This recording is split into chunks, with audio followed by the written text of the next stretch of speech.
And here we go. Probably.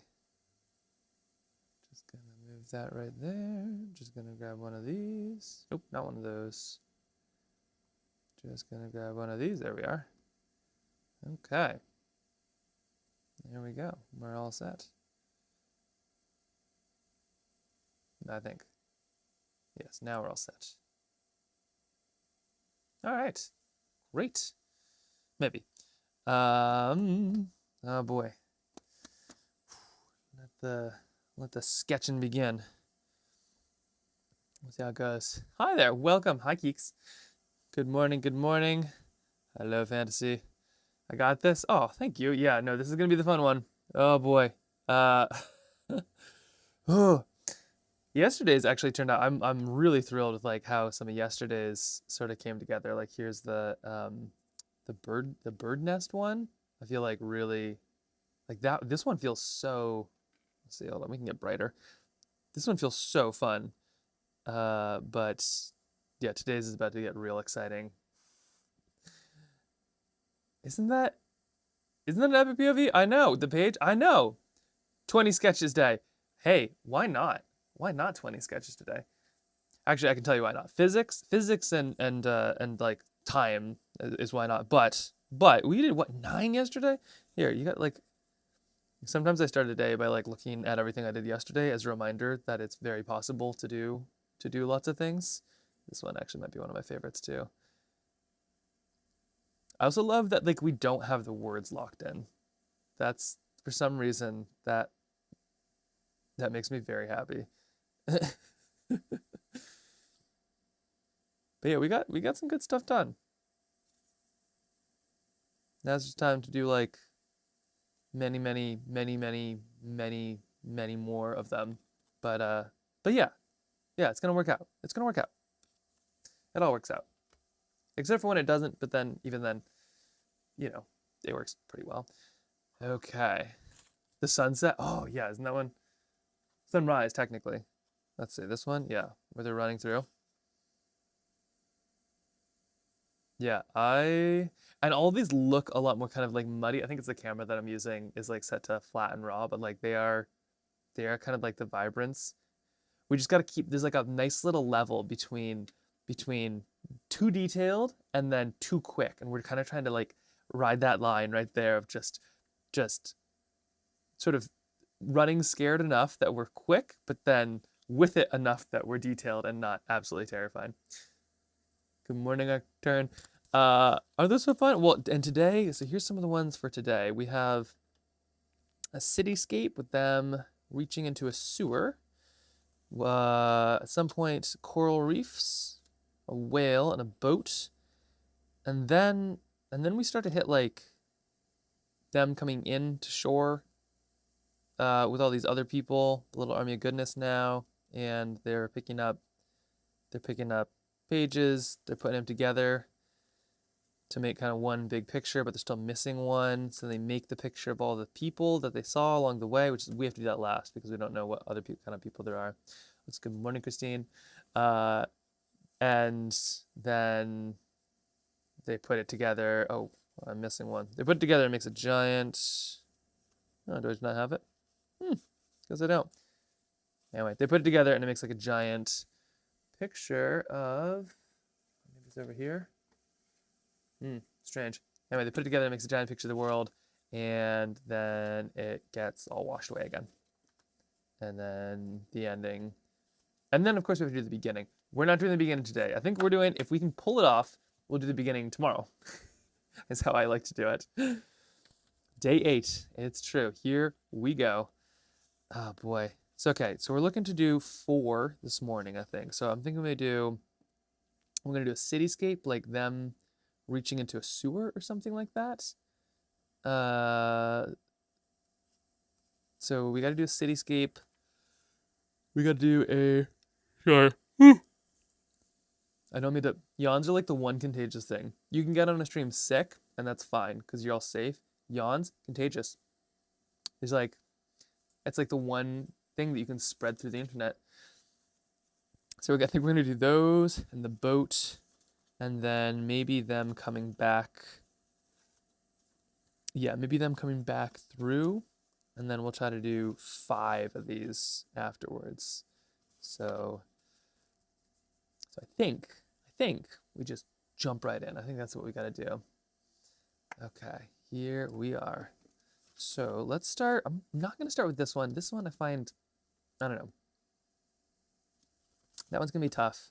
Coral reef, whale, and then them coming back through. I think coral reef and whale are probably I think those are the 2 I'm feeling right now, if that sounds good.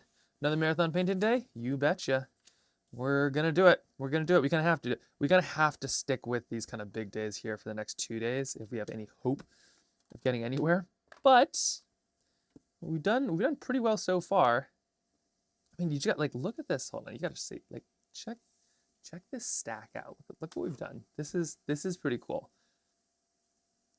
Especially because the fact that they're just like thick paper. Like if this wasn't wildly thick paper, this would be a lot more well, less impressive. But because it is thick paper, it feels very impressive.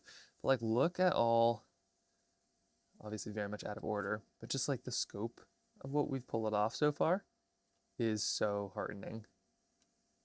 I mean, it is just, yeah, it's just cool. Like we're making a book. And this is how it starts. So look at that color scope that we've got going on there. Very nice, very nice.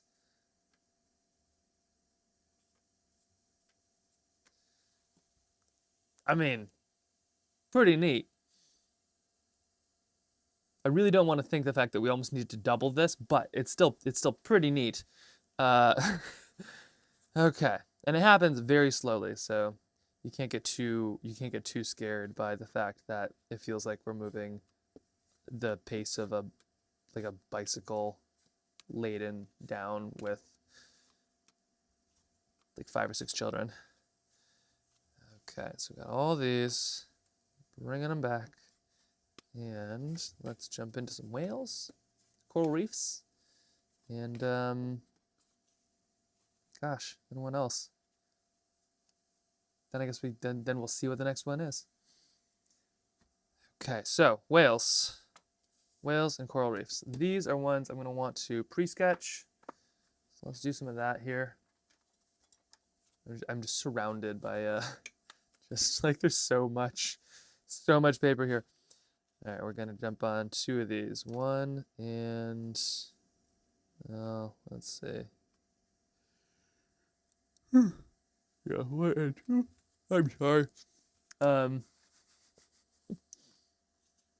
a fridge on this one. Well, parent learns from kid. This is like, do you remember like way back in the day when we were like trying to figure out what the story of this was gonna be? And now we're just using it as scrap paper.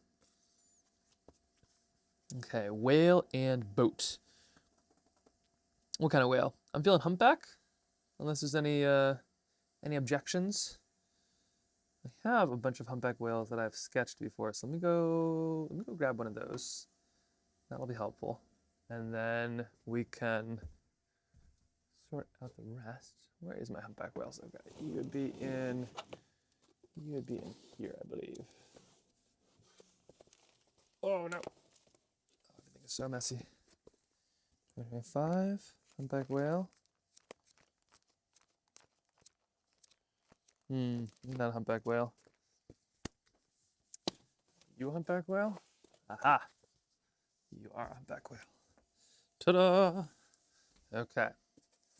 This is what I do with trail tiles. We go old school, like magic card binder style. Okay, we're looking for a humpback whale. Bingo. All right, you're humpback. Let's do it. Excuse me. I should definitely be drinking as much tea as I can right now. I feel like the sickness is coming. Humpback or beluga? Let's do humpback. Let's make that boat real small. One of these, I'm thinking. Gonna keep it. Will it be a whale shark? Ooh, I could do a whale shark. That could be kind of cool. Whale sharks are great. I That's some retro Pokemon. Yeah. I choose you, humpback whale. Just the Pokeball explodes and there's just a full-scale humpback whale sitting there. I could dig it. I think that would be great. Pokemon on its surface is a little horrifying though when you do think about that they're just kind of like making animals fight for no reason. Wouldn't be able to do that today.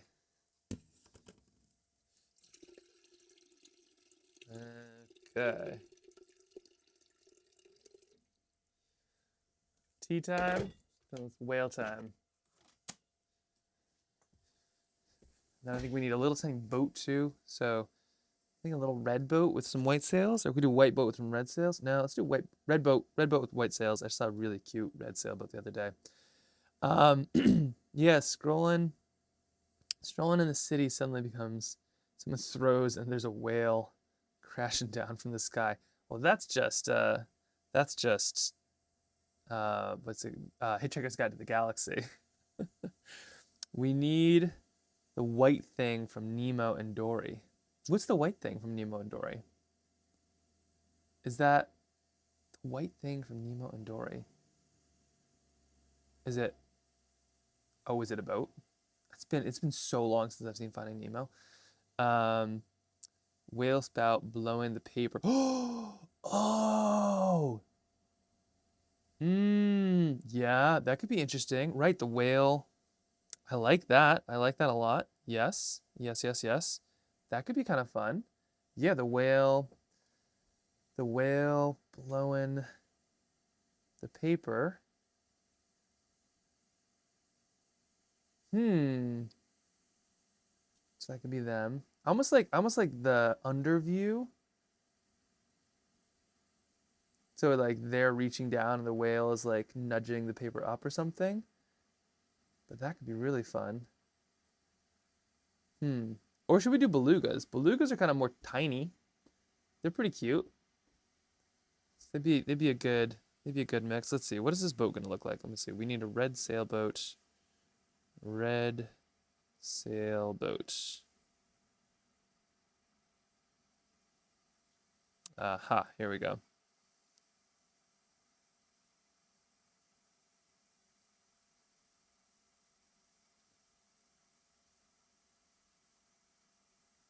And yeah, there's some pretty cute ones. Let's see. Now we're just gonna do a sunfish sailboat. I don't know what coloring books. Let's see. I found my coloring book page. Oh, I found my coloring book page for the book. Told me to make about. I ended up planning the whole story for them. Encouraged me to go back to them. Keeks is doing the book. Amazing. That's super exciting. Oh, great. That is awesome. So when do you start? What's your process? I want to hear the plan to know what's happening. That's so exciting. Sunfish sailboat. We're doing one. I think the sailboat itself is going to be one of these because this is what I grew up on. The tiny, tiny little things, but they're cute. They have a single sail, and they're adorable, and I love them. So we're gonna do. Oh, we can put a little thing on it. Yeah, we're gonna do one of these. I'm thinking.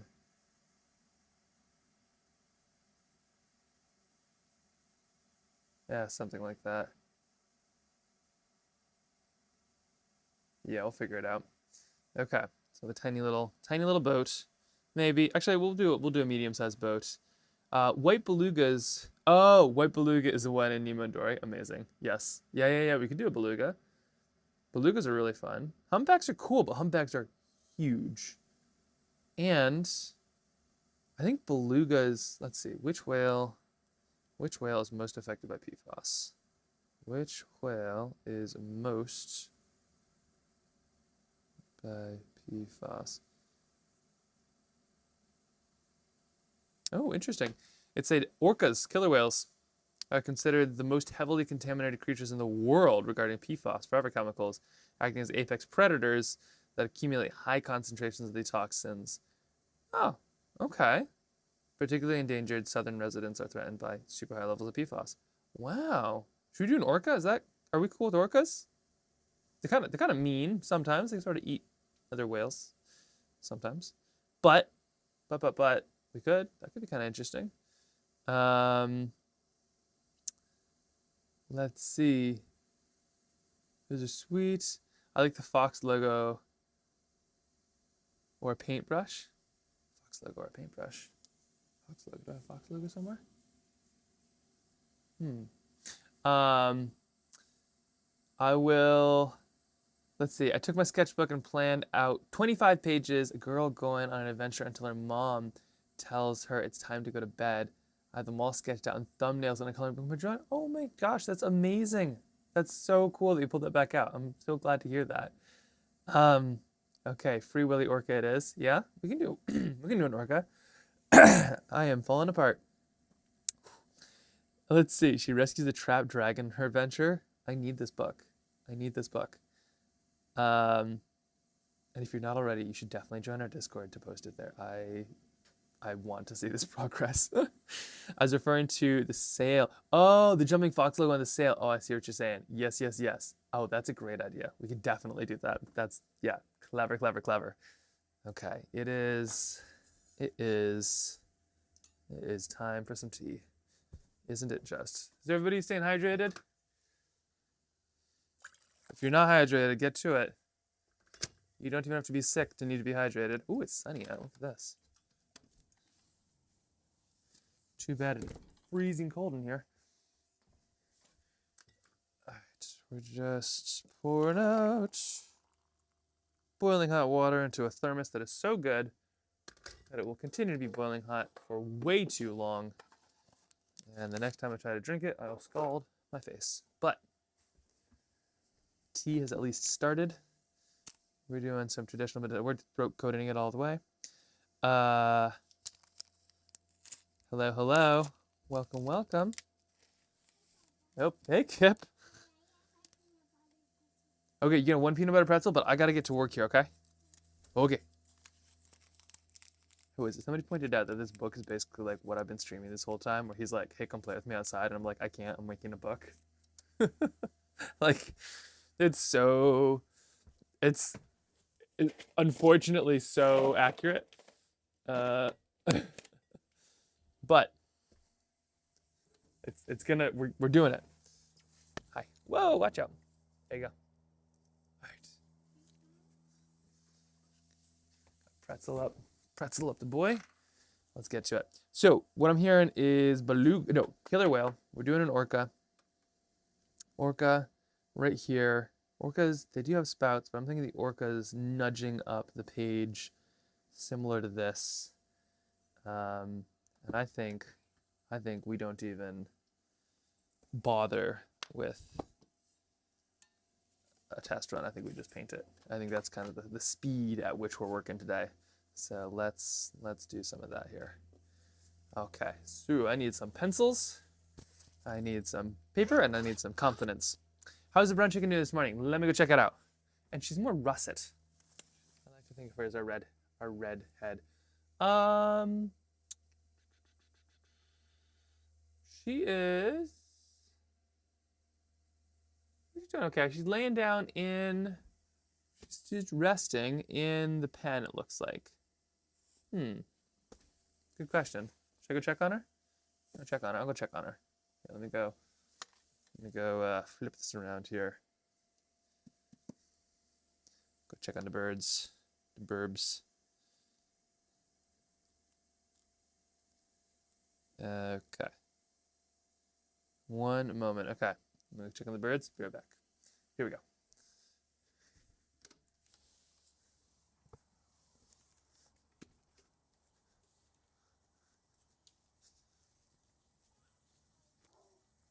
Oh dear. I'm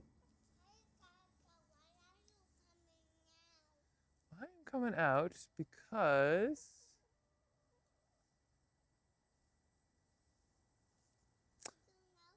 I do know. Here. I'll be right back.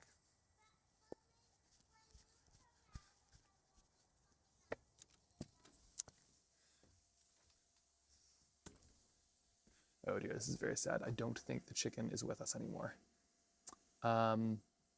Oh man. All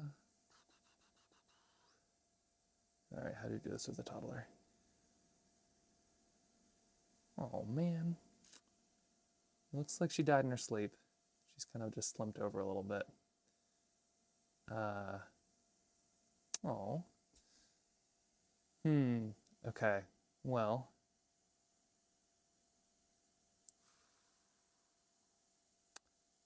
I think that this could be a learning moment for the kiddo, but also this is our first chicken who's ever died. I know. This is. Thanks for checking in, Kia, on it. Yes, I. Okay. I'm gonna go get my wife. We're gonna square this away. Yes, this was the hound. She was doing kind of sleepy the last few days, so she might have just been a little bit out of it, but I'll. Okay. Um,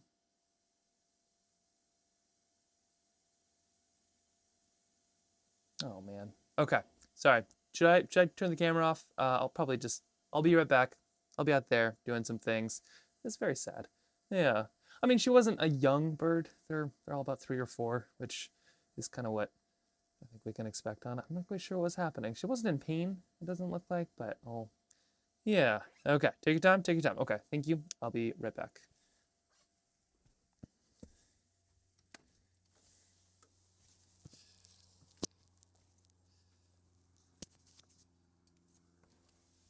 But I might leave the mic here. If you could let people know what's going on, I don't know how to start the stream and stop the stream again, so I'm gonna take care of this and then I'll be back. But if anybody raids or says anything, if you can let them know what's going on, I think we'll have a very small memorial later on, or whatever, a chicken-sized memorial.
Well, not how I thought today would go. Um, so let's see the update.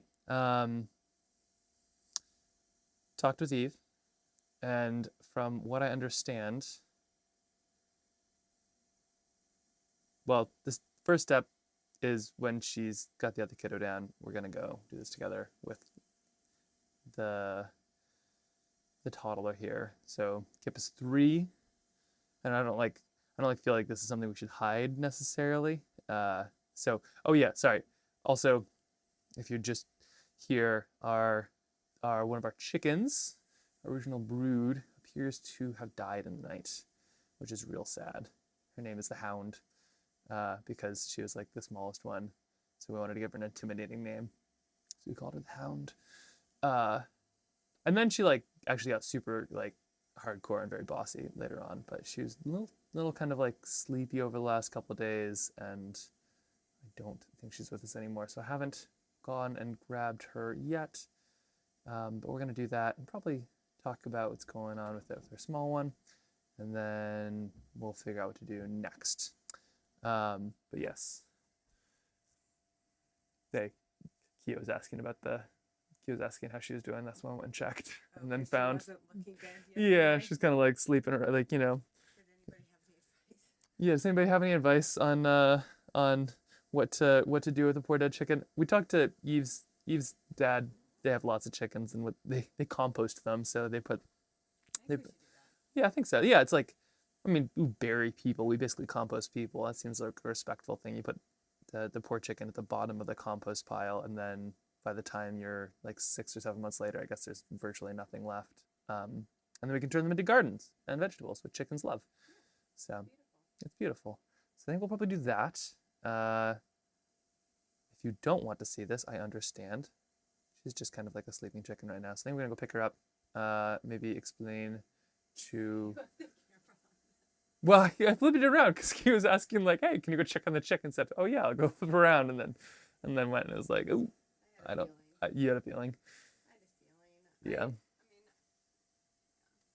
I feel like it happened really fast. Like she was fine the day before. She was fine, and then she's like kind of sleeping around, like sleeping. And I kind of had in my mind like if she was still looking a little under the weather today, I was gonna feed her like a potion.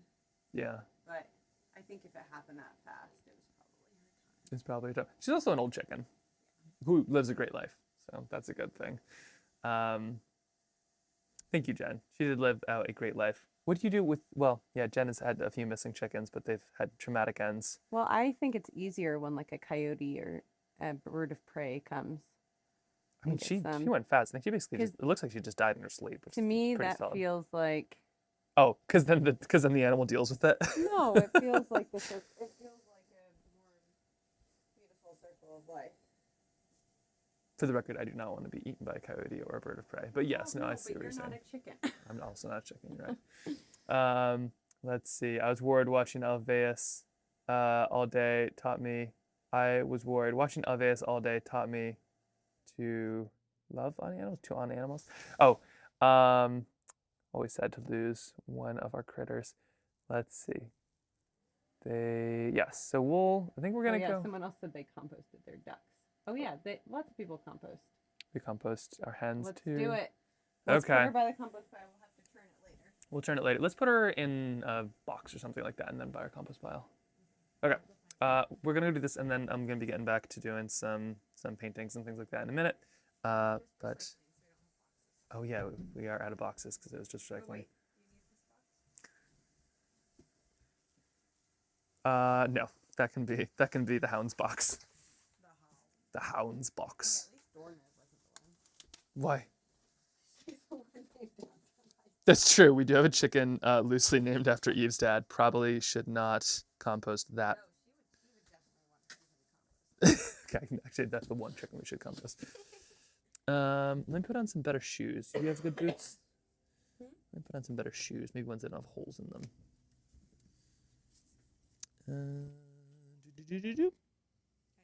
Okay, be right there. All right, well, today's painting stream is going a bit. Let's see, while you wait, create a list. Oh yeah, if you'd like to be notified about the book. Yep, thank you, Jen. Okay, we're gonna go respect our bird. Okay,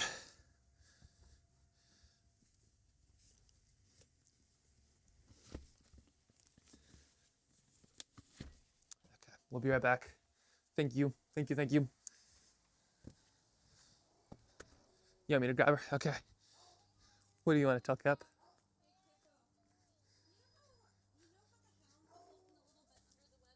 You know, the orange chicken was like feeling a little sick. It looks like she died last night. So, well, it's like she wasn't killed. It was her time. So we're gonna put her in a box. And then we're gonna put her in the compost pile because that's what we do with things that we love. Is we bury them until they become soil. Why? Yeah, she was an old chicken, and sometimes that happens. But do you see her over there? So she basically just went to sleep and she's just not going to wake up. Yep. It's kind of sad, huh? It's kind of sad. But then these two we'll have to give extra loving to because they're brood mates. Oh. Oh, Gibbo.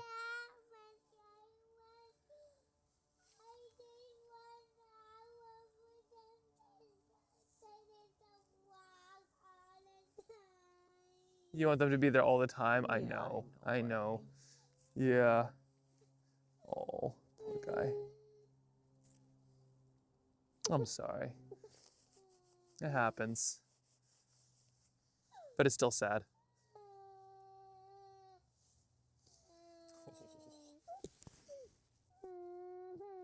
I know. Okay. Do you want me to go grab her so you can see her? Yeah? Okay. Go scoot in here. All right, you two. Let's not squash you. Oh, but I have. Do you have a way? Yeah. Oh, you just unlatch it? Is that your method? That's probably a better way to do it. All right, let me go grab her. You want the box? I'll just pick her up and bring her over to the box. We're gonna put her in the box, and then we can say some sweet words to her. We can tell her how much we love her. Mm-hmm. And then we're gonna put her in the compost pile. So then we can turn her into gardens. It's a Yeah. beautiful baby. It's We're gonna miss her so much. Hi. Hi, you two. Oh, hello, hello, birds. Hello.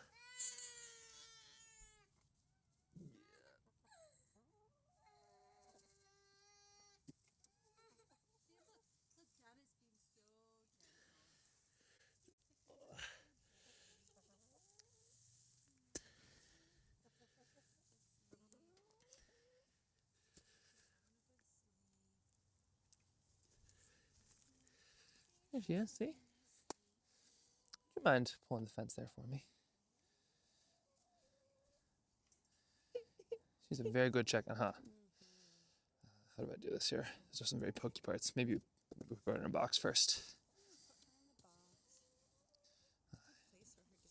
Give her some little pets, and then we're gonna put her in a box. Look at that. That is being so gentle. There she is. Okay.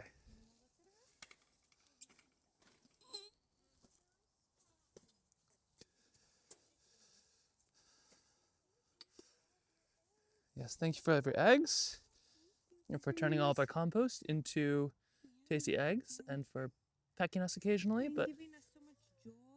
But why is she not walking? Yeah, well, she's an old chicken. It was her time. mm-hmm. Yeah, that's okay. She's happy, bud. Yep, she had a good life. I know. Well, she's still talking. She's talking in her dreams, okay? And in our dreams and in our memories of her.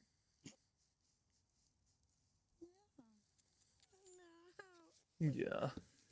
You say thank All you, right. chicken. Do you want to say goodbye? Say love you, chicken. Love you, the hound. Your sisters. Are those chickens gonna die soon? No, I don't think so. No, look at them. They're busy. This chicken might outlive us. This one is a fighter. They're nice and healthy. Uh-huh. Yeah, they're good. They're good birds. Not, it's very sad. I'm gonna put her by the compost and then I'm gonna go wash my hands. Yeah, sounds good.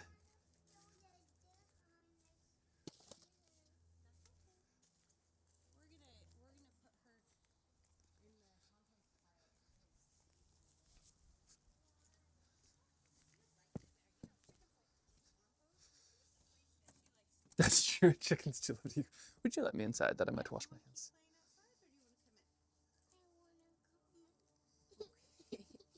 Okay. Oh. Poor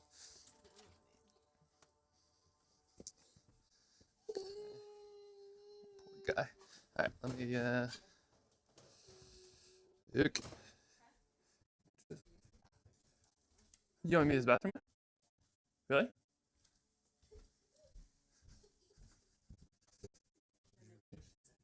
It's true. There are fewer dishes. Fewer dishes.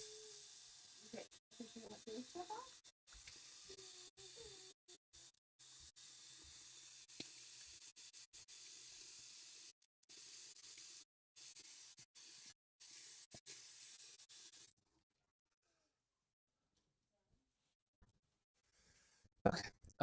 So we'll do some more of that this afternoon, maybe, and I'll just paint right now. I'll play on that. All right. I love you, Kippo.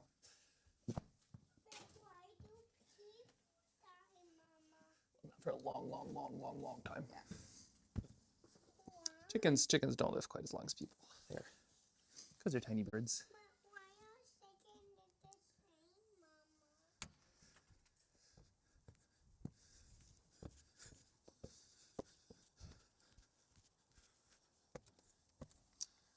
All right. Oh.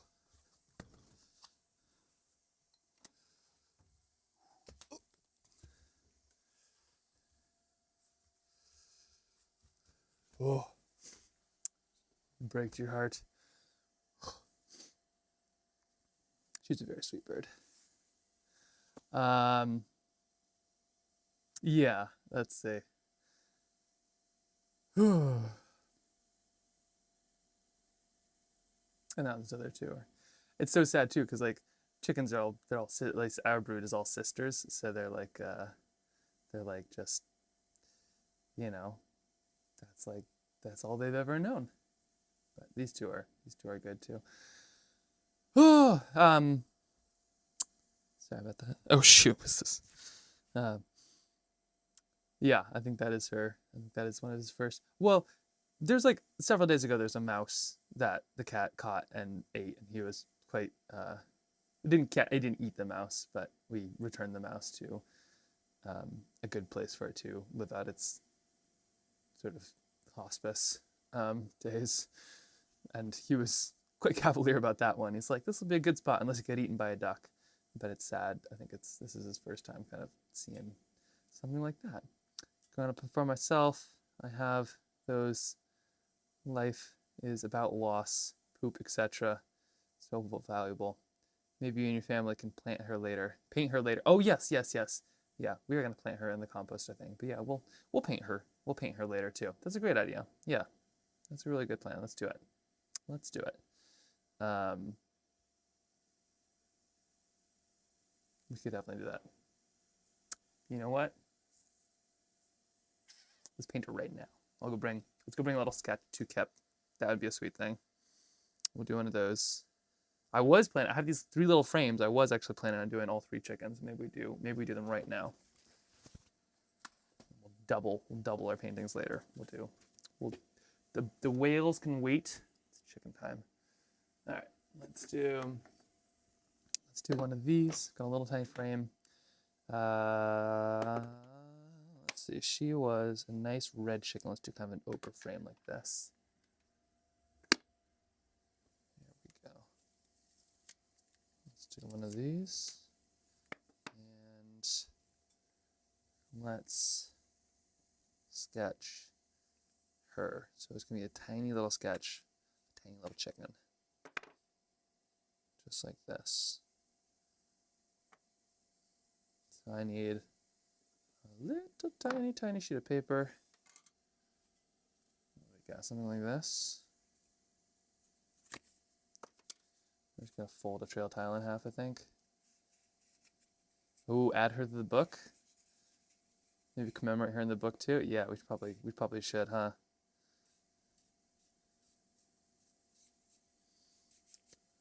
He was a sweet bird. Okay, let's do that right here. Let's add a little tiny chicken. I'm just gonna tear this right here. This might be too tiny of a chicken. No, let's do it. Let's do a very tiny little chicken. Okay, here we are. Very small bird. Is this too tiny? This might be too tiny. Let's see.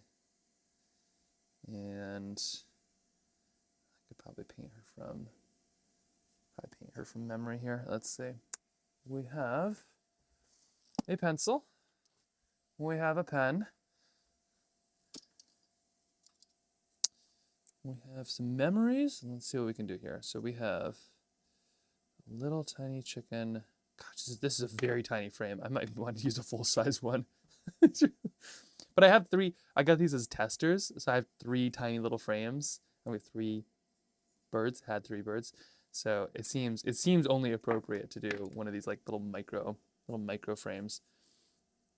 All right, so let's see, chickens. Maybe let's see what. Let's think right here. So we're gonna have be like, yeah, her kind of looking over here with her comb. And then it would be down like that. And then her tail. Something kind of like this.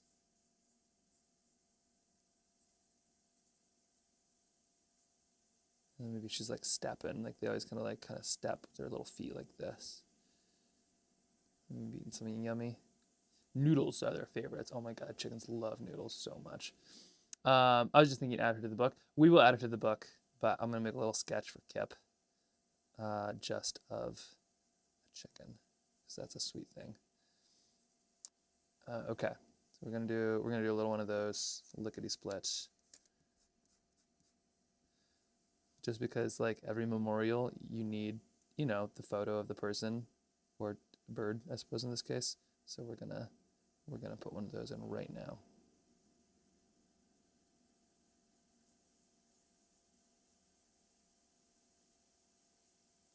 Okay, something like this.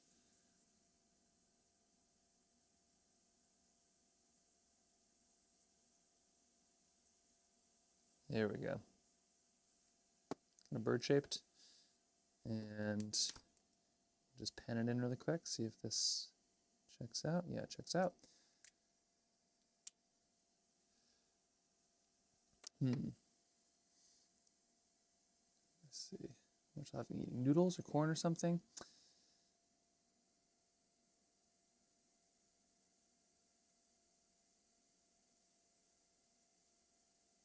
Just checking on Eve. I think we're doing okay.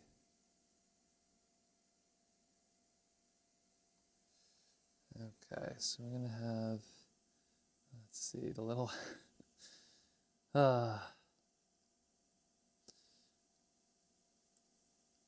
waddle here. Chickens are funny because they're kind of like pets, but also they're a bit more utilitarian. Like, we're not gonna eat them if they don't lay eggs, but they're kind of like our compost piles that just they're phenomenal. And there's like this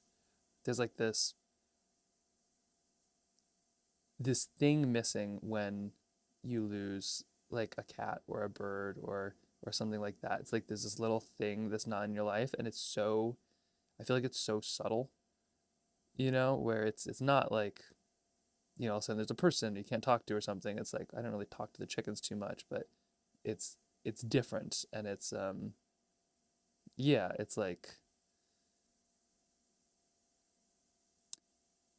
you appreciate how much they were like in your little tiny orbit. There we go. Okay, I got a little chicken here. A little bit of cross hatching, and then I'll make sure to get her color just right.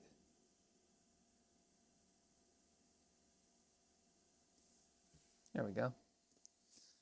Tiny little chicken. How about that? And let's just add a bit of color. Put that in frame. We'll go bring it to Kip here in a second. Whew.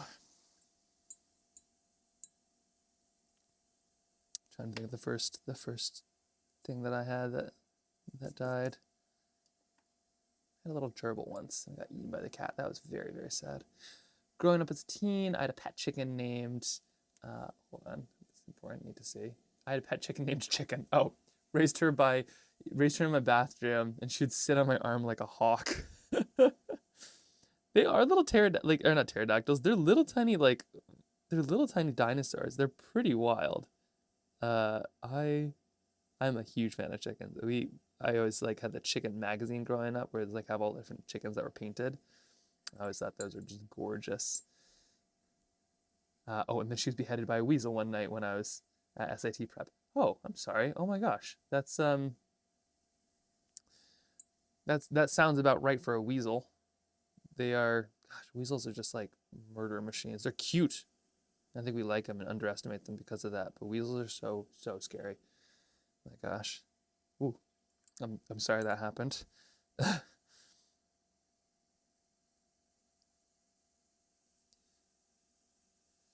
Eve had a bunch of chickens growing up, and I think hers got eaten by bears one year, because this is what Alaska's like. She had a bear broke in and ate the entire pen full of chickens. But then they put a electric fence around the pen, but the bear, I think, broke in and ate more chickens, or maybe it broke in and ate the chickens even with the electric fence. And so, which, can you blame a bear? It's, I get it. That's a weird thing for us to keep tasty food just in a spot like that. And a bear, I understand where the bear's coming from. But so the bear would break in, and so they wouldn't even feel the electric fence because their fur is so thick. So what they'd do is they'd put little pieces of tin foil on the electric fence and then rub bacon fat on the tin foil. So the bears would come over and they'd either put their nose or their lips on the tin foil and it'd give them a little zap. And they're like, oh, don't want to do that. So they basically had to train the bear to be afraid of the electric fence, because otherwise it wouldn't have even felt it. Okay, she's adding a little bit of purple now to her feathers down here. Kind of got that nice orange in there, kind of orangey brown. And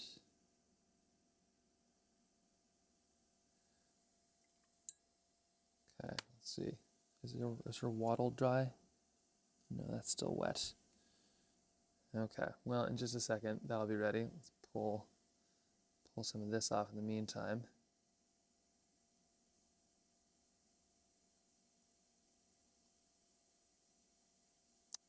Still frames are great. I've started to appreciate plexiglass as opposed to glass. Speaking of things that probably have PFAS in them, but it's just the fact that it won't break is lovely. Tinfoil is totally a farmer's best friend for predator deflection. I never had pets, but my brother had a mastiff for about a year. I still miss the big drooling goober. So much drool. Oh my gosh. We're in Drool City right now with one teething kiddo, but it's, oh my gosh, mastiffs can make pints. There we go. Nice and clear. Put that right there.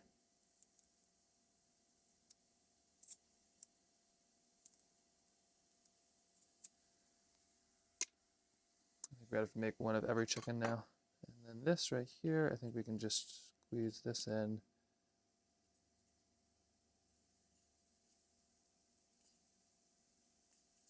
Okay. Almost there. Chickens are nice because they're very simple little sketch, and you can kind of do quite a lot. Just gotta wait for this a little bit of this red to dry, and then we can add the rest in just a moment. Okay, let me just, the heater's not on. That is why it's so cold. Okay, one moment. We'll get back to painting after tragedy. Maybe not tragedy, I don't know. I feel very sad. It's so sad. I mean, like, there's something so, like, you know, when a 3-year-old just, like, misses chick, he was like, I don't want her to be walking, is what he was saying. I want her to be walking. I don't want them all to be not together. And then he was worried that all the other chickens were going to die. Another idea might be to paint a few brown eggs as a family and hang them up. Oh, that's a wonderful idea, Kia. Yeah, we should definitely do that. Hello.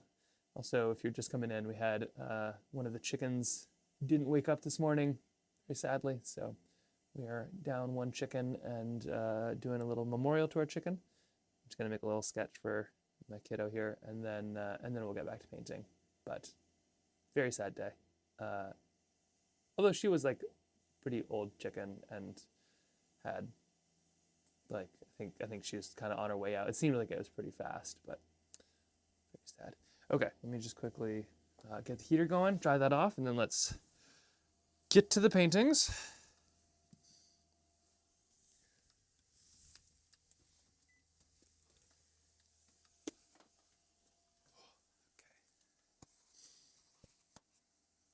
Once again, toilet paper, the most effective thing in the studio. Use it for paint, for sniffles, tears, whatever you need. Best stuff. All right, we're gonna wait just a second till that's done, and let's back to it. Today we're sketching whales and a boat and some coral reefs all together. And then we're gonna find somewhere to hide a chicken in one of these.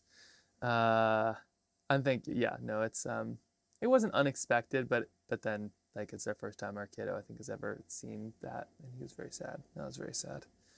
The beauty of kids, life gets amplified through their eyes. It does. It really does, doesn't it? Just okay. So let's get into a few of these. Let's see if we can do a little bit of some outlining here, and then we'll finish our very small bird here in just a moment. Once it's dry, it's real close. We might be able to do that actually. No, let's try it here. Let me just finish this bird, and then let's go finish up the rest of these in just a split second. So okay, here we go. We're gonna add they're kind of darker towards the head, so we're gonna kind of move from brown. She is our orange lady, kind of brown orange. There we are. And we're gonna move into some purple.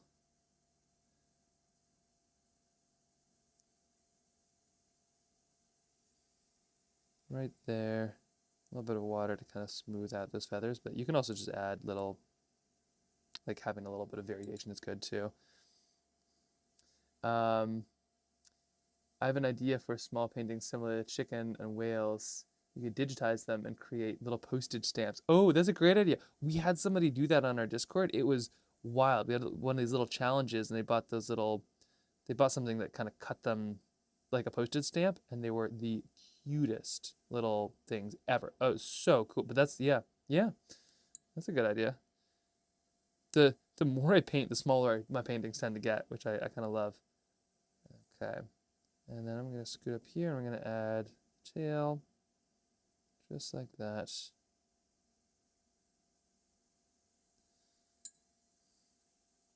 And now the beak, which, depending on the light, would either be dark or light, but we're going to make it kind of dark and light.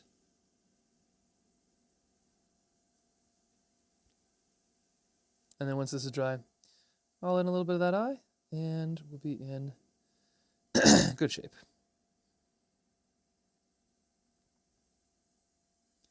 There you have it, the hound.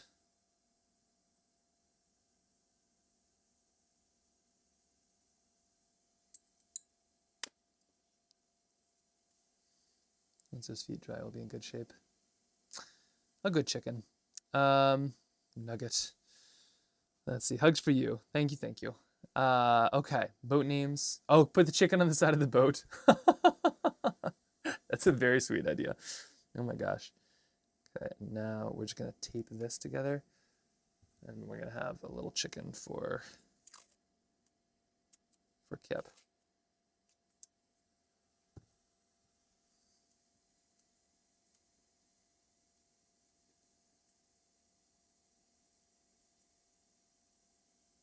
There we go. This is the beauty of a frame. Like all sketches, it's kind of a wild thing. They're just pieces of paper with paint on them. And then the second you put them in a frame, they become artwork. It's so wild. It's just a magic little thing that happens.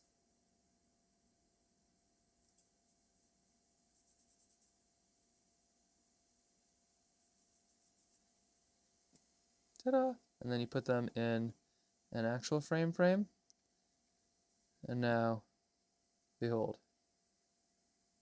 Isn't that the wildest thing? It's so cool. But I think that'll be a sweet little thing for him. Okay. We were sketching whales and boats and coral reefs, I believe, and then well, thank you, Kia, for mentioning that and check the bird. Didn't even think. Although I think I kind of knew also. Kip will love it. I think he will. Okay, here we go. So let's jump into some of these. And actually, sorry, you want these? Yeah, all of these. When you frame these, this would be such a fun exhibit. When you frame these, they would, like, you just add a little frame, and all of a sudden they just become like artwork in such a fun way. But at some point we might have to do, frame all of these and make a fun little, like, literally just see the whole story at once. All right, so we have our whale here. I'm thinking we're gonna follow kind of a similar structure. So we're doing a little bit over here, a little bit over here.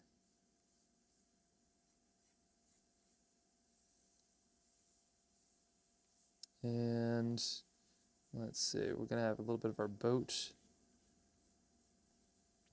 And we're gonna do an orca, it sounds like, because they are the most polluted animals, unfortunately, with things like PFAS and forever chemicals. So we're gonna put our orca right here, I think, and we're gonna have it pushing a page, and then we'll have our boat right here. We'll have kind of a sail. I think we'll let the sail, and so you'll put the sail over here, like that, and we'll have a little person kind of reaching down for the page. Page will be right here. Cat will be looking over the side of the boat, maybe pawing at some fish or something, and then the dad will be looking over this side. Maybe the dad will be here, looking over this side, and that'll be an orca. So I think that's kind of our trajectory. Let me text this over to Eve really quick too, just let her know we have a chicken when she's ready.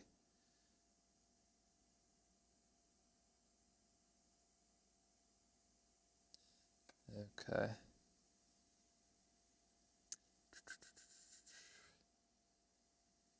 Why is it too that, like, when our pets die, it's almost like,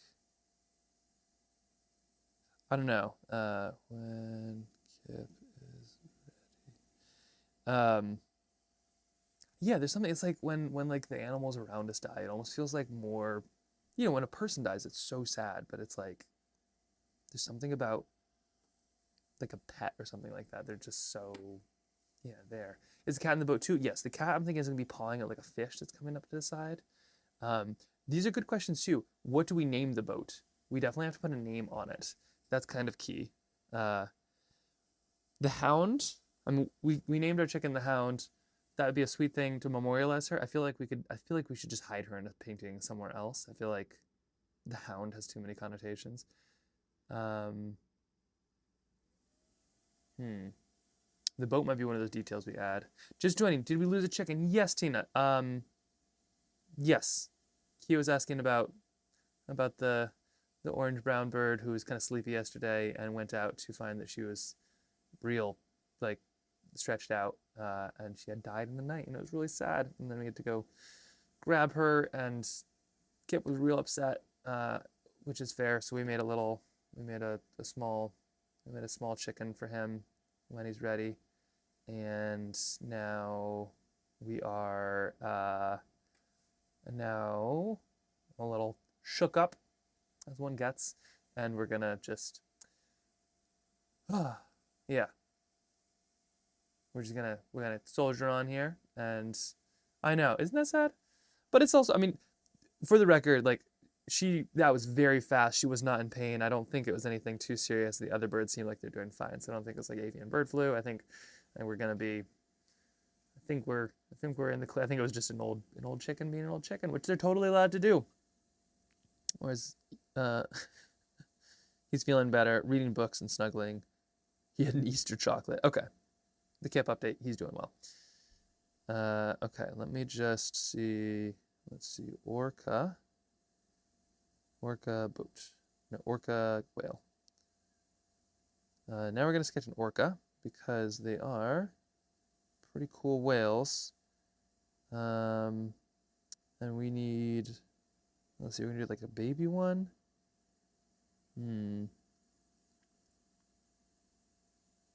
Yeah, okay. I gotta make sure I get its spots and everything correct. We're doing an orca because, let's see, yeah, I think we've complicated lives. So when human dies, we think about all of them in the context. Like, well, they did X, Y, and Z, and their life is such. But for pets, it's not as complicated, and they're short, and their lives are short compared to ours, so it feels like a huge blow.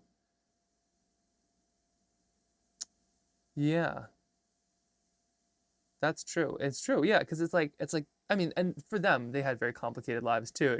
Like their favorite grubs, or like who got to sit where, and the other chickens are gonna feel it too. Like they're all sisters, so they're gonna like feel slightly. There's gonna be one less chicken to snuggle up to, but also it's like one of those weird things. You don't want to talk about death, but like none of us are gonna make it out alive. Like it's a fact. There's so many other things that like you can kind of like maybe this will happen, maybe this won't happen, but like we'll all die, and it's kind of a weird thing to say, and kind of like something. It's this weird taboo. It's like don't say it, don't say that stuff, but also it's like I think it's a good thing to remember to make sure that you do something positive and enjoy the time you have. Yeah, but it's strange how like the death of a chicken kind of brings all that big stuff up, especially when you're 3. Maybe if you aren't, I'm gonna find maybe you all aren't, but I'm gonna find the Philosopher's Stone. Get it.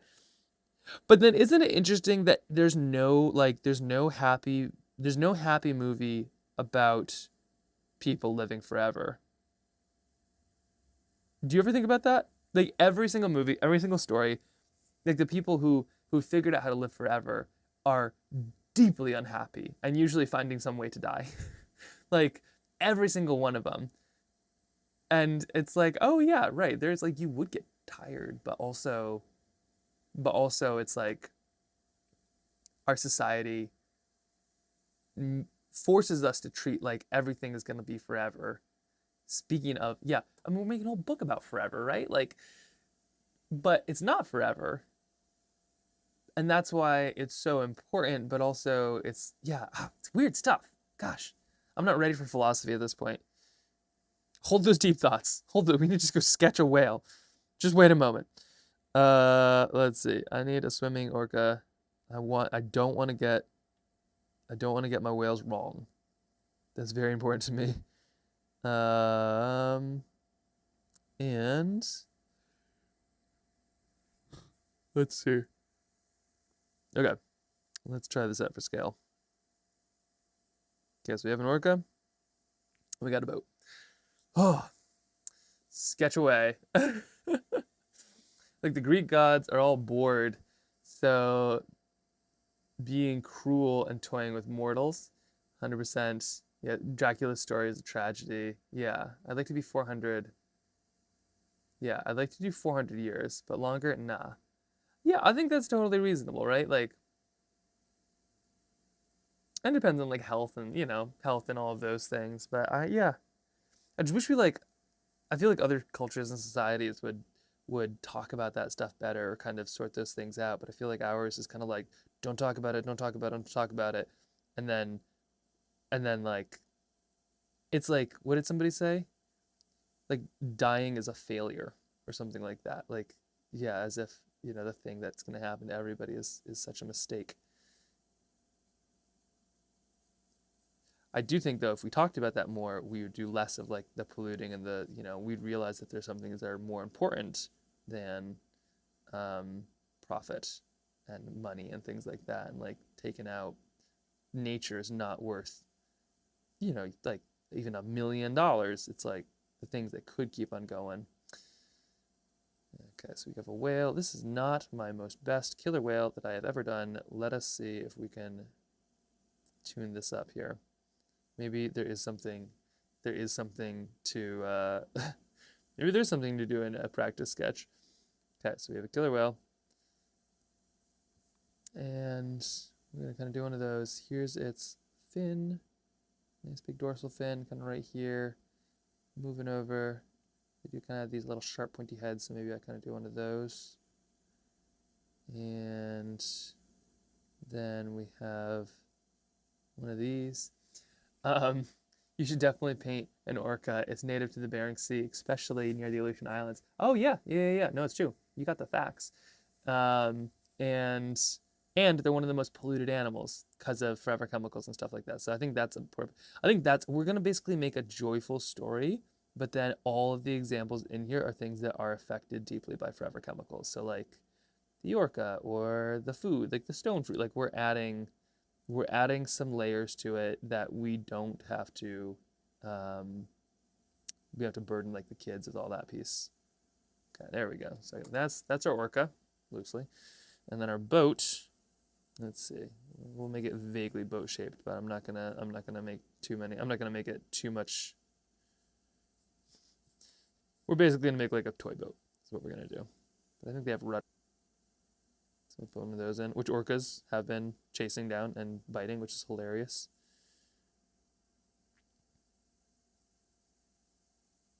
There we go. Okay, cool. Little boat. We'll call it good. Hey Silas, how's it going? Well, we lost a chicken today, which was very sad. Granted, I know you have closer to 50 chickens than not, so you probably lose lots of chickens all the time. But we have but 3 chickens, and one didn't wake up, and it was very sad for our 3-year-old. And me. I like our chickens. They're just like little compost machines. So that was sad. But aside from that, that's how today is going. And now we're gonna sketch some orcas. We did sketch one of the birds earlier, so here's our little memorial to Dorna. No, not to Dorna, to the hound. May she rest in peace. Or in her box, where she is right now, until we compost her. What happened? She just didn't wake up. Yeah, just she was like, and Kia noticed, I think yesterday, or at least was asking, but like she's kind of in a weird, like, I don't know, she's like kind of sleeping, standing up a little bit and doing some other things yesterday, but she's like an old chicken, so it's kind of old chicken behavior.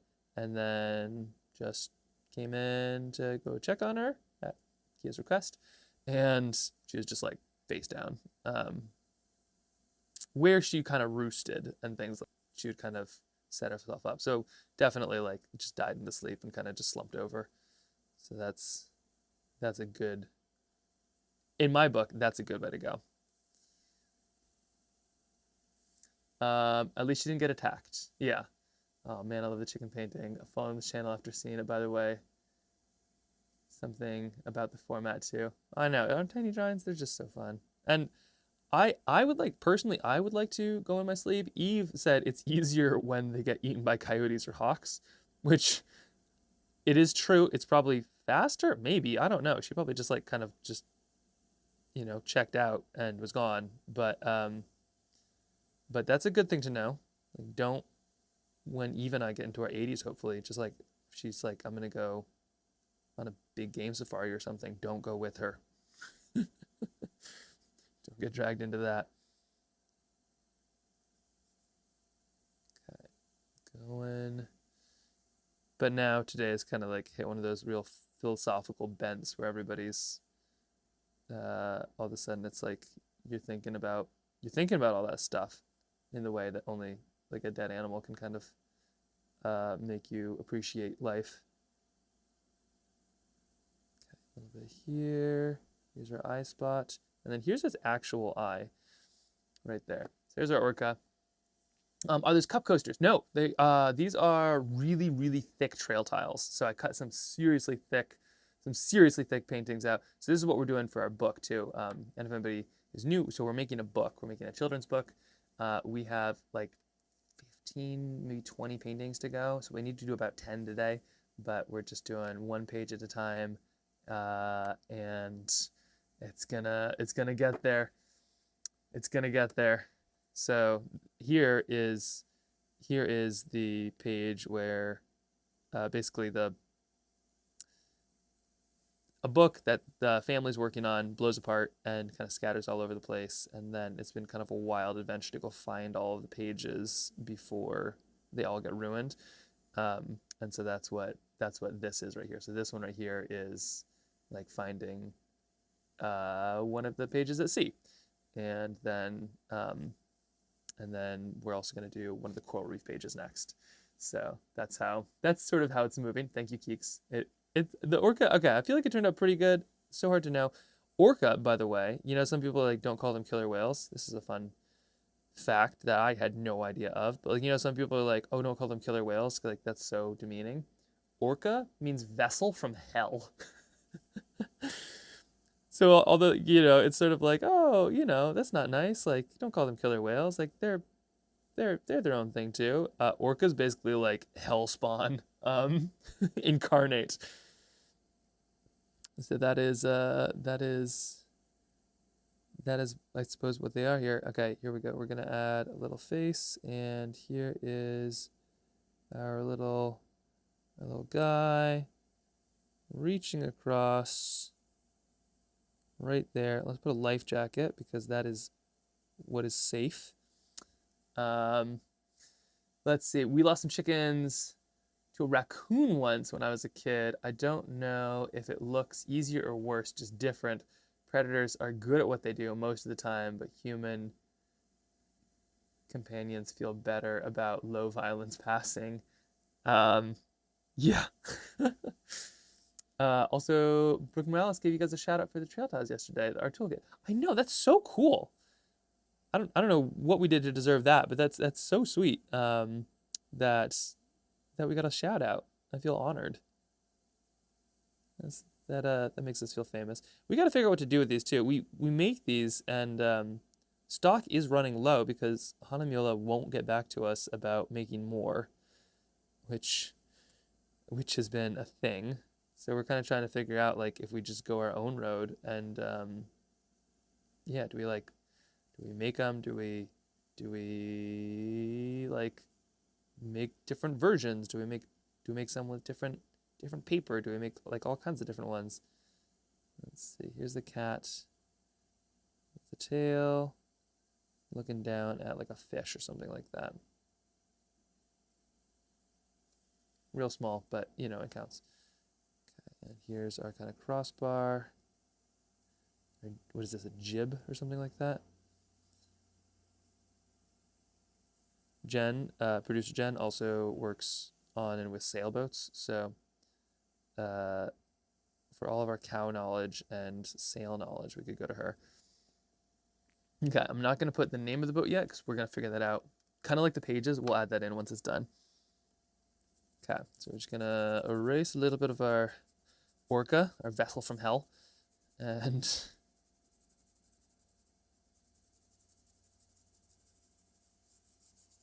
there we are, and let's get to painting. It's kind of a laborious and pain in the butt task, but I make squares like that using larger sheets of watercolor paper and a corner trimmer. Yes, this is definitely something you can do. Highly advise it. So a 3x3 square is what these are. 3.5 by 3.5. They're just a good size. We make them, but like Zen tiles, a lot of stuff exists to be able to support these. And this right here is called a corner trimmer. So all you do is you stick in a corner of whatever you want. Like it's a post-it note or something else. So you could take your thing that has a corner, and there's different like medium, large, small, and you just simply stick it in like this, and just kaboom, and look at that nice, perfect corner. So you have 4 times, you can do whatever you want. You can also do a Cricut. We have a Cricut machine. It's basically like a printer, but it cuts stuff. That's what I make these ones out of. And we do refills too. We've been creating refills just for people because that's what they want. But our dream is like, you buy a tin and it's nice, but you don't want a new tin necessarily. So like this is a tin I made out of 600-pound hot press, which is this really thick paper, and that's something great to reuse and all. So I think that's a good way to do it. Okay, this chicken is now dry. I'm going to put her in the frame. Here we go. And just like that, we have, ta-da, a little pocket chicken. There we go.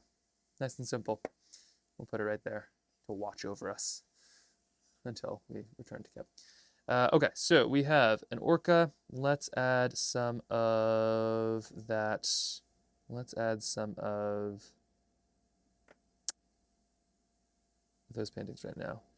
And I think let's put some land or something in the background on this one. Maybe, should we? Let's put a little sea stack way out here or something like that. And let's put like a couple clouds maybe. What color sail do you think too? White or like red? Do something fun. Literally anything here.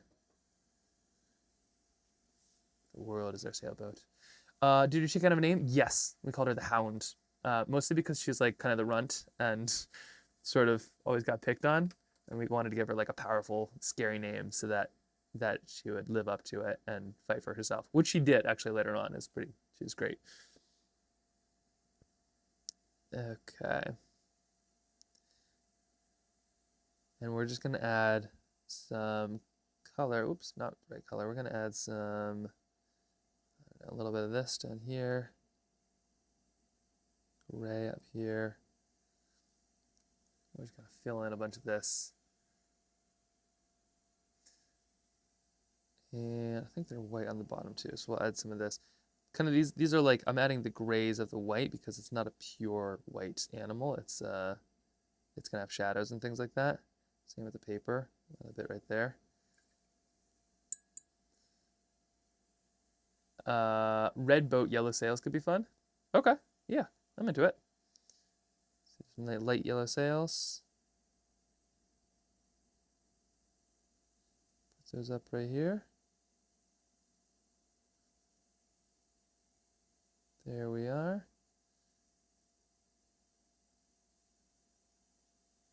And red boat, you say? Let's do that. Something lovely about a like little red boat on the ocean.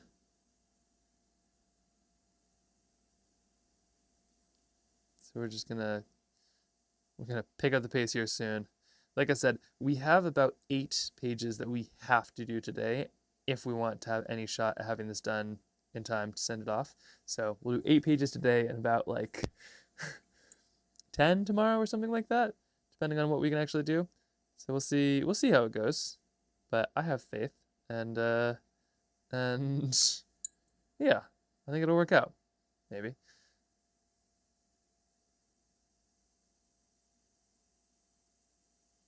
Okay, so we got our little things, and let's add water later, kind of once the let's add dry. So we'll have this we're working on, and now our next sketch is going to be a coral reef. So it's going to look something kind of like this. So I'm thinking we sketch out a little bit. So I'm thinking like we have they're diving now, and maybe the cat needs to be in like a scuba bell of some kind, of course. That's crucial. we've got to have a scuba diving cat. Our beekeeper cat turned out pretty okay. I like it. I feel like there's more things I could improve on. Um, and I my only regret is that I should have put the cat next to the penguins, like being the same color and all that they are. But he's making some pretty solid appearances. Like, I feel like that's a good one. Now the beekeeper cat.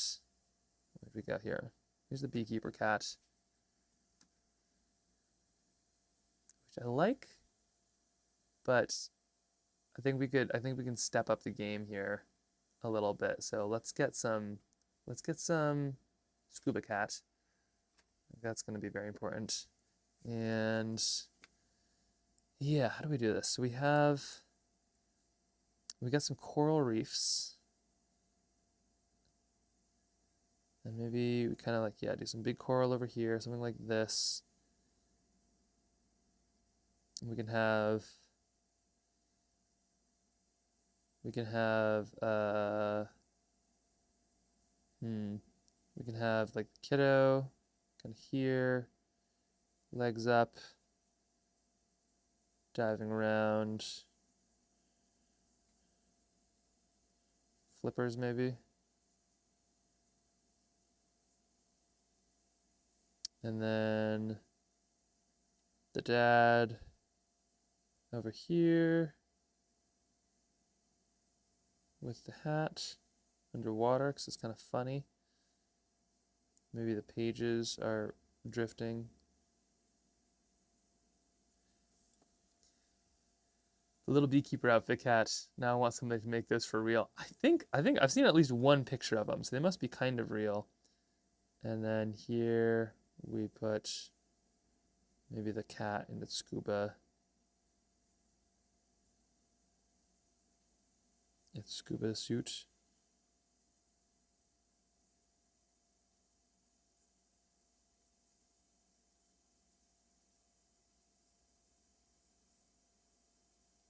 Got his leg kind of out back like this. There we go. That feels good to me. I like that angle. And we'll just put fish everywhere.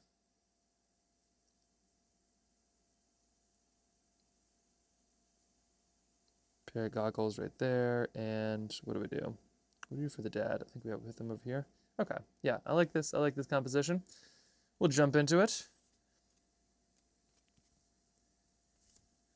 These sketches feel so funny because it's like what we're trying to do is so big.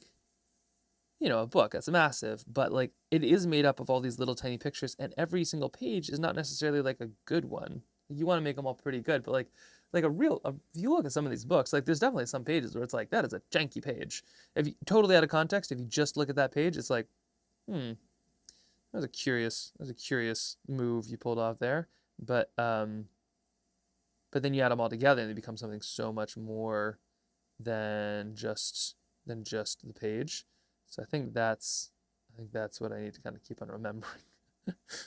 Is like it's fine. You just kind of keep on sketching the little stuff. And we'll put a little cat head in here. And then here we go. Pause. Pause.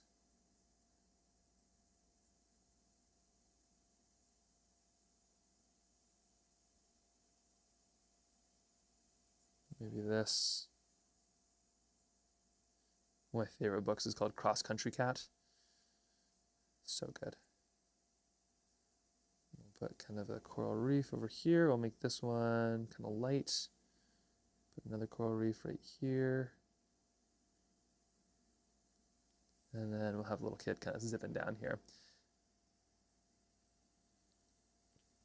I almost decided to do like a bunch of this at home, sort of in, well, at home, I am at home. I decided to potentially do a bunch of this sort of on my own without, like I would sketch it, so I would just be painting stuff in on stream.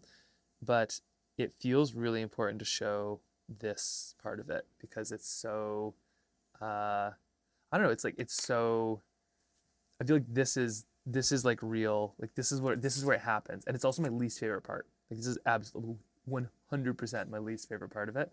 And so I feel like this is like the most important part to show. Okay, there we go. I feel like this is the most important part to show because it is so arduous. But I'm so excited when this does exist as a book. And we have a link now too. So if anybody wants to sign up for like any updates, like we're still not quite sure if it's gonna be a book or a small thing or if we send it or who like how it works, but we have a link. So if you're feeling invested, a couple people are asking basically like send me when there is a thing, and we have one of those now.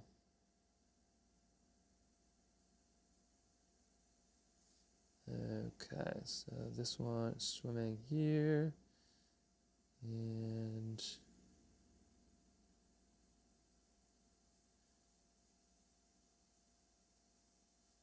there we go.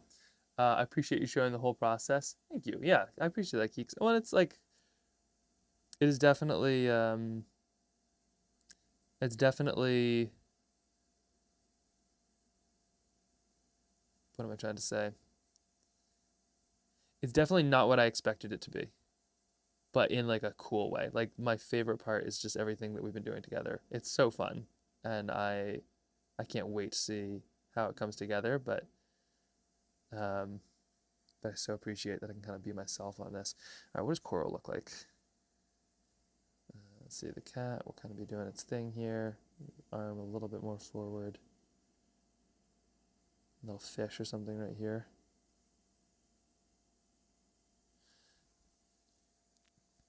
Yeah, okay.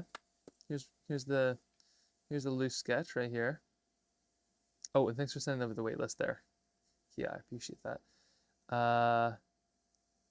You would miss out on comments from the peanut gallery and backseat painters like us.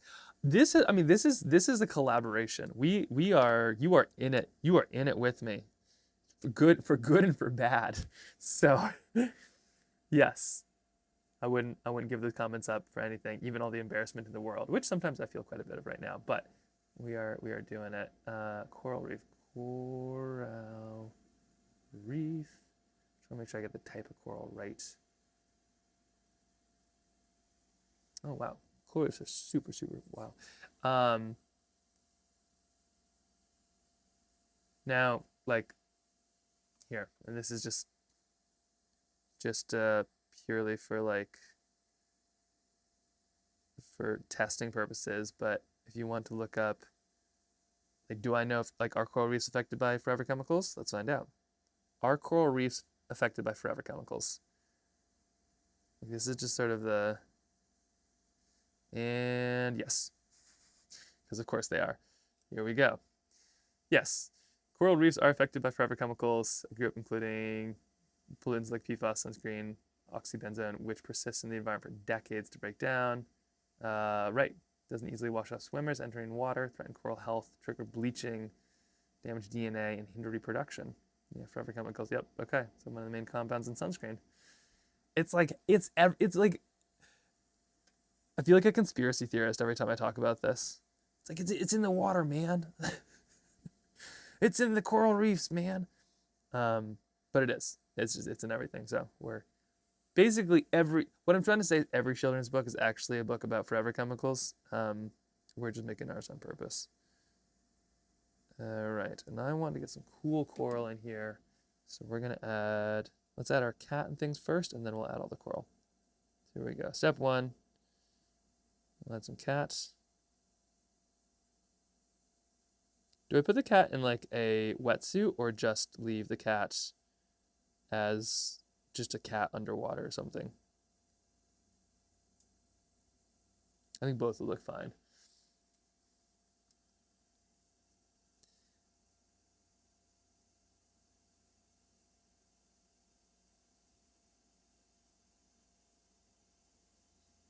Love right there.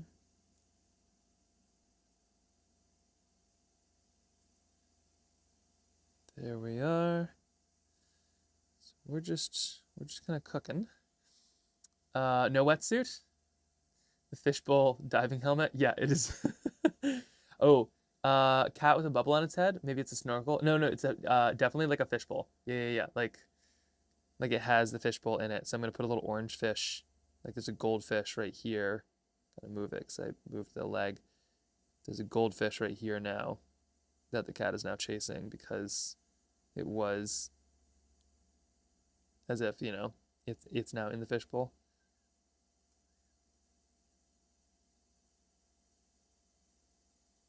Just put a little very, very fancily drawn flock of school of fishies.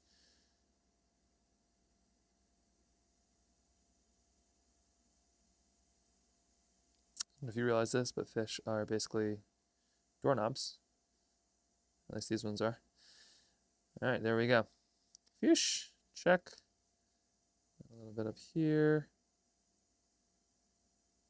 It's morbid, but should I put like some bleached coral as maybe that's our page break as we do some kind of coral bleaching stuff. If I do that, there we go. That should work just fine. We'll leave that blank. That'll look kind of cool. And we'll scoot this up. Scoot this over. Oh, gotta get just a little bit of the cat in there.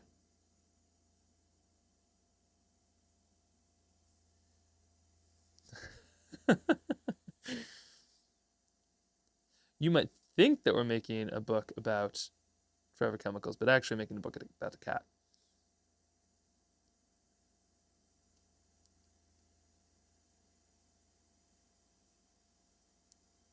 There we go. And let's put some big fans of this stuff out here.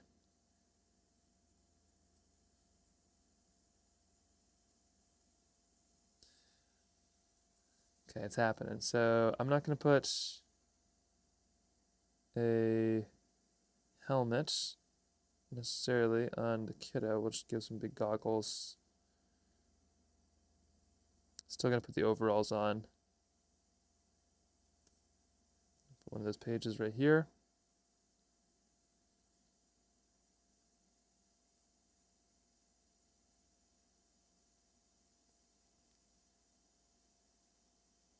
I keep on forgetting, like, I make his legs way too long.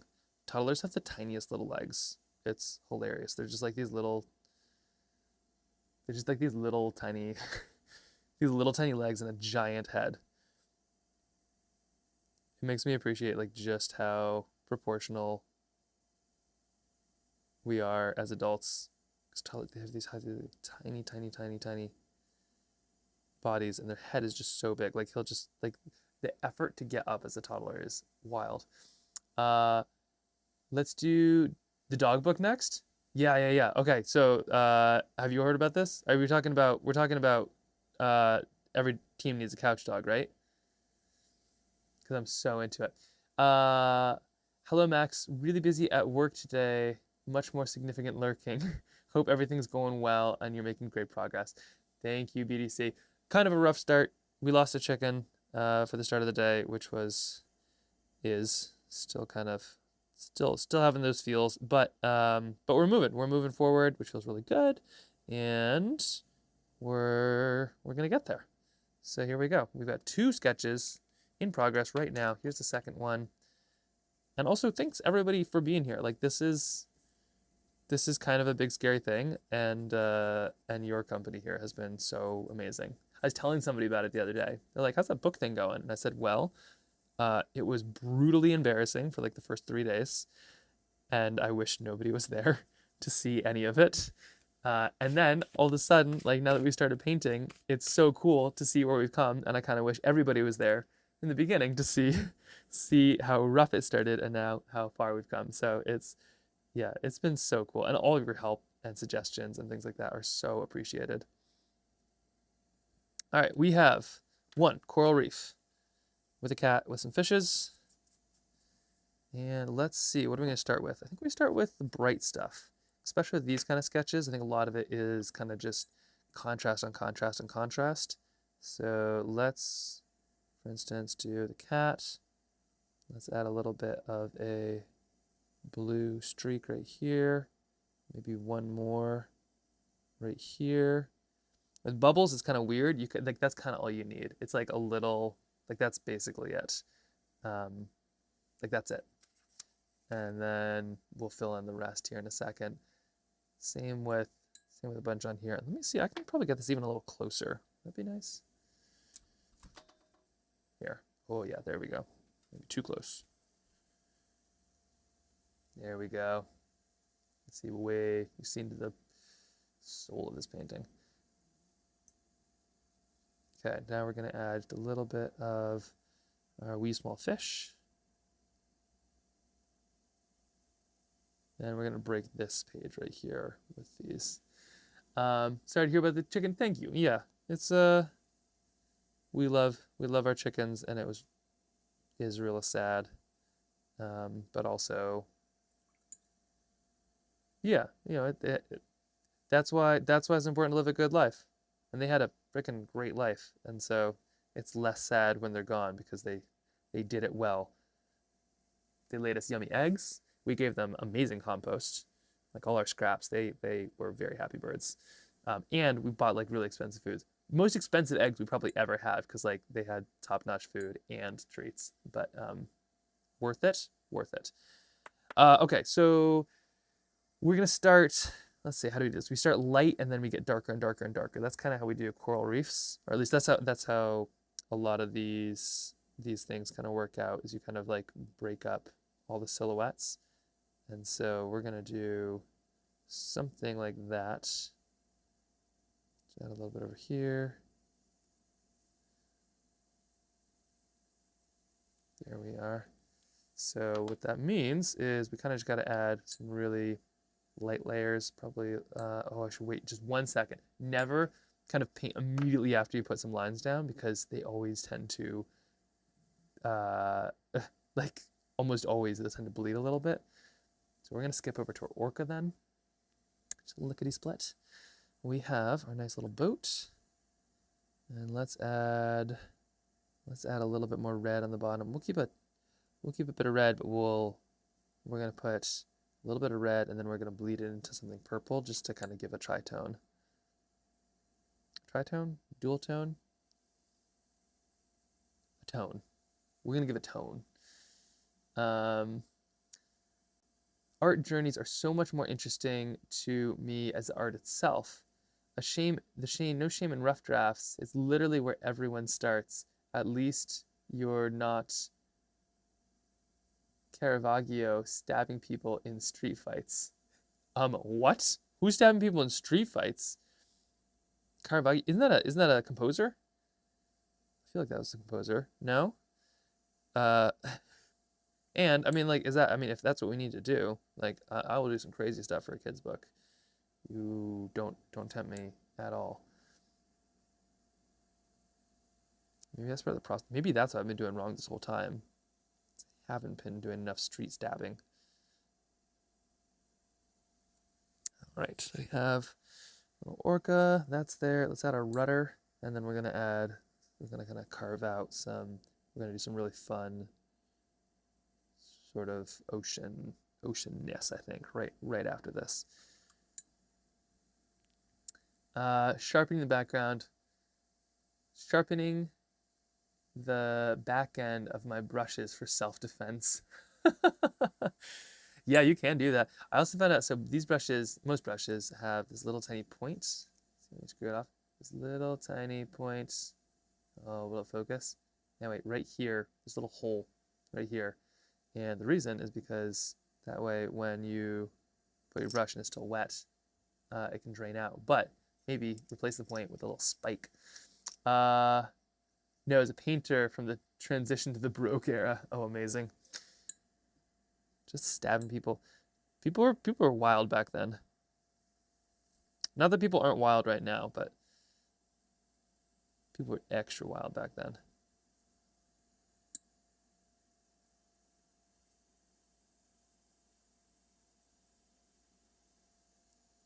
We got our cat up there. We got our sail down here. Let's add one more color to the sail. That seems to usually work well. So if you have two colors, doesn't take much, but you kind of do something like that, and you should be good. There, plenty. Now we've got a nice sail, and onto a coral reef. Is he the famous one with his lights and his darks? That's a good question. I do not know.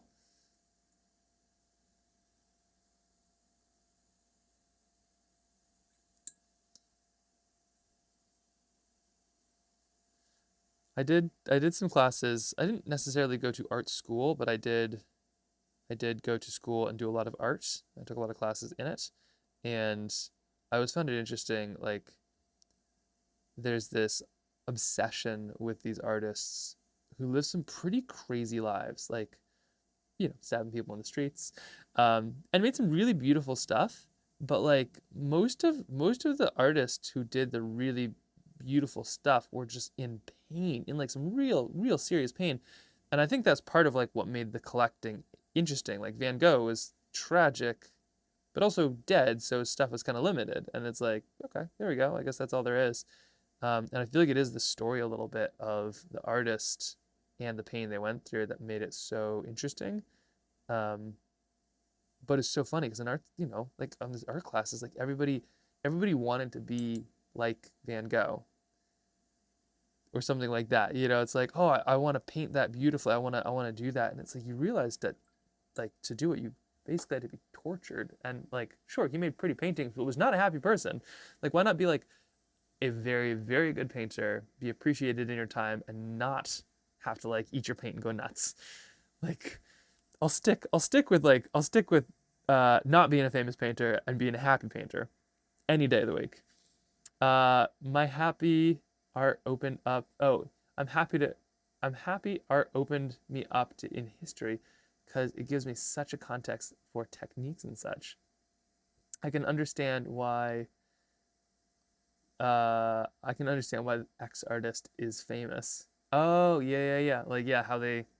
Yeah, I mean, it's yeah, art and history is so cool. Okay, so this coral, let's add some. Whoops, scoot things around here. Let's go. Let's go add. I think we can add a little bit here safely. Let's do some of that.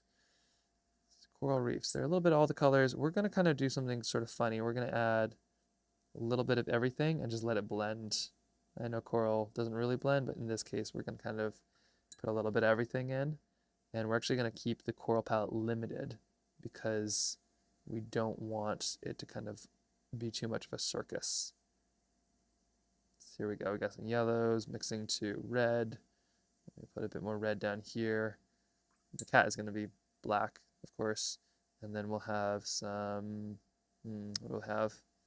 Maybe some purple. I like purple. There's some purple up here. Quite light, too. A light purple. Maybe we do a bit of light purple down here as well. Especially with the little soft belly of a cat there, which is white. So put a bit here, a little bit there.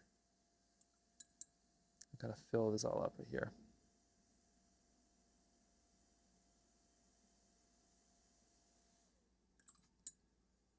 There we are, and let's put some blue now as well.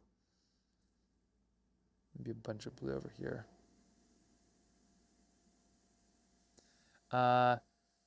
Let's see. I went from not caring about art and enjoying galleries and museums in a year.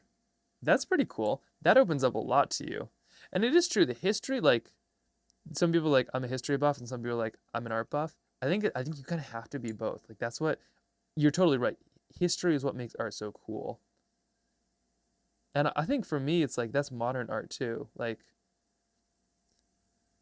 I find modern art really kind of frustrating and kind of hard to understand, where it's like, oh, you like put so much thought and then you did something kind of meh sometimes. But when you hear the stories behind it, it can be kind of cool. But I love the idea of art being the sum of how it was made.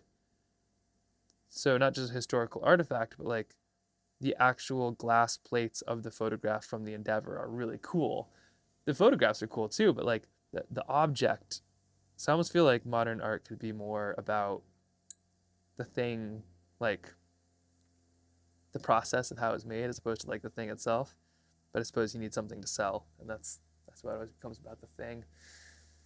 Yesterday I was practicing and letting the watercolors blend, using more water and mixing the colors that I normally would. I was so excited about the outcome. Oh, cool.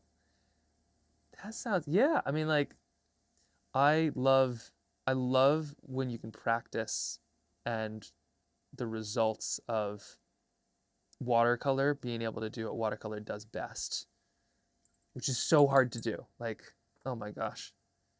I've been doing it for so many years and I feel like I'm still learning every single day.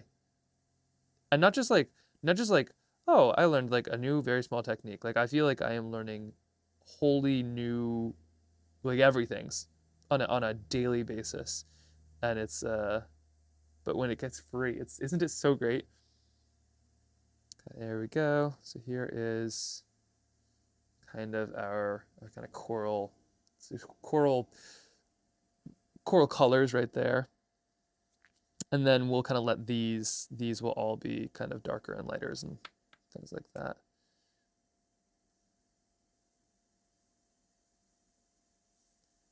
Okay, that feels pretty good to me. I was raised by parents who did the whole a 2-year-old could paint that. Oh yeah, about modern art. I'm super grateful college got that turned around. Yeah, it's well, and like a 2-year-old could paint some of those things. You know what I'm appreciating actually is like people always said like a 2-year-old could paint that as if it's a bad thing, but I think what I'm appreciating more and more is like the artist who is 30 or 40 or 50 who is painting like a 2-year-old because 2-year-olds paint so freely and so with passion and heart and like all of that stuff.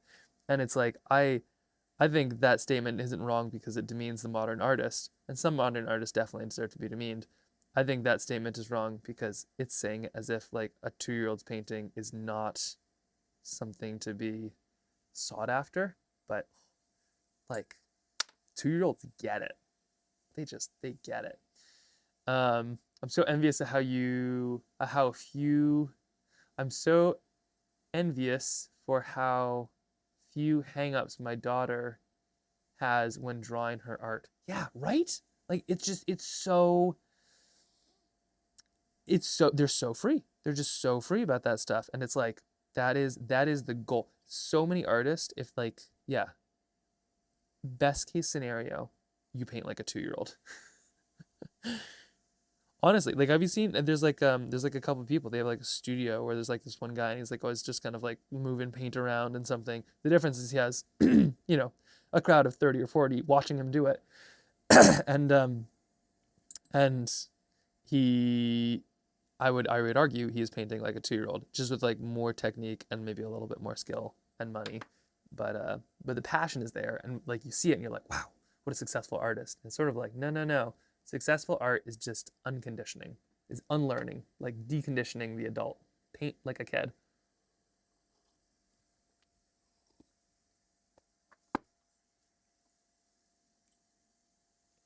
All right, now we have our orca. We're gonna go we're launching in here. We need lots and lots and lots and lots and lots of paint uh, and water here because we want it to go through. The other thing is, oops, I was gonna say I don't want to fill in that one. Let's see if I can fix that. Because orcas are, that is gonna be white right there. There's literally the one spot that I didn't want to paint in. Okay, we're gonna see how this goes. We might try to come in later. Everywhere else gets to be painted in virtually. But we want to kind of do it in one fell swoop because we don't want, so that's why I put all that water on beforehand, just to kind of give myself some space, some room. And I'm going to put a big layer of this blue all over the place. And then I'm going to come in and just slap some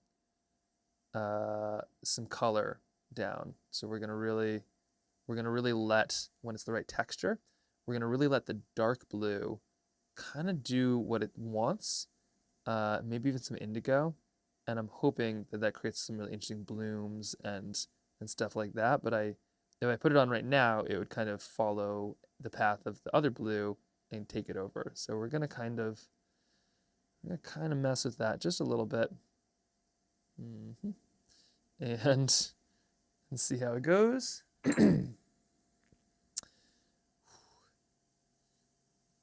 done all my choking up for the day, so now I'm just going to be nice and hoarse. Is that why we call horse horse? Is because we go kind of like, you know, horse goes, "Nay," like, is that the term? Because I'd understand if somebody's like, I'm feeling coarse, but no, they say like, I'm feeling hoarse. And I wonder if it is because they kind of like, like a horse does. In fact, I almost don't want anybody to look that up because if that is not the answer, I don't want to know. I like that too much to have that change. Okay, we have some color. And now we're going to add some depth to it. This, not bad. We could definitely run with this. We're going to add some depth to it. I've never thought about it, but now, true in my world. Amazing. Okay. Here we go. So we're adding a little bit of some blue. And I'm not going to fill, I'm kind of going to let a lot of this. I'm going to work up one side. And as much as I can, I'm going to ignore this color. I'm just going to kind of let it do its thing. I can always come back in with a bit of the other blue, which I can put next to it. But there we go. Now we're going to add some of this other blue. Kind of let those two mix. Bit of a mixer.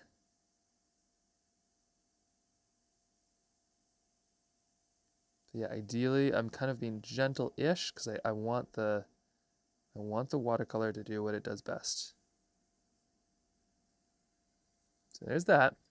Now what I'm going to do is I'm going to wait a little while and then put something darker down. If I can, which I'm not very good at. Yeah, we're going to wait just a couple seconds. And the reason you kind of want to like hold off on some, of these things because you want the, like there's textures, there's different levels of wetness. And some the paint is sunken in a little bit and some it hasn't and some, yeah. So there's kind of there's like these funny little bits of timing that just take years to kind of feel out and get right.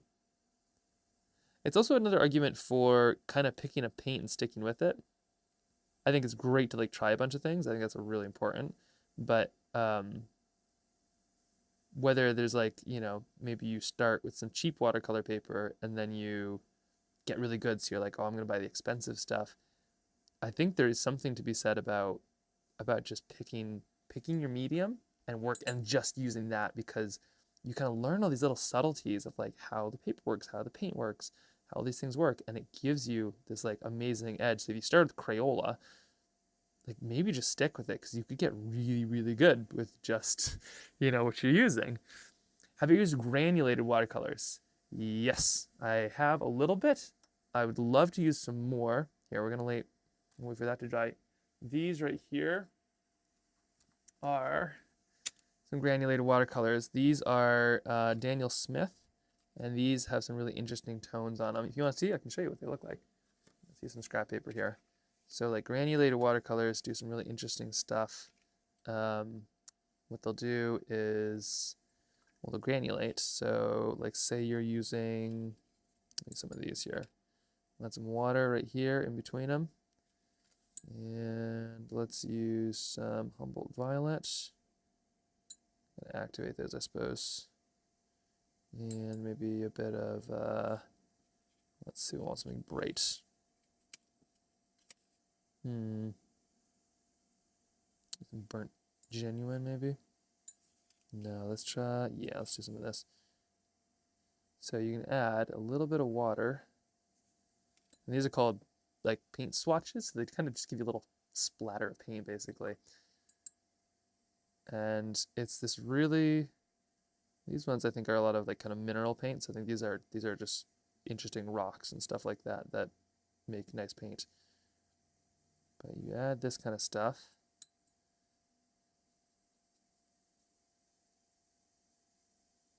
And theoretically, depending on which one you're using, they granulate in some really cool shapes. Let me see if I just switch this back over. You can kind of see sometimes they will, sometimes they won't. Usually not when you want them to. But sometimes.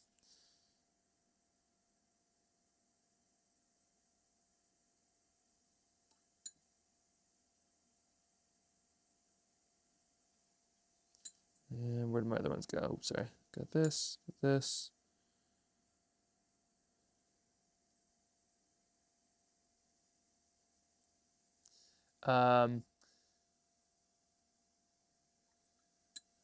Let's see. You got stellar watercolors. People say watercolor is difficult, and I agree, because it makes it cool. Watercolor is like the bad boy boyfriend, you know, or the kind of the controlling one. Sort of. It's like you you can't quite get it right, and it keeps you coming back. You're like, I can do this. Maybe not the bad boy boyfriend, but like, yeah, it's like I can do this. Like you never quite sort it out, and because of that, it like, oh, it's addictive. All right, a little bit in here. Should be enough to kind of see some of these things. And you're already seeing, okay, there's already a little bit right there. Let's add some water, let them do their thing. Okay, so these are a couple little interesting paints. So you'll see like this is one color. It's already kind of started to split into two. The most popular one, I think, is something called Moon Glow, which kind of is like basically blue. We'll see in just a moment or two when we have when we have a bit more dryness. We'll check these out and see if they do anything fun. But now we should be on orca time. I found you let them dry to see the magic and use rough paper. Interesting, rough paper. So right here you can see we have still shiny, still a little shiny. So we have that water there, and I'm gonna add, well, that's Moon Glow, talking to granulated paint. Let's Moon Glow to the bottom. A bit of indigo.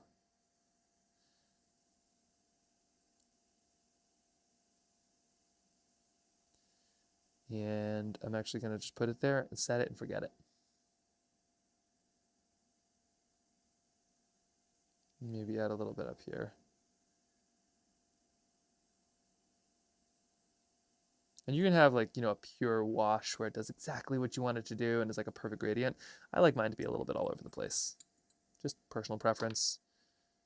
I like some chaos in my paintings. Resembles life.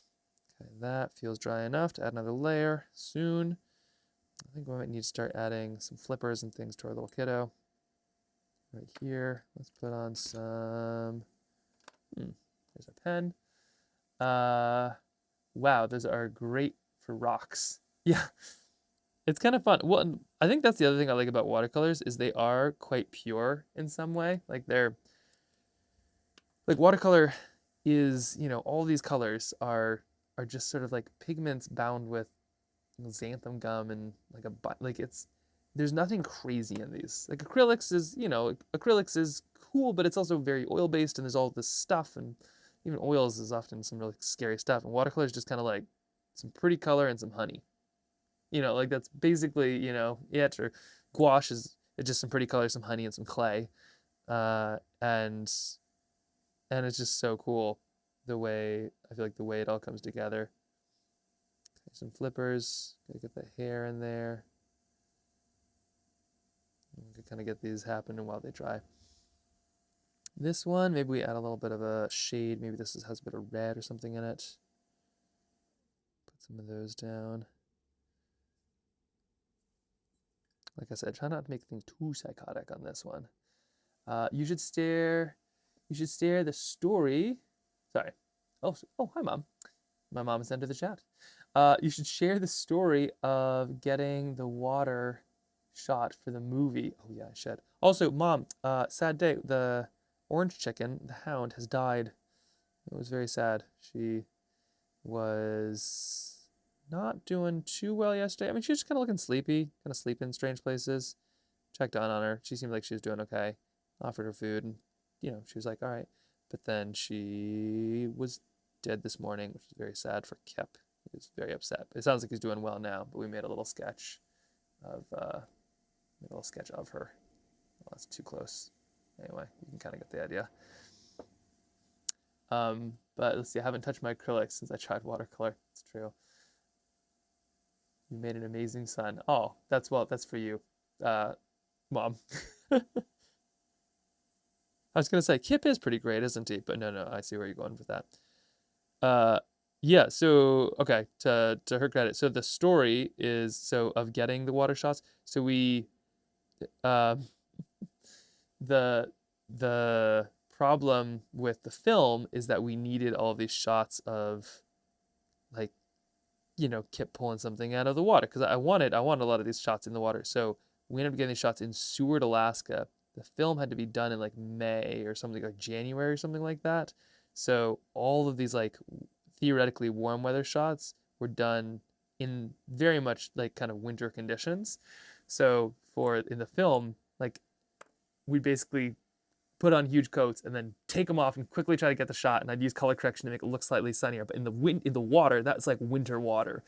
All the shots in the film. So taking off my pants so those don't get wet and just like jumping around in the water to get the shots. And it worked. You only need like 12 seconds of footage. So we got it with the 2 hours of coldness.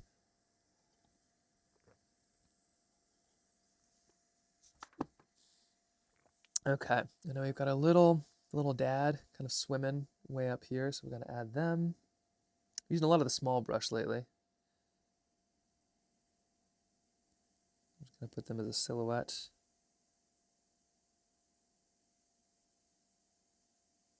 And then I want to show you the gradient of the orca here because it's really turned out well.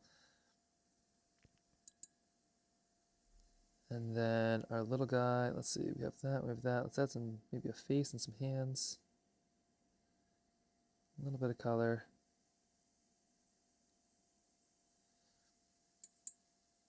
Check this out.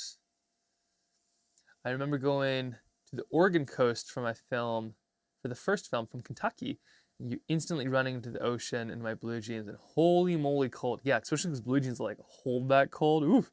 So check this out. See, the watercolor is kind of doing what it's doing, and you get this like cool, like it is spreading itself in the way that only watercolor knows how.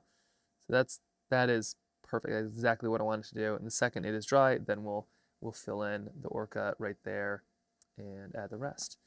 So, and we've got our little boat. We'll add the name in just a moment. And trying to figure out what kind of sky we're looking at. I think just like a pretty standard blue sky. What do you think? I think just like a pretty, I suppose I could put clouds. Maybe I should. Let me go do a little test here. Clouds would look like, say we've got a boat. I like it when you have those cool ones where clouds are kind of like on the edge. So if you had a boat, sail, and then we have clouds, and they like kind of do one of these. What is it? Sort of like that.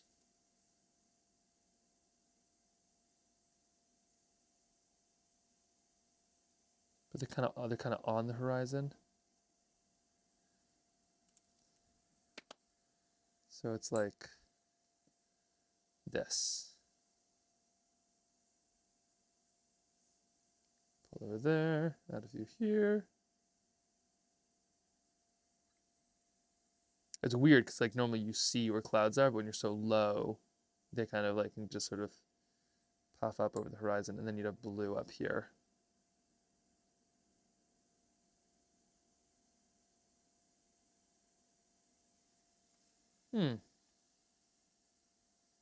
Okay. Got some potential. I think it needs to be like one of the really big fluffy ones though, if we really pull this off well. Yeah, and that's just so complex. I think I'll just put like a little bit of blue and kind of just fade it down. I think that's what I'll do. The ocean looks amazing. It's yeah, isn't that it's definitely it's the subtlety. And I kind of like it with that like nice contrasty white orca. So maybe we just have like a nice little albino. I'm sure those exist, albino orcas. Okay, now this, let's see, just checking for wetness here. We're in good shape. So now we're gonna do the scary big thing of we're gonna just take a little bit of blue, stick it up here, and then we're just gonna pull the whole strip of blue down piece by piece. So here we go, bunch of blue, as you have it, and clean water, just on the brush, and I'm just pulling it down. Kind of similar to what we did with the blue over here. I'm giving it a spot to go and letting it do its thing.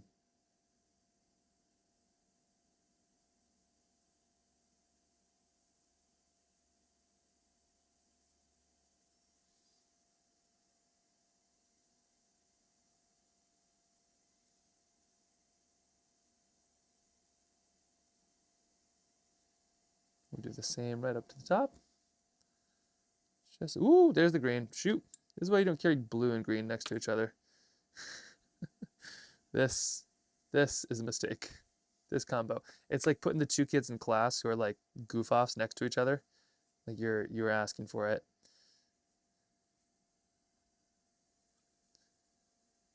All right, now let's try this again. Okay, here we go. Until I have to separate you two. Too much water, but I think we're gonna be fine.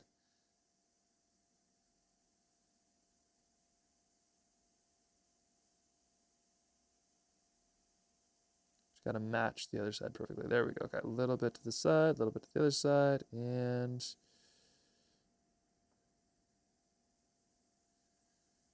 okay. There is that. Okay, cool. So now what we got to do is add a mountain, a hat, a cat, and an orca. And then we're there. And the cat and the orca should be good because they're kind of the same color. That should be nice and simple. Here's our hat. And let's add maybe some pants.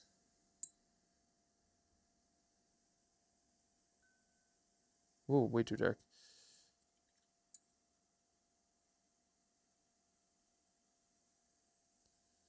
Oh, yep. That was a mistake. Those pants. Do you see?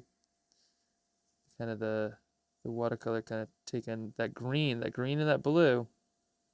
Okay. Well, we'll give that a second. Back to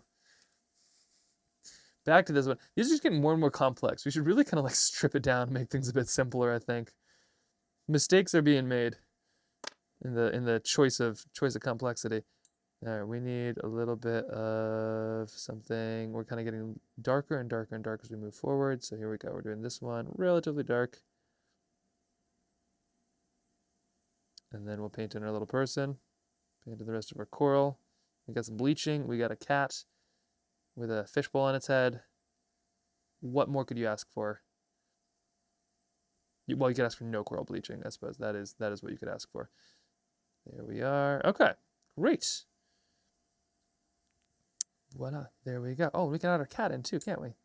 Let's add some of these little details. I'm putting these in because I want the contrast to kind of highlight the rest of it. So we'll add a little bit of this here. Excuse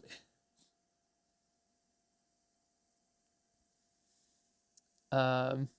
Yesterday, 9 finished. Today, we're on track to complete 3. But they're going to be museum quality. You are exactly right. What a 3 these will be. Yeah, we're gonna see how it goes. Or the first 3 are gonna be museum quality, and then the next 3 we're gonna see. We're gonna see. Okay, right over the edge. There we go, and then let's get some arms in there. Get some red with the arms. The more kind of layers you have, the more complex and the longer something takes. It takes a while to kind of get these up and running. So this is just a little bit right there. There we are. All right, and right here, what do we got here? We got our cat. Let's add our cat here. The cat, we're gonna add a little bit of moon glow or indigo or something. It's pretty simple. Let's see, we've got kind of a little bit of like tuxedo cats are kind of fun because they're just, you can kind of make up the colors. Like so long as you have a little bit of black and a little bit of white, you're probably fine. So we're doing that. It's like the Rorschach mask. Right over there. Is there a hair? Oh, there is. Feeling some disturbance in the force of the brush. And it was like, where is that hair coming from? Okay. There we go. One cool kitty and his diving bell. Add a little bit of this to the edge.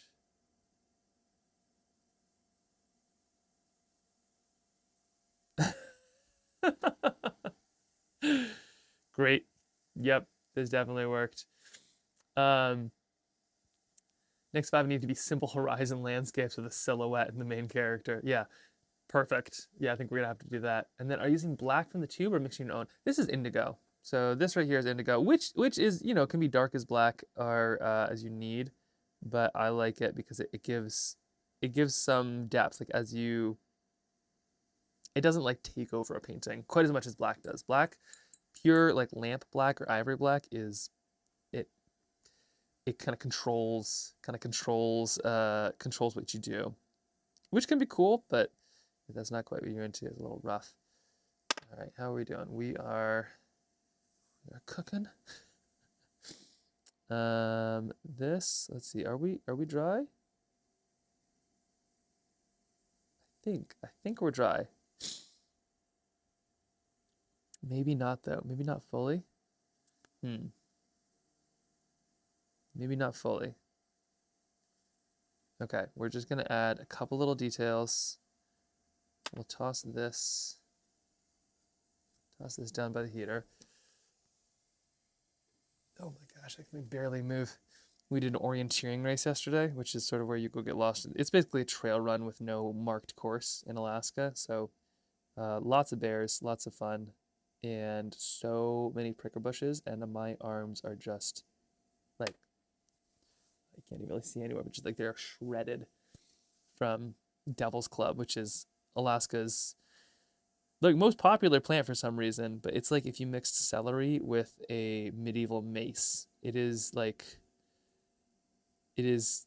vile, and there's just like a lot of running through it and kind of getting torn up. So did a bunch of that, and now I can feel these little cuts all over the place. Okay, we have our little mountain. Let's add some of that in right now. Got a little bit of blue, or so a little bit of brown right up top, and then we're going to add the rest in here shortly.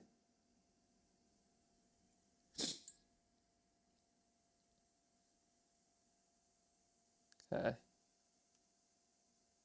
A little over to the edge, and a little over the top. And now let's get our little cat. Just a touch of that indigo or whatever I'm using. Just so little. But you can really tell, you know, the difference between like paint and just pen. It's amazing. All right, so there's a cat. Looking over the edge, let's see, are these dry? Those are dry. We'll just kind of put a tiny line for our mast. Both of them. And then I think it's onto the orca. Yeah, I think we're there. Okay, that's scary. So, orcas. Orcas. Those are gonna be fun. We have, let's see. We have a little bit of a gray kind of streak like right on the top, which I've added. And so I think for the most part, what I'm gonna do is just kind of fill it up with something called moon glow, which is sort of that gradiated paint. Watery moon glow, and then I'll add indigo below. So here we go. We're just gonna kind of fill in a lot of that. If it becomes pure black, that's fine too. Like that's kind of the beauty of this, is if it is a fully pure black animal, then that's fine. But if we can add a little bit of some shape, a little bit of some texture, then that's all the better. So we're gonna give it a try, and then we have a fallback plan. That's a pretty good one. A little bit over the edge. Oops, yep, I just made that way bigger of a tail than I meant to, but that's fine. Just scooting along the edge just like that, and then we're adding water to kind of flesh that out. Because even when you're using the same color, there's still a lot of variation between everything. Okay, so we've got something like this. Not going to add too much on the other pieces because now, see, there we go, something like that. Because now I'm going to use indigo below. So that's that, and now we're using indigo below. Right here. You can see the indigo is much more kind of blue. I mean, it's much darker because I'm using a dark concentration, but it's much more kind of bluish. Moon glow is much more kind of purplish. There we go. A little bit of indigo. It gives us that kind of double tone.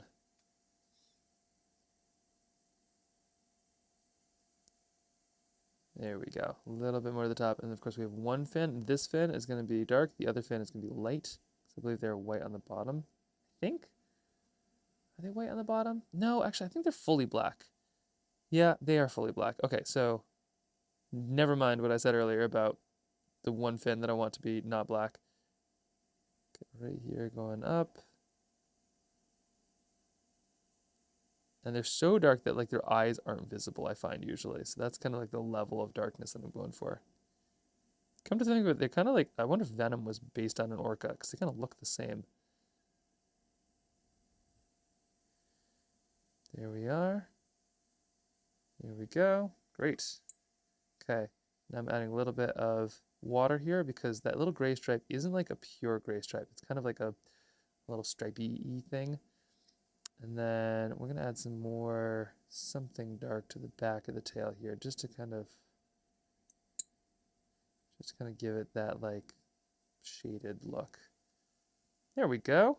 Get that last fin and we're in good space. So we have just scooting down right there. Voila. One orca. Oh, maybe for its dorsal fin too. One orca. Ta-da!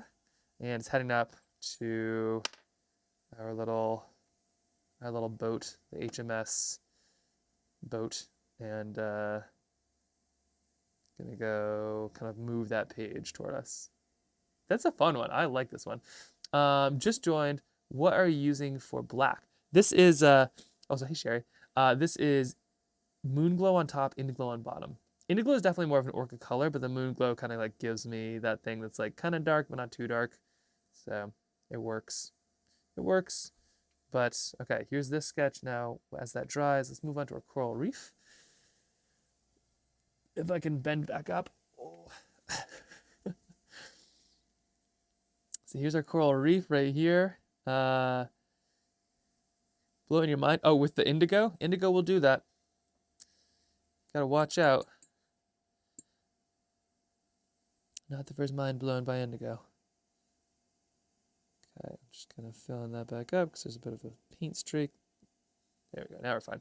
All right, so here we go. Back into our little spot here. So because I put this one on, it means that I can kind of go as dark as I want on this one, and then this little character will kind of be filled out. So I'm going to add a little bit of water just to kind of lay the groundwork. Something like that. And that kind of gives me some leeway to get flowy with it. I think I want this one relatively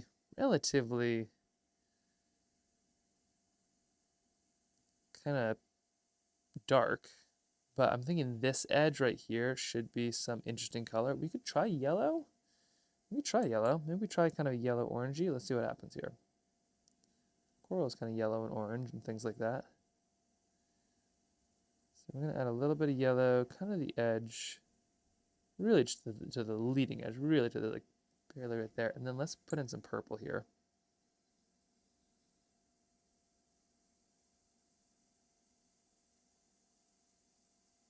And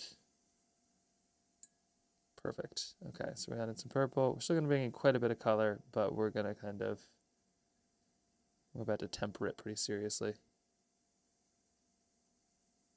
Okay, right there is all of that.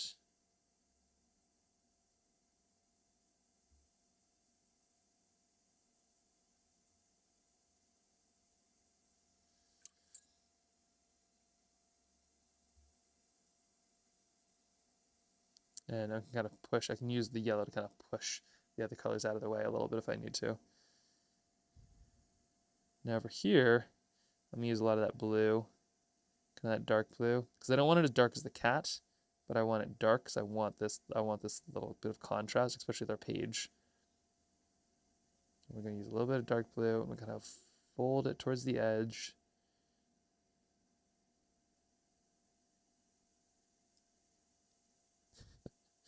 The things we do for like what will essentially be just a couple seconds in a book for somebody. But it adds up. It really does add up. You know? And then it might take 10 days to make a book. But then if somebody reads that book, or if a lot of somebody's read that book hundreds of times, which sometimes can happen even with one single kid in one single week, speaking from experience, then all of a sudden every little detail that you put in is so worth it. Honestly, even if we made one copy, it would be so worth it. This has been such a fun process. Okay, right there, up and over. And I gotta match these colors really well because otherwise it's kind of confusing. You can use something called mask if you want, and I'm not talking about the diving mask that I'm just painting around, but you can do something called mask, which is where you basically cover up the parts you wouldn't want to paint on, and then you kind of do big broad strokes, which is great because that keeps your gradient sort of the same in a lot of ways, which can be really cool, but putting mask on is a total pain. And it makes things way harder than it needs to be. So it kind of depends on sort of how and when you want to use that. And in my case, it's just easier to sort of paint over it.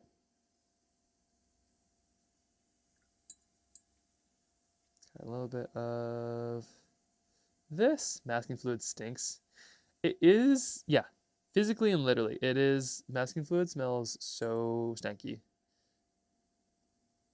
What I am digging is cold wax medium. Sorry, not to like tell anybody to go sniff glue here, but like cold wax medium is so good smelling, especially once it's on paper for a little while. It just smells like kind of like old bookshop or something like that. But that stuff is like mask that you can't pull up. Mask is great because you can be like, cool, I want there to be no watercolor here, and then you can kind of pull it back up. Cold mask medium is like the second it's on, there no watercolor will be there or ever again. And it's very shippable, as we know from postcards. It might be 10 seconds worth of FaceTime, but cool thing about our brains is we interpret thousands and thousands of words instantly in one picture. You're so right. Yeah, you're so right. Yeah, it is amazing how fast that happens. Okay, now let's just add maybe a couple little dots in here, and that will give us kind of that cool coral effect. Kind of make it look like it's see-through.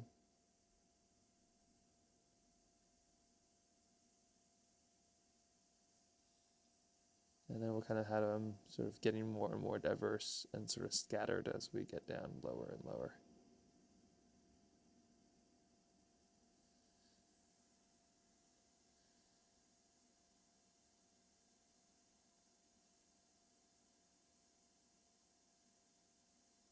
There we go. Okay, cool. Actually, I really kind of like this sort of composition. It's a fun one. Oh, I gotta get that cat's leg. The only weird thing is I didn't quite fill in that part, so kind of there's a little bit of funny whiteness, but if I didn't point that out, you probably wouldn't have known. And we'll put a little bit of that there. That was too much, so we're just gonna use the magic of the toilet paper.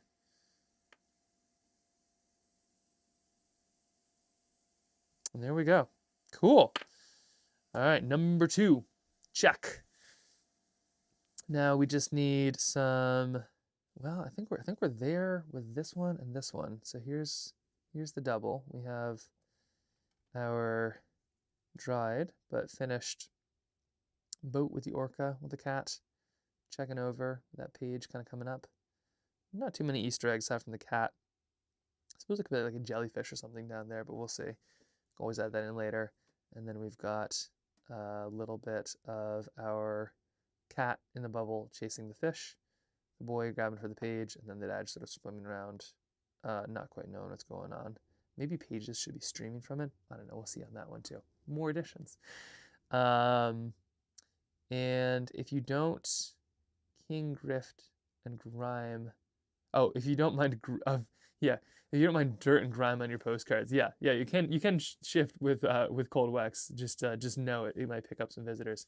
Cat and mantis shrimp. Yeah, right.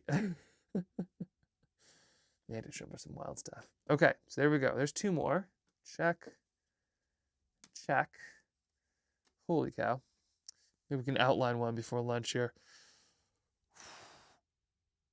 Oh, it's gonna be one of those days.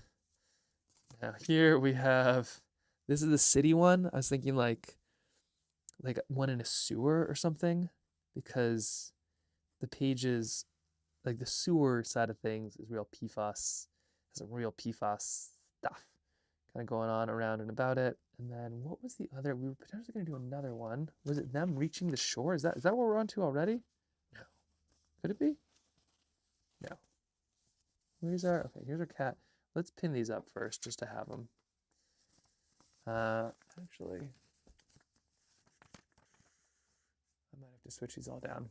These, because see, these we've gotten to the end, so we need to kind of switch these up here already. Let's go scoot these all down here.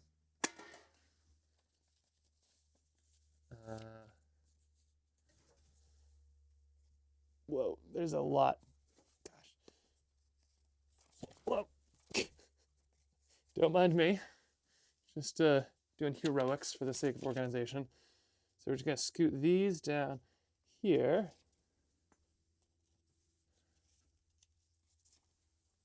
And we'll be able to move back up there.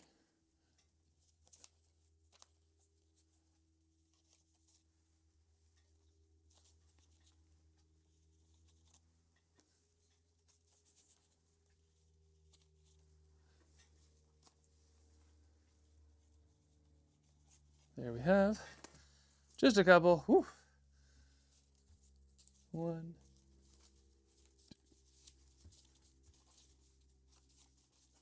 This is the kind of stuff where it doesn't really matter. Like, I could just leave these on the desk, but for some reason, being able to see it like means so much. Which I think is just like the nature of like a book, right? Like, you don't need pictures in a book, but being able to see it like changes it. And I think for me, it's like you can lean into those visual things.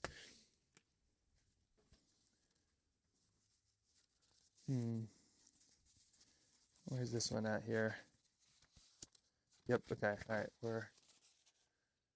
it also helps me stay a little bit more honest, where I can kind of get really down on myself about like, oh, there's so much more to go, or you're not going fast enough, and then it kind of forces you to look at everything you did, which is the worst part about sketchbooks is you don't always see it. Like a big painting, you have to stare at the thing, but with sketchbooks, they can kind of hide and kind of like keep you forgetting just how much you've gotten in.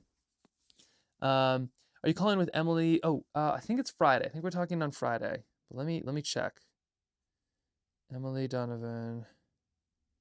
Yes, Friday. And Friday, because it's not Friday, it's Thursday, right? Yes.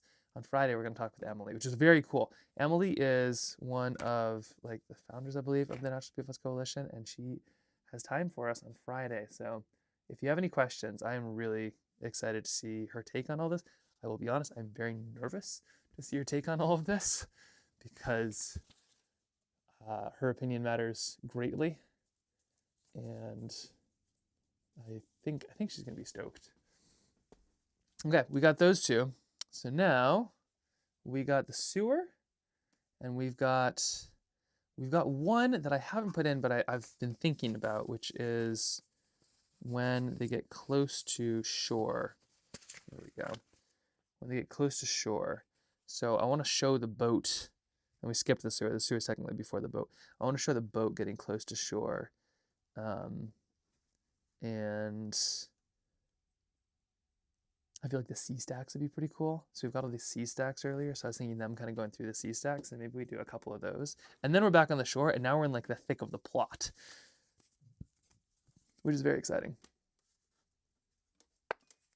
Okay, so we are, where are we? Okay, so these are the C stacks. So that's kind of what we're looking at for those. And I want to kind of keep them consistent. So yeah, you got C stacks here and C stacks here. So those are the two of those that I want to have together. Okay. Yeah, let's try some of these out. Let's give them a go. And let's go straight to paper because we don't have time anymore for anything. No more time. Oh, am I out of paper? Where am I? We're out of that paper. There we go. We're back onto this paper. The yellow in your dad's jacket is so yummy. Yeah. The yellow is called cadmium yellow deep hue. Hue. Don't get if it says cadmium yellow, don't get it because that means it actually has cadmium in it. Or you could, but hue is basically cadmium without the cadmium, which is a little bit like saying like now with less lead. Because it is. It's like cadmium is a heavy metal. It's a scary one too. But boy, that yellow it makes, so good. Good game. Good game, Trailbound Sketches. Oh wait, what did Trailbound? Thank you. Make sure you don't miss it. Oh wait, what do we say? Hoping to call. Oh yeah. Will cadmium help me grow extra arms? I think it'll help you grow less arms actually. If you have too many arms, then try some cadmium. Yeah, I think you get like nerve stuff and whatever lead poisoning does, cadmium will probably do something similar. Probably not huge concentrations, especially with watercolor, but yeah, all the oil painters will get like Parkinson's and stuff and have seizures because they just be working with these heavy metals. It's like it's kind of it makes me glad that I'm growing up, in a time when watercolors can be much more untoxic. All right, and as you can see, our patron chicken. Those poor two other birds. We're gonna have to be real sweet to them. Gosh, yeah. What are we gonna watch today? You want to see the birds again? It's such a sad to have two of them. Okay, so we have our sea stacks. I'm thinking the boat comes down past the sea stacks. So I think we have like. I think we have like. Where's our boat? Let me see our boat. I'm thinking we have our big yellow sail. Kind of like, let's see, we'll kind of put a big sea stack on one side. So I think we have our big yellow sail. And we make a tiny little boat right here. And have it sailing past like one of those big sea stacks. And the sea stacks, looks like we have kind of the big one and the small one, but that they're kind of connected. So maybe the boat actually needs to be sort of here, and it'd be big sea stack and little sea stack and tiny boat.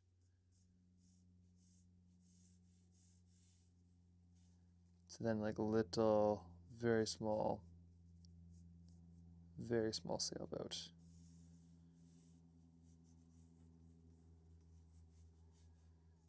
Sort of like this.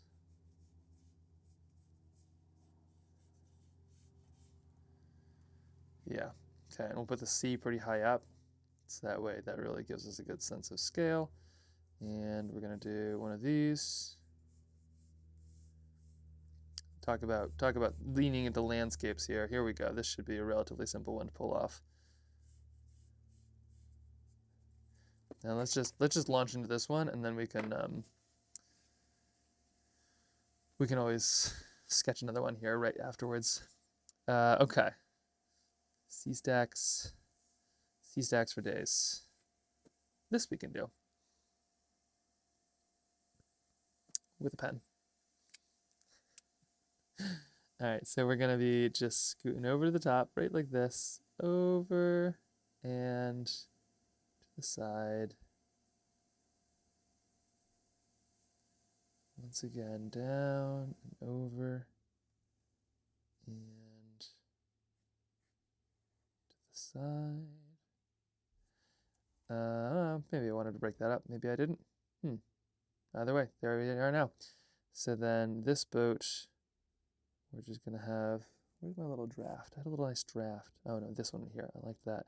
So we'll do kind of one of these kind of shapes. And then we'll have our little tiny red boat. Almost more of like a, whatever you call it, almost more like just a shape than anything. And then we have our big sea stacks, which are gonna look like, if this is anything to go by, we'll have kind of one of these.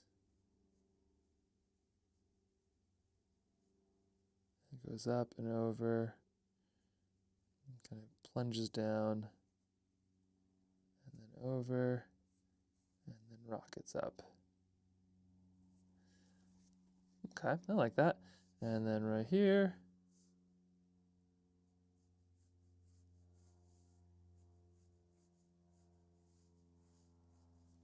there we go, something like this. Okay, and then sea stacks often have, these ones are kind of purple, which is fine, but they often have,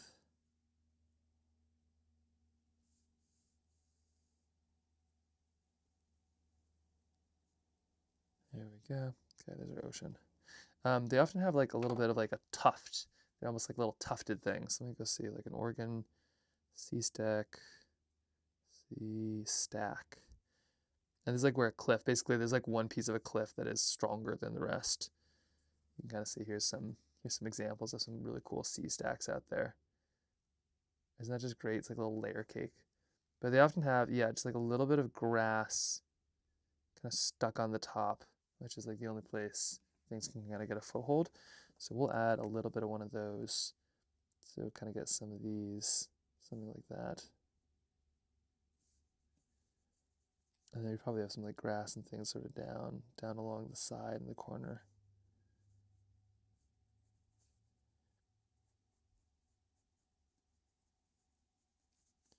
And then, gosh, what would it be? It'd be kind of like a layer, maybe a cut up here, cut up here, cut up there, and then it'd be layer, layer, layer, layer, layer, layer, layer, layer, layer, layer. Okay, now it is erase, erase, erase, erase, erase.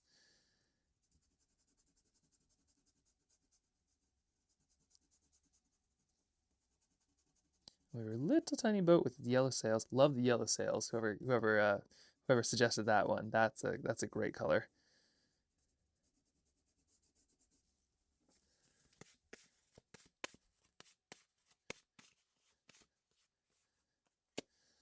All right, and so this one right here, we start with the yellow sails, I believe. Yeah, we think we start with the yellow sails and probably the red boat below.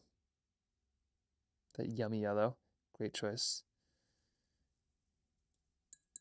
And then probably the red boat right below.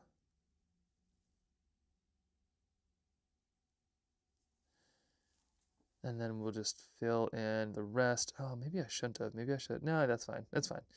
And then we're gonna just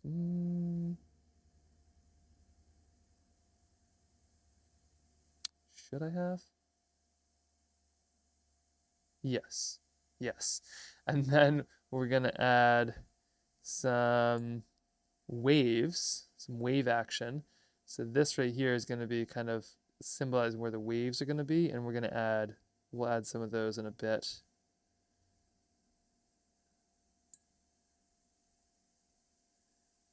But this kind of gets us like those initial little bits. The sea stacks themselves, I'm not sure. Let's see, our sky is going to be dark-ish, but not too dark. Let's put some clouds maybe, just for fun. I'm going to put a little pencil line just to kind of get a sense of where they're going to go.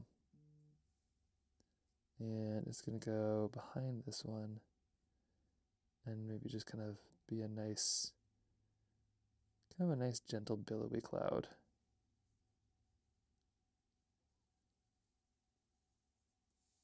Yeah, something like that.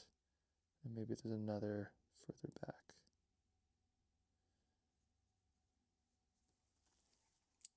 Little, simple, easy ones. Little clouds are the best.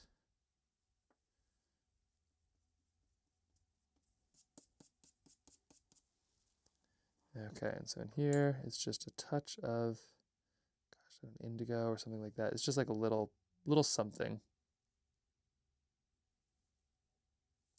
What did I have? Did I have it here? Yeah, I think I had it here. Oops. That was me grabbing a color I shouldn't have. I don't know what was that. That's all right. It'll work out.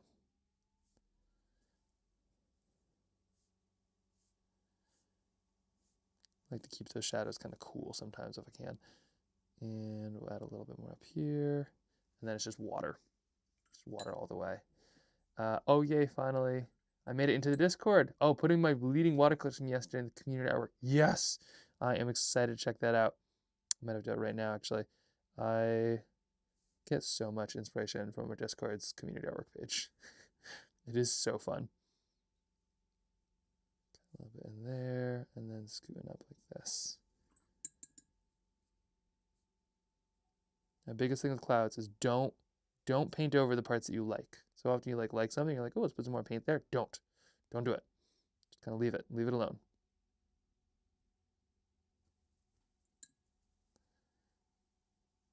So here we go. Nice, fluffy, cute cloud. Leaving it alone. For now, maybe add just a little bit over here. Oop, things still running, things still working. Just got a notification that the Wi-Fi went a little haywire.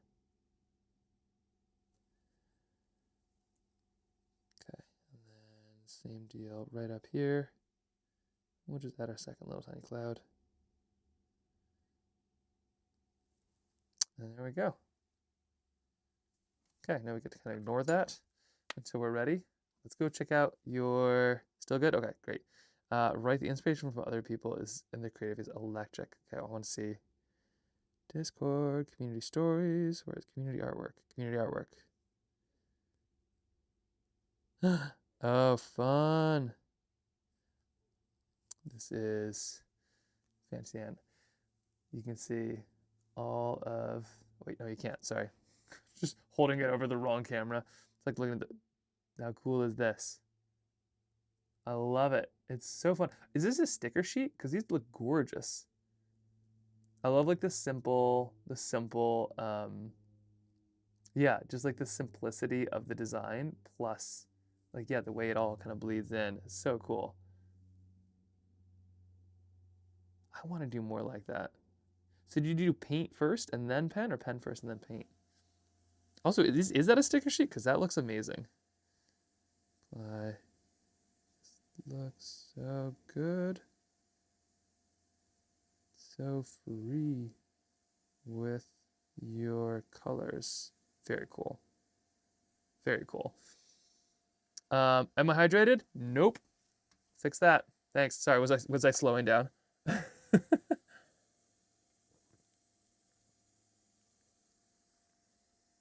Oh, interesting. Yeah, paint, pen, and then scanned it. Made a sticker sheet for 10 years from now when I do stickers. Amazing.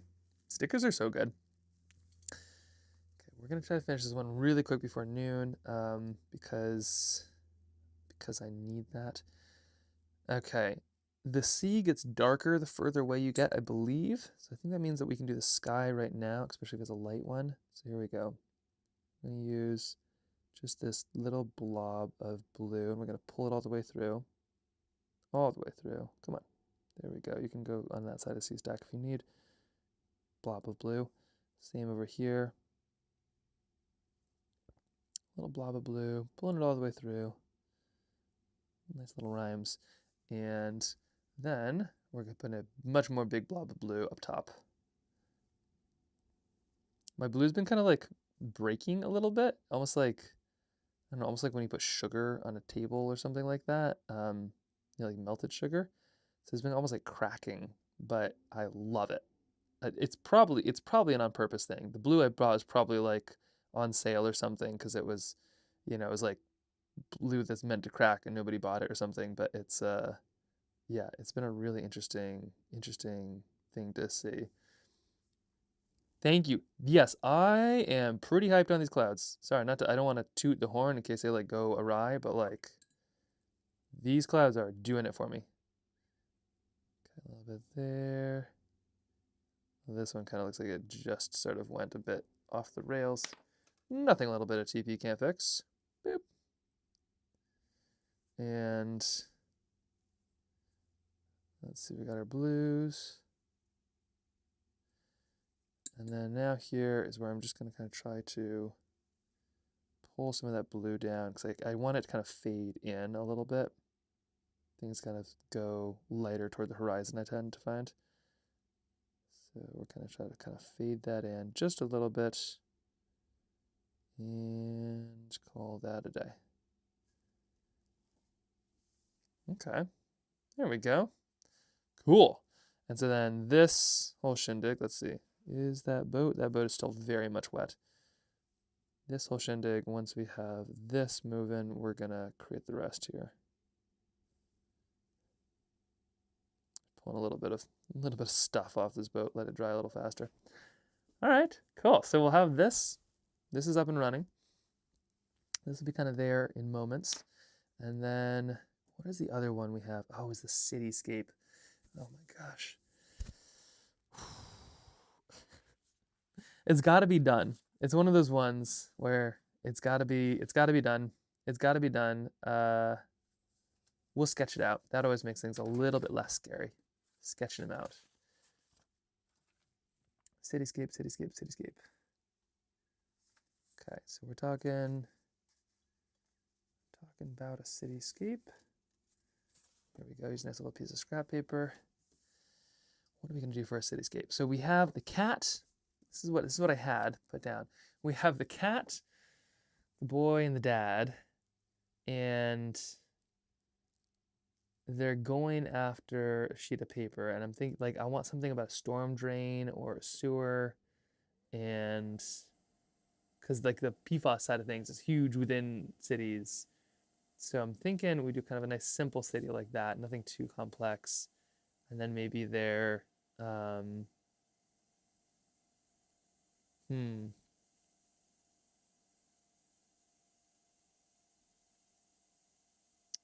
maybe they're like looking down in a sewer grate, or maybe it's a cross section.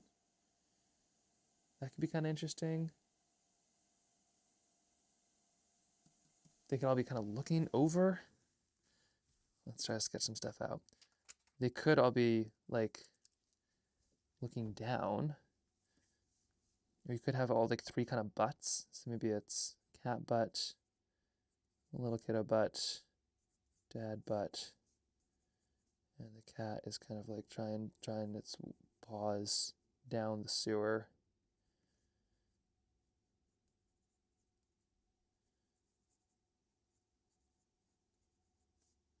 And then there's like one of those kind of grates. And it could just be a cross section. And then you see kind of the city in the background. See something like that. Love the cat. It's got to be in there. It's got to be in there. Because then you could have kind of a cross section. So it's like, right, you have legs, legs, legs. And then maybe it's this cross section where you see the sewer. And deep down in the sewer is like, oh gosh, what would it be? Kind of like, yeah, the piece of paper is here. And there's like a big culvert or something going down there. This could be here.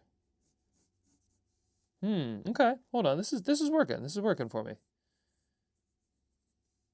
And they're trying to get it, but then you'd have pavement, a layer of gravel, a layer of dirt, maybe a bone or something interesting like that here. I feel this. Okay, this feels really good. Any shoes down there? Ooh, there's an idea. Yeah, we could definitely put some shoes in the sewer. Mm-hmm. Yeah. Okay, this could be kind of fun. Butts. Yeah, exactly. Butts. We'll have to have some. Okay, well this feels good. Let's get a loose outline maybe on the paper, and then I've got to run in for lunch, and then we'll make it happen. I find it's actually good to kind of do things where you have like I find it sometimes works very well to have to leave with things half done. Sometimes you need to complete where you're at. Like you have to just try to get through whatever the draft is. You know, if you don't, like, it's gonna haunt you. But then also in the same way, sometimes if you have something that's kind of sticky and a little scary, like uh, a cityscape, then it actually really works to kind of like do a half draft and then kind of run. Um, a single red balloon coming out of the sewer. Yeah, right. Really get that it in there. I can't believe how many shoes there were on Katmai. Yeah, that was pretty wild. I might be going back there this summer. I'm really hoping that it works out, but there's a chance. There's a chance. You're telling me there's a chance that that I might be going back, which would be so cool. Okay, cat butt. I'm trying to copy exactly because I really like how that one looked. Legs and tail. And then you have the little boy with his butt and 2 feet. And then you have the dad with his butt and 2 feet, 2 big boots. And then you'd have this. You have kind of a sewer grate and a sidewalk. And maybe some grass right here, and then in this back you see the city. So you know. Yes, okay, this is good. This is really good. And then you have this. This. And then you'd have sort of this cross section. I assume this is what a sewer would look like. Chances that I'm going to do this and like there's going to be some chemical engineer or what is it, some civil engineer being like, no. So here we go. Oh, yes, very cool. So we have our little pipes going all over the place. Maybe we have some more pipes or something like that. Maybe a couple more pipes. No, we'll just do pavement, gravel, and maybe another layer of pavement, and then some stones and some dirt.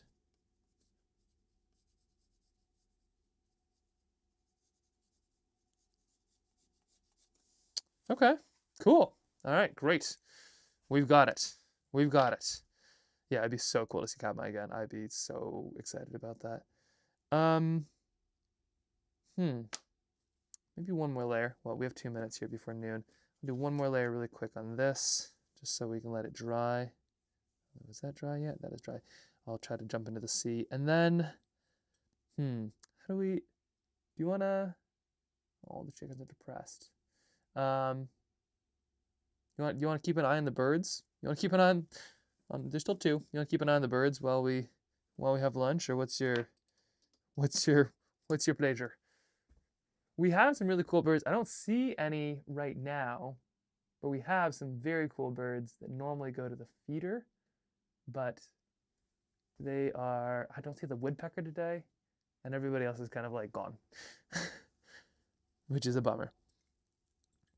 Let's see, what do we do here? Do we want to do the scariest part? Let's do the scariest part. No, let's not. Let's not do the scariest part. Let's do the sea stack part, followed by the scariest part a little bit later. Camera on the chickens painting for the silent vigil. Yeah, probably should. Did something happen to chicken? Yes, the poor red chicken who was kind of not doing super hot yesterday did not wake up, so she died in her sleep, which is real sad. But also, like, I can't falter too much. I mean, that's when you're an old chicken, you're allowed to go whenever you want. I know. Isn't that a bummer? Yeah, she was a good one. whoops, what did I just do there? She was one of our first chickens. Well, we've only had like one batch of chickens, but she was one of them. And okay, we're just gonna quickly add this. And then Kip was real upset, which I appreciate.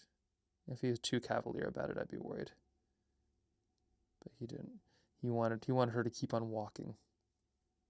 And then he didn't want all the other chickens to die too, which is I also don't want all the other chickens to die. I think it's kind of confusing and scary when you're 3. Especially when your parents come up and like you can tell they're both sad. I think that's like one of the most sad things. Like at memorials and things, you know, I can be like, I understand what's happening, and then when everybody else is sad all together, I just can't do it.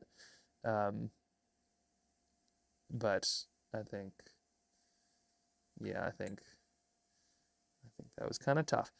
How long do they live? Chickens, it's hard to tell. Chickens live anywhere from like 3 to 12 years. Kind of depends on the breed, kind of depends on like situations. They're a strange one. They can live, but in my experience, and these were all like 3.5, maybe 4. In my experience, 3 years is about what you can expect from a chicken, and then anything over that is bonus. And for eggs, I think they usually lay eggs for like a pretty good chunk of time, but also yeah, I mean ours aren't exactly like, we're not, if they stop laying eggs, we're not gonna put them to the axe or something like that. They really are compost machines is what they are, and very good ones at that too. Excellent in turning like noodles into eggs, which we very much appreciate. Okay, so we've got our little kind of C stack right here. We'll put some grass or something like that a little bit lower. We know we might see what we don't and still hanging out with the chicken spirit. Who knows? We might see what we don't, and he'll still hang out with the chickens in spirit. It's true. Yeah, it's true. It's true. Could finally, you know, if this chicken became a ghost, it could finally scoot through that fence.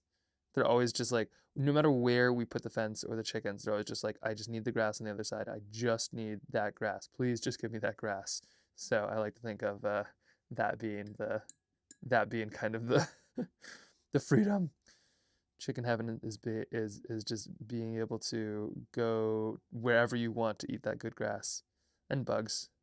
They're so into bugs. Okay, so we got a little bit of our C stacks right there. Let's kind of put some purple or some blue kind of moving up. And that's good enough. All right, we'll add some layers of color and things like that in just a second. All right, so there it is. Okay, if you'd like, put the chicken cam on. Just know we're missing one. All right, now I am gonna go run to lunch. We have done 2, and we have 2 outlined. We're behind the ball a little bit, but for good reason. And I think we'll be able to catch up. I think we'll be just fine. I think it's all gonna work. Oh, I gotta plug this in, otherwise that's gonna die.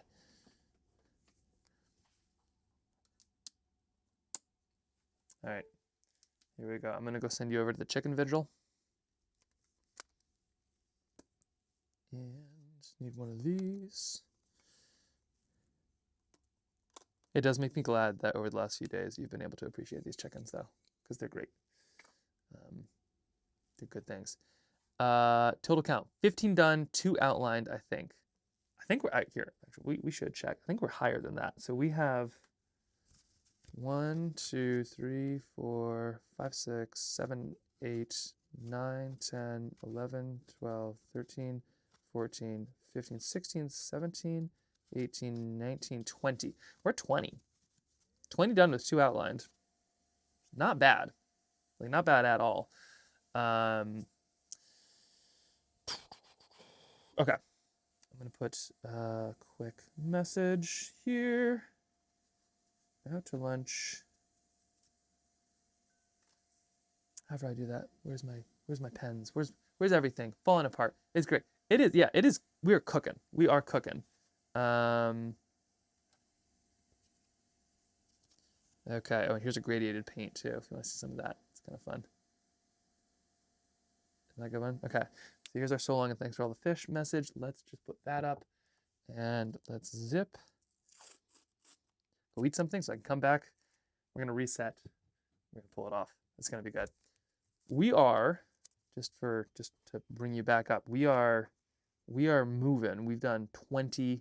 I think we still have something like 15 to go maybe. But we're absolutely cooking, and in just a couple days, I think we can get this done, and then we'll be sending it out for a prototype, and then hopefully getting that kind of squared and finished soon. Okay, there we go. That's there.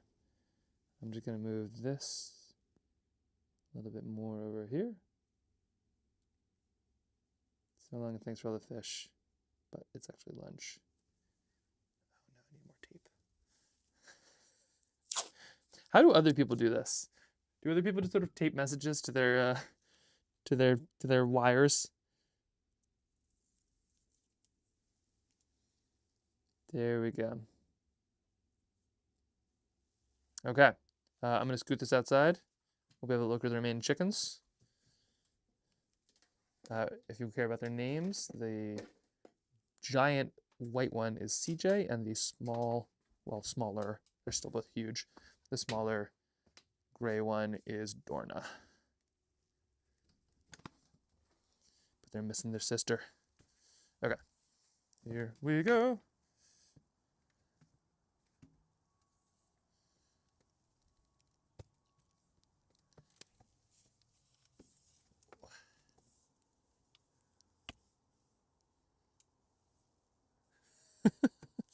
You can't see this right now, but there's like all these wires hanging out. I'm just like trying to get it out there.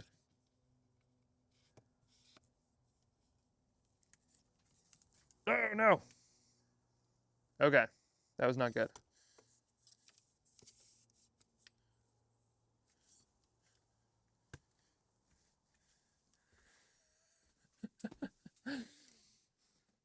Okay, where do we go here? We can do this. Very important that we're able to see chickens over lunch.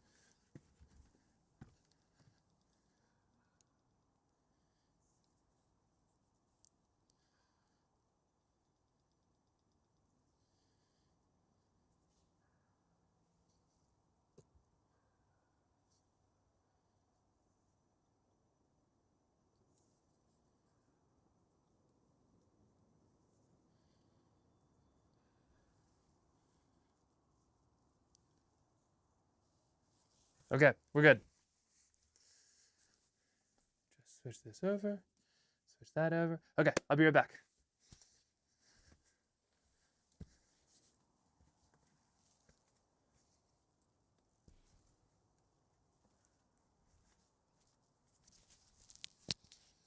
Okay, hello you two. Yes, I'm gonna bring you some food. I know. It's been kind of a day, huh?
you, and for you, and for you.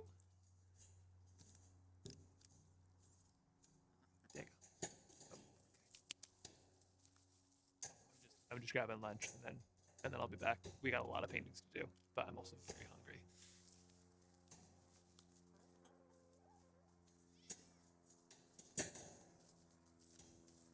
In the meantime, I offer you this cat.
today. You have muffins right there. I know. Okay. We'll make sure that we're going a million feet later, so you have some good stuff. Okay, I need to clip this out. And I have a question. I have a question for everybody here. In just a moment. Oh, too much. Whoop, too little. Okay. I just need to go square things away. Okay, I'm back. I'm back. Nobody spoil the chickens. There we are. Fed, ready. Back at it. Whoa! Back at it again. What did I do here? Just breaking stuff, as one does. Okay, I need to. Let's see. That's there. That's there. If I click this button, does that? Ta-da! Okay, that's good. I have to work on this one. We're gonna finish this one up here in just a second. I have a question.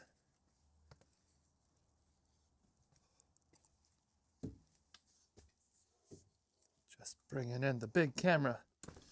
Gonna put it with a little lens. Gonna put the little lens on the watercolors. Gonna make the big watercolors with the big camera. Just gotta go do this. The sign was it was heavy. The sign was heavy? Oh yeah, the sign was heavy. Heavy emotionally or heavy physically? I just realized it was like a little quote that we did earlier, but then I realized afterwards it was like, oof, given the circumstances, that is kind of heavy. Especially we did give the chickens lots of salmon. It is Alaska after all. On the wire, yes, that it is. Okay, so here we go. We have this right here. I just need to click this, place this here, and okay. So my question, click. There we are. My question is, how do subs and gift subs work? Because Eve is always checking up on me on Twitch because it's nice and convenient like that. She can just kind of check in and be like, oh, that's what you're up to. But she has to watch through an ad to do so, which I tried to turn off, but I don't know how that all works. So that's a thing, I suppose. How do I gift her a sub? Is that something that I can do? Is that something like, do I have to, or should she just do it? Like, is that, because I see people doing this on Twitch and it's very confusing to me. But like, how does that whole, it's easy. Okay, that's easy. So I just like, because I wasn't sure if like they go to somebody random or can they go to somebody specific? What is the secrets? Oh, what? Hold on, Kia, you didn't need to do that. Oh, okay. Well, that does just fine. Holy cow. We subscribe for 1 month, no ads. You get a small discount. Oh, that's so sweet. Wow, okay. Well, that will do just fine. Eva's gonna be able to check up on me. Thank you, Kia. I'll let her know when she comes in. That is so kind. Okay, so that's how the subs work. And then there's a link to click. Okay. Well, thank you for taking care of that. Eva's gonna be stoked. She kind of likes that there's like a live cam on me at any given moment, just to like make sure I'm, staying like in good, staying out of trouble. And she's gonna love that. That's very sweet of you. Thank you. Okay, we're gonna add some little kind of stripy stripes to our little rocks over here. Sea stack rocks, not rocks. I don't know how it works on mobile. I think that's my issue, is that I'm like very much on the mobile side. But normally below the stream, right at the desktop, there should be a little purple button that says subscribe or gift sub if you are subscribed. That is so cool.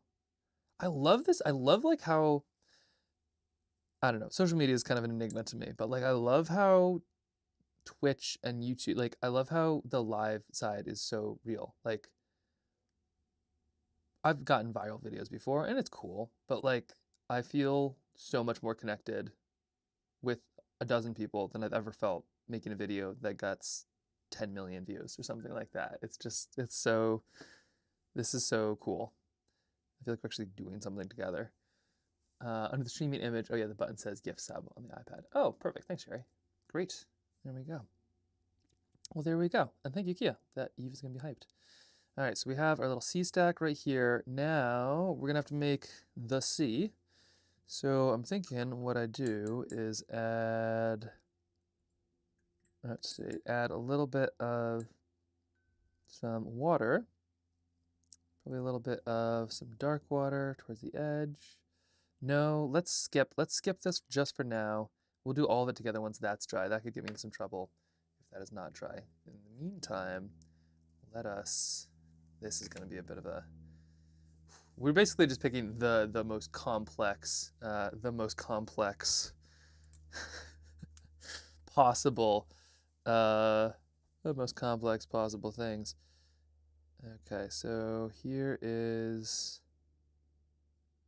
maybe we do another one under here. So we've got our little people kind of trying to go down there and get something. And then we'll put maybe some more liquids or something like that.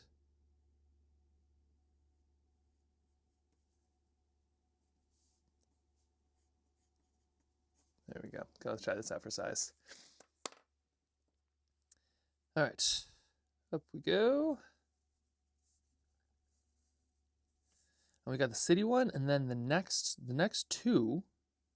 So we'll obviously we gotta finish these two, but then the next two, and the next four, I guess supposedly in total, is ideally we're back in the story, which is kind of crazy. Like we're back on the beach with all of the characters that we've just created. So this middle part had quite a bit of like leeway, and it could have been done at any time, anywhere, with anything.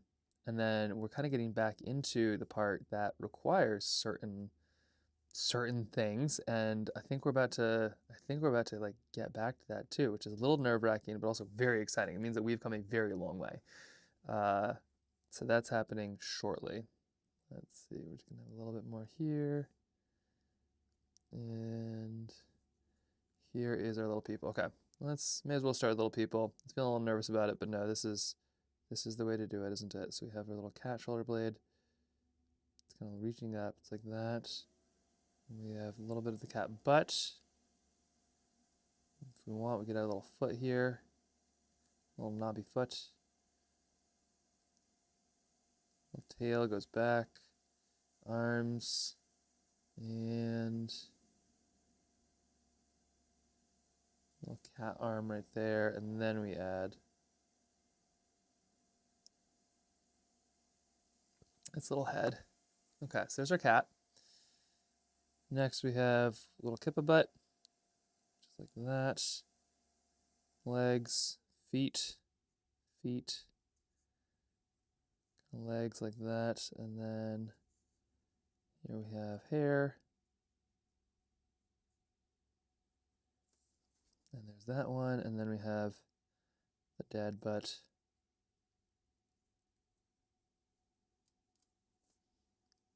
Maybe a shoulder in there, but yeah, mostly butt. I really don't have much of a butt, so we're mostly going to be feet here, I think.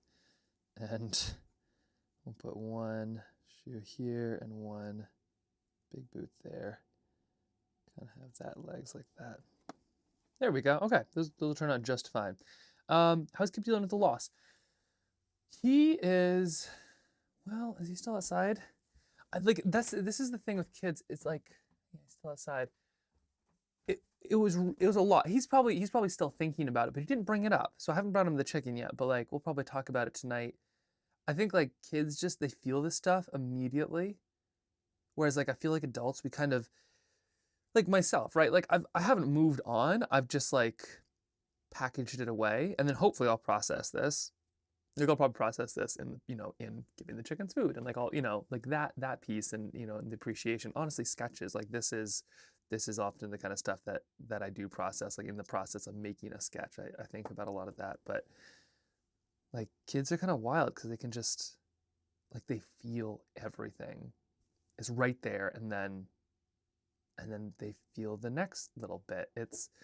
yeah, with like watercolor or anything else. They're just like kind of full on. It's amazing. But yeah, we'll be checking in for sure.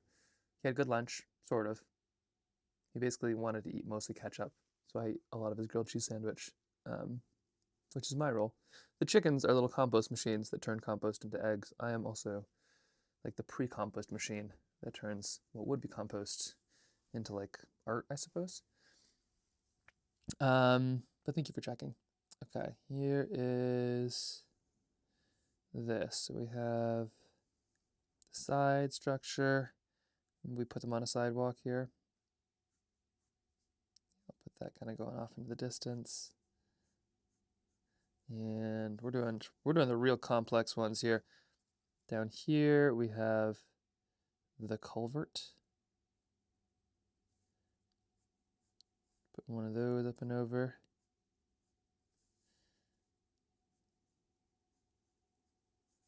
There we are. And then, yeah, deep down here is a page.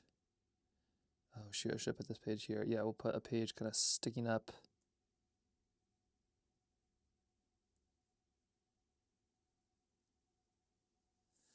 There we go. So there's a page way down here, and we'll kind of put one of those sort of gutter gates that are like this.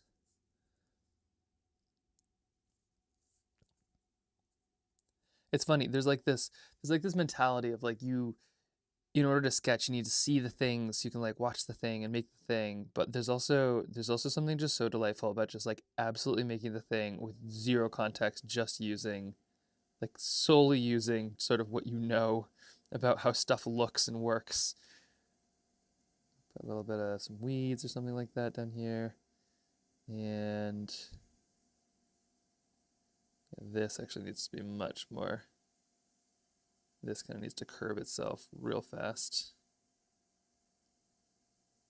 And then over here, we'll have some of that. And then, of course, we have our city. Cityscape, we're going to kind of keep it pretty homogeneous. But I want that city in there.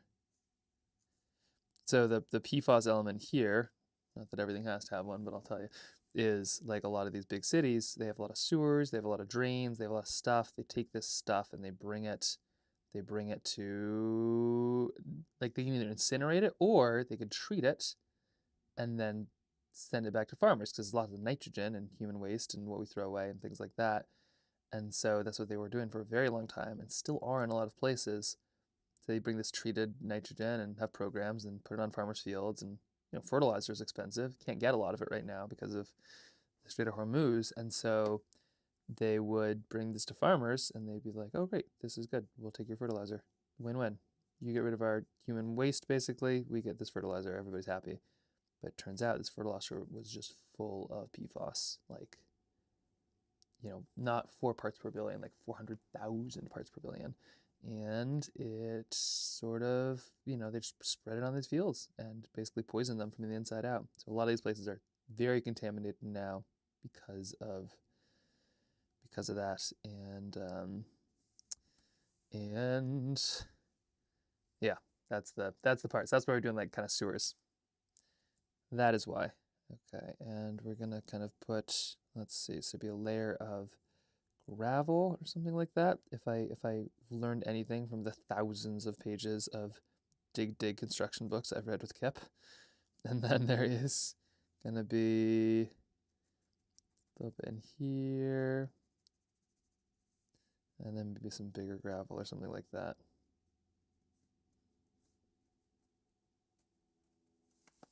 Yeah, okay, we'll do the same over here. Little gravel, bigger gravel.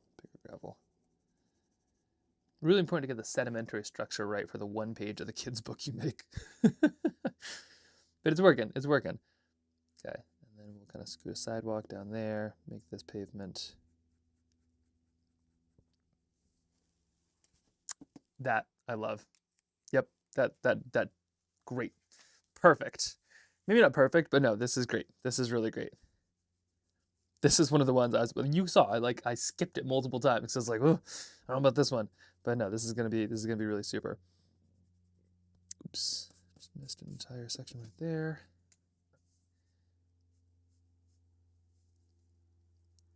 And let's just make this one kind of real deep and dark. So there we go. Into the drains.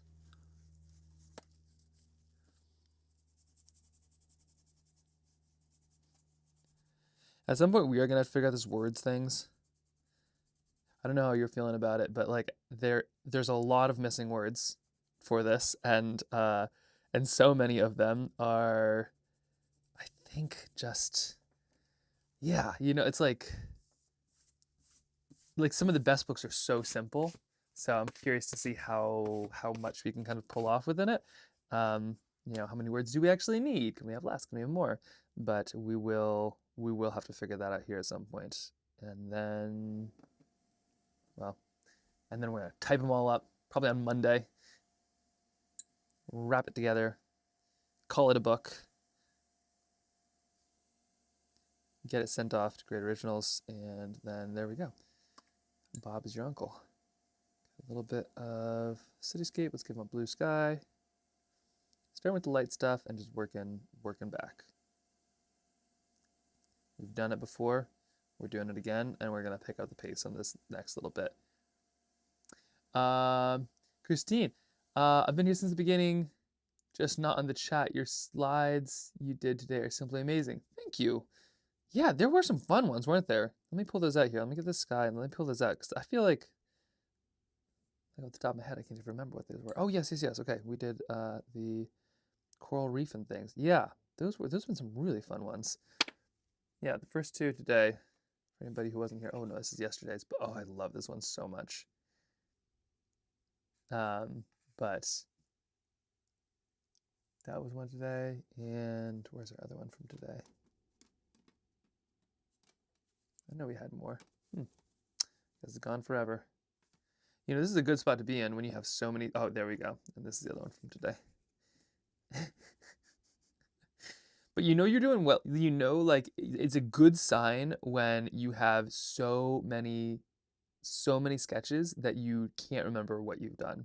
It either means your mind is melting or you're doing a lot of sketches. Or in my case, both, I believe. I like the coral reef. I have a sudden craving for goldfish crackers. Oh yeah, right. That's true. The composition I feel like really came. These are spectacular. Thank you, Jen. Yeah, these are gonna be good. These are gonna be really good. We're gonna get a tiny little cool book.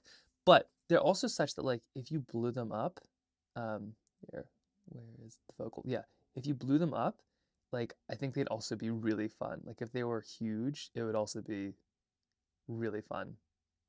Could be a fun exhibit too. But you also can't think about that because like we need to finish the book before like, bigger versions of anything can be thought of. You have to have a version before you can have a bigger version. Not my area of expertise. It's not my language. Oh, which language? Oh, the word side of things? Yeah. Hey, but when we come for the German translation, and this is something that I do want this to be able to be, this has to be able to be translated for me. This is really important that like we could have this in English or Dutch or like everything, every language where PFAS could affect anybody, I think is really important, which is all of the languages. So we'll see how many versions actually get made, but I think that's really key. I was thinking the same thing about the goldfish crackers. Well, I don't need much of an excuse to get snacks. The question is what kind of goldfish crackers? Because goldfish has kind of gone nuts. I don't know if you've been to the goldfish aisle recently, but there straight up is one. It's like, oh, you want some goldfish? Well, do you want those flavor blasted, Parmesan flavor blasted? Do you want those rainbow colored? Like the goldfish aisle is an example of permutations of like, here's 5 different characteristics combined in every infinite possible way. And it's kind of incredible. There we go. And these little ones right here. And what else do I need? I need the little things too, like the stones. I'm gonna want to add those, especially if I paint around them.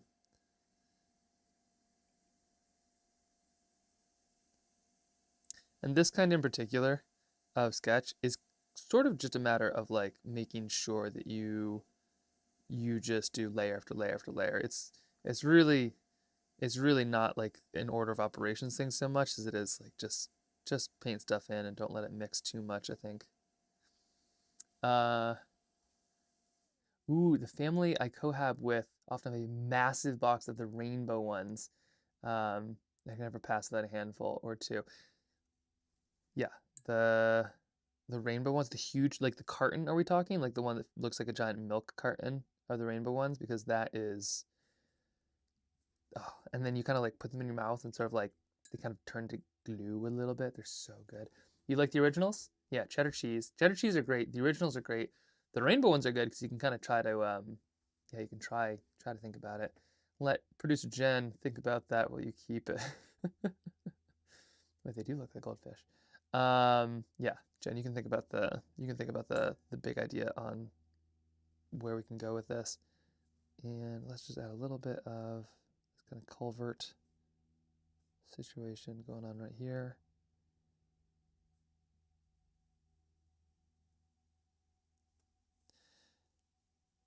I have been worried about like, yeah, the PFAS connection to this stuff, but just by virtue of like what we're painting, I think we're gonna be safe.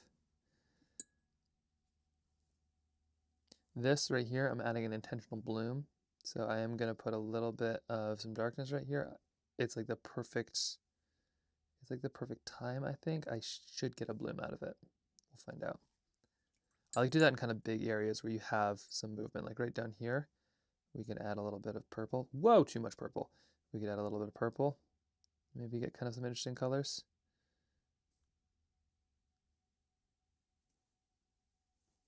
Or we could keep it simple. Kind of too late for that now, but it'll do. All right, we got one, but as always, we're gonna kind of skip from one to the next, to the next, to the next, to the next. So here is this one. Got our little sea stacks. They are coming to life. It's kind of fun. Let's jump into, before we get too much detail, let us go straight into the ocean. I'm going to start very dark in the back. We're going to work forward, and then slowly we're going to kind of end up with something that hopefully resembles some waves. That is too much water. That's kind of when you mix stuff around. You can kind of, yeah, that's actually worth restarting from. Okay, we're going to go relatively dark blue, and we're going to kind of stick it out there. I do find that waves start dark in the horizon and then get lighter and lighter as they get closer. But it's also not like a rule, because I think that the ocean changes maybe more than anything. It's a cool thing to do too. Like if you can, like sketching is a great complement to the ocean, because if you just sit there and sketch, you get to see some huge changes. But like not only does the tide change, but the way that the sun affects the ocean and light, and the fact, like, I mean, the ocean is only blue because it bounces off the horizon. Like the ocean is only blue because it is reflecting the horizon atmosphere. It's reflecting the atmosphere, and like it's so, yeah, it's just like a giant mirror sort of that like exists in our most of our planet. What, 70 something percent? The ocean is so cool, but a nightmare to paint. And that could be kind of fun one day, like in Cape Cod or something, just to kind of sit and sketch and try to do an attempt, capture a little bit of it. People have been trying for an awful long time, but it's fun to try and nice to hang out there. Okay, here we are, and we're just gonna get kind of lighter and lighter and lighter as we get closer and closer and closer. There's this, and then right here is where we're gonna start to hit the wake. And by wake, I mean waves. There might be some wake off this boat, but mostly waves off the sea spout, sea stack, the sea stack. Okay, so we're adding just a little bit. It should, sorry, let me scoot out of the way here. It should really kind of like develop very fast here. And that's why I put some of those blues on earlier. we want like the little ones to be pretty close by, and then look at bigger and bigger, but mostly it'll be just like this, it's the negative space you leave that will kind of create these little kind of wave action.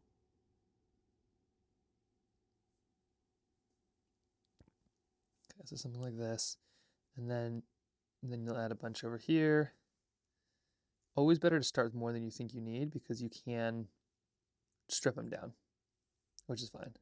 And these can actually be darker than the waves around it because these are kind of like the little intermediary waves and things like that.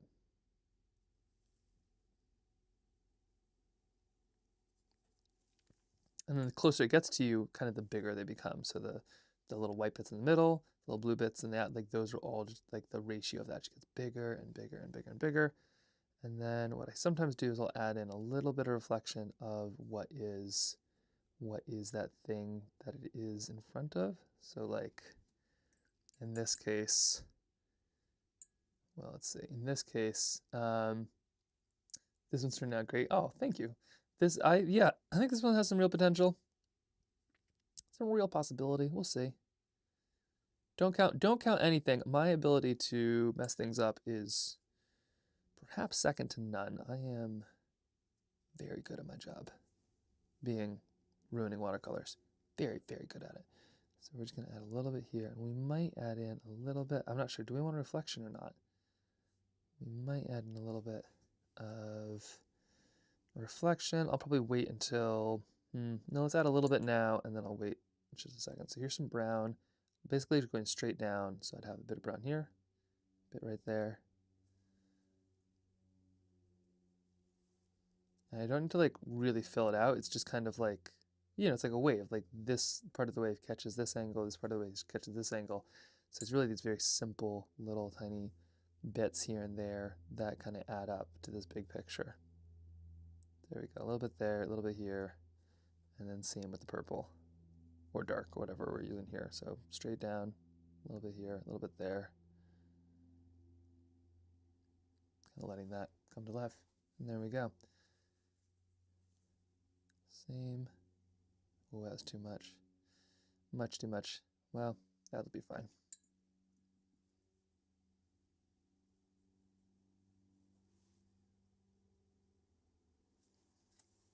There we go. Coming in there. And the boat, we are going to add a little bit of a shadow straight below it, but not much at all. So kind of keeping it relatively easy, relatively simple. Okay, same with our little bits over here. Also, I should say we just started like a little list. If anybody is interested in seeing what this becomes, we had several people ask earlier, so I asked Jen to put together this like little sign up thing if you are interested in either the book or something like that. We're still not 100% sure how this all shakes out. Like we got to make a bunch of copies for the convention, the National PFAS Contamination Coalition convention. We got to make a bunch of stuff for their conference, and then in the future, hopefully we get this like published and all the proceeds go to them. But we might end up making a few copies beforehand, so potentially those will be available if anybody is looking for something like that. They'll be rough. They'll be kind of the cool little prototype where it'll be sort of similar to like what we're making right now. But where do you sign up? That is a good question. Jen had the link. I will track down the link the second I add some little kind of spires here and see if I can find that for you. It doesn't commit you to anything either. It's just like, I am interested, and then we know and we can email you first. Okay, well, there's this one. That should do just fine. Kind of looks sort of funny, but I also sort of like it. I also really like these clouds. I feel like that turned out well. We do need a bit of something below the boat, but once we have that, we'll be in good shape. Where did Jen put that link? Somewhere. It was... Oh yeah, wish list. Here we go. Let me just grab that. Command copy. Okay, here. Nope, won't let me paste. Okay. I can read it out to you. HTTP something something something something. I'll wait for. Oh yeah, there we go. Kia is on it. That's the one. Yep, perfect. Thank you. Okay. Especially the red line. Wait, red lines? I'm loving this one, especially the red lines. Oh yeah, yeah, yeah, yeah, yeah. This is a fun one. We do need a little tiny bit of like something right below the sailboat to like really bring it to life. But so that is we're kind of like connecting all of these. So like this is one of the first sketches, and now we're coming back through those sea stacks. So you can kind of see like we're getting closer and closer and closer. Words will go over this, I'm sure. I'm sure we'll need the space, but like it also ties the story together too, which is nice. All right, now we got some butts to draw. Butts, butts, butts. Okay. Kip has green pants. So add those now. Overalls, really. There we go.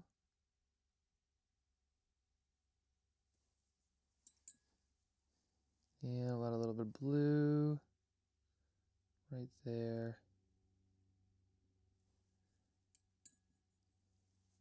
Still looking for a place to hide a chicken in this book. We will definitely have to do that at some point. I will be doing the little army of goodness. Like the plan is at the end, we're gonna have everybody kind of sketched in a little bit. So there'll be all these little people sketched into one giant kind of group picture. So I think maybe that's where we do it. Like, where is it here? Because we got it. We go to the place and then we find.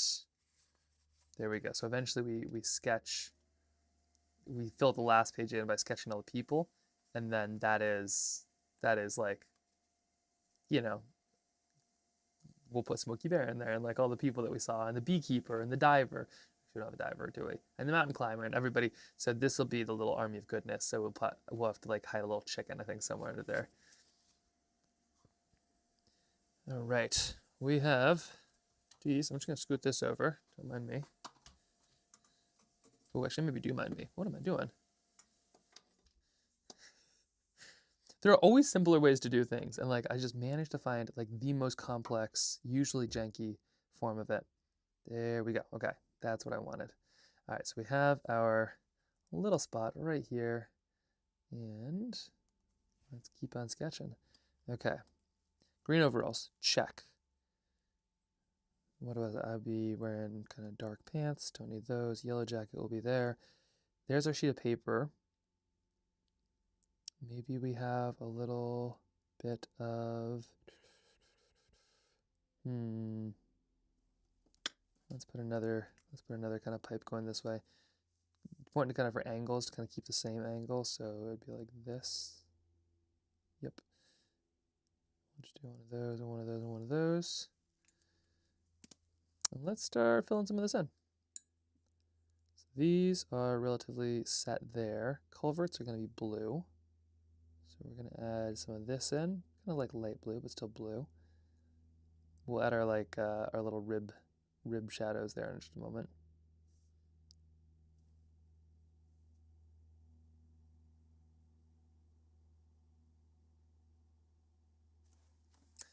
There we go.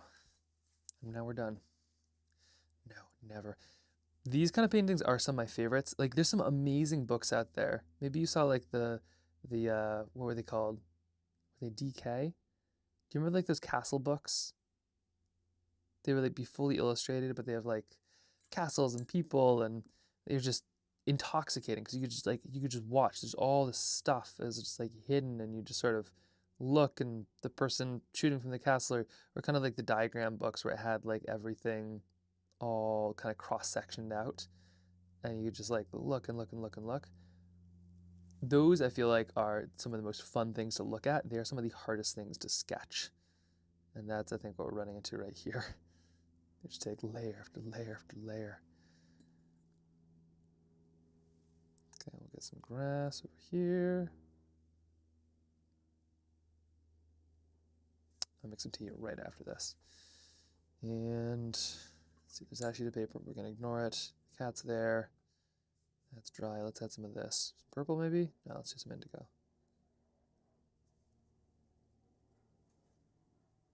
Too much.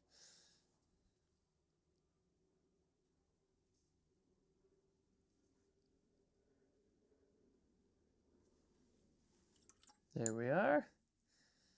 Whew. We are cruising though.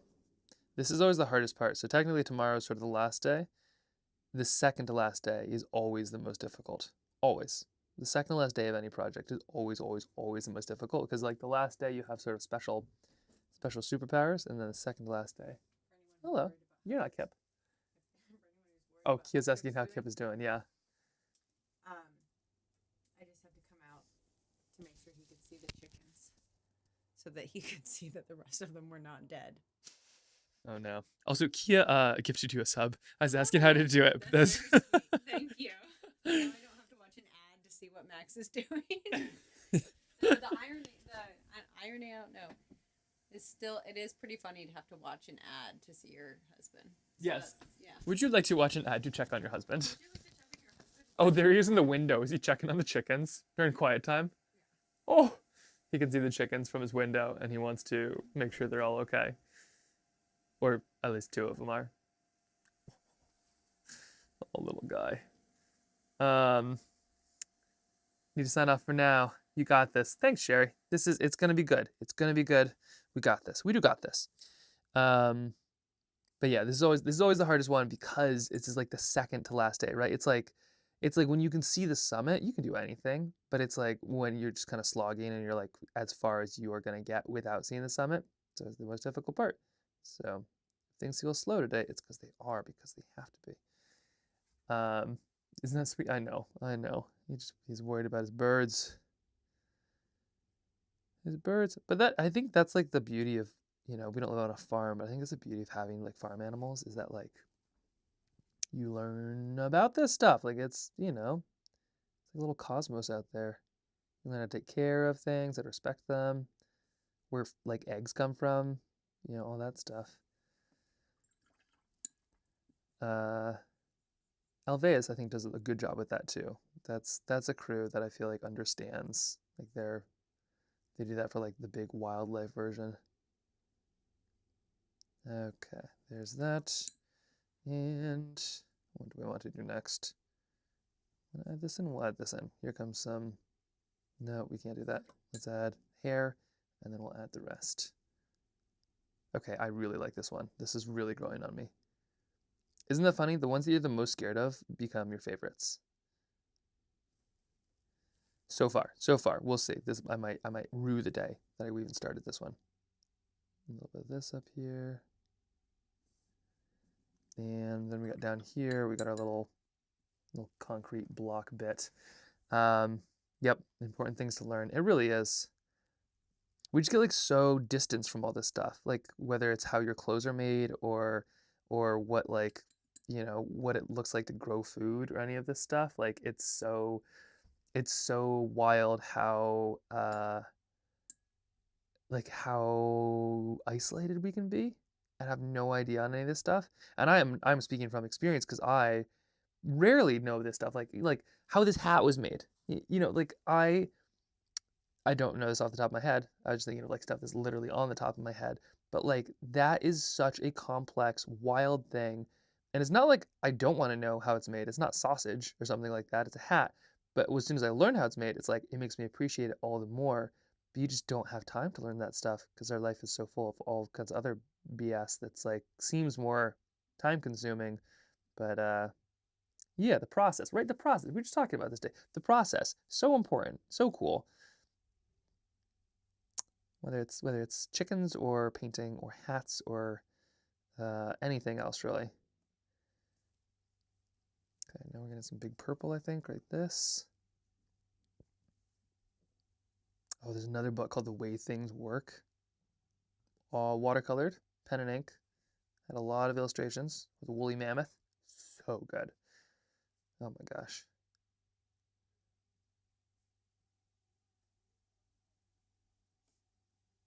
Okay, here is You can see I put down the brown and then I kind of filled in this with purple.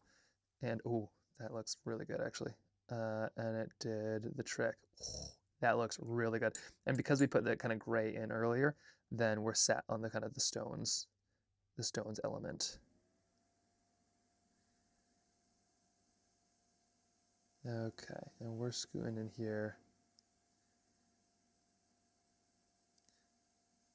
Now to everybody who asked me if I was hydrated, are you hydrated? Because I think it's tea time here. I'm going to get some of that. Want my heart to melt. Oh my gosh.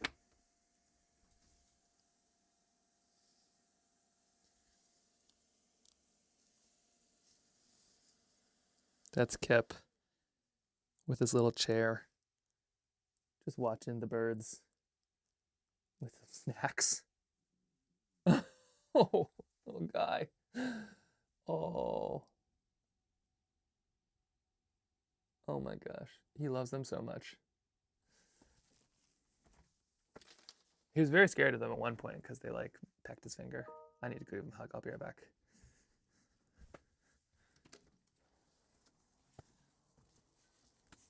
Oh my God. Yes, Kip. I don't think quite right now. She's well, she's dead, but she's resting. You wanna go sit and watch your chickens? Are you eating a snack? I just want to go see her.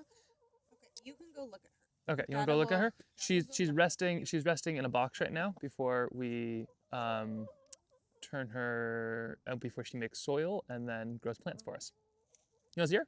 Yeah. Okay, I'll just show you really quick, and then we'll come look at other chickens. Okay, so she's resting. She's just resting in this box right here. Do you see her? But let's not touch her right now, okay? Just because it's respectful. Because it's respectful. And because of stuff. Okay, you want to go have your snack with your birds?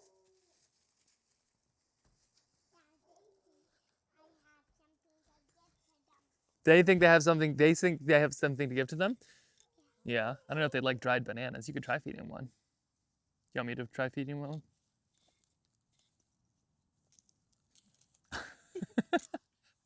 Chickens are good because they'll always try one thing. They say, we're not sure about that. Maybe you should eat the rest of them, Kippo. And give us some grass. Some grass or something. Yeah. She says, thank you. I know the grass is always greener. The other side here. Let's give you some long-necked birds. There you go. That's what you look like when you're eating your snack. Just like it. Like a little chicken. It's amazing how much better it smells after just putting a bit of straw. I know. Yeah, it's like it's a world of difference. We should stitch up because this would be amazing, like spot for growing now. Like this whole, like this would be an unreal garden. Really, birdie. Here's your pterodactyl.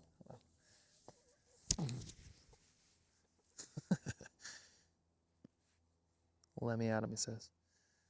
Okay, I'm gonna go. We are working on number 3 and number 4. Oh dear. So we're doing it. It's happening.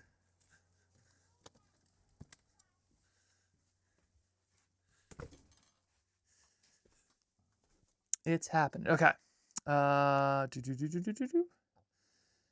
There we go. Okay. You always keep your bottle right next to you? Good. Good. Okay. CT time? No. I need to quickly, let's do some of these whatever they're called, buildings. I'm gonna do them kind of similar to mountains. Yeah, I'm gonna add basically a little bit drop of water. And we're gonna just kind of put all of them down. I don't really need them to be too colorful, so some of them I'll make brown. And then most of them I'll make kind of gray. But I'm gonna let them kind of blend together, sort of like our coral reef. Simple, but effective. Okay, just like that, maybe purple into the background. Because it's not just the natural places, we're all affected by this stuff. Cities too.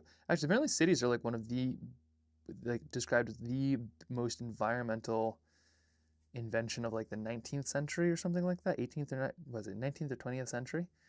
Because just the amount of land and resources that it would take if we all lived in suburbia would be huge. So apparently cities have saved, countless acres of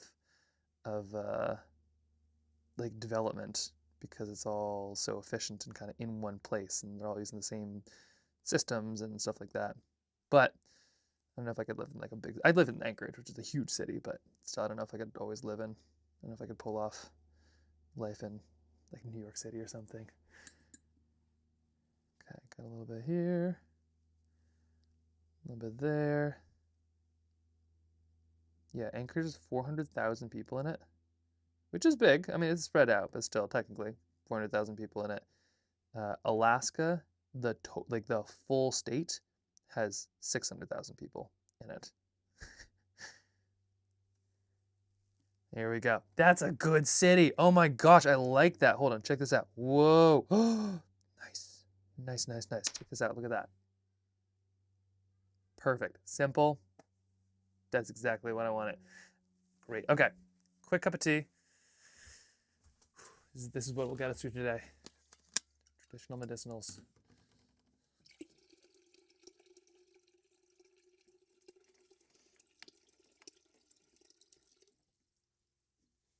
Do your thing.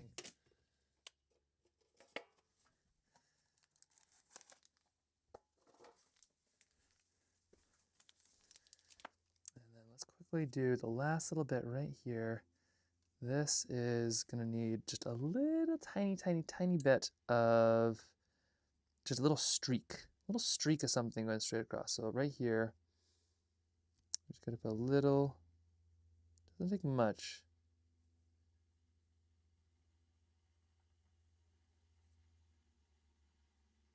That's plenty right there. But now that boat like is grounded.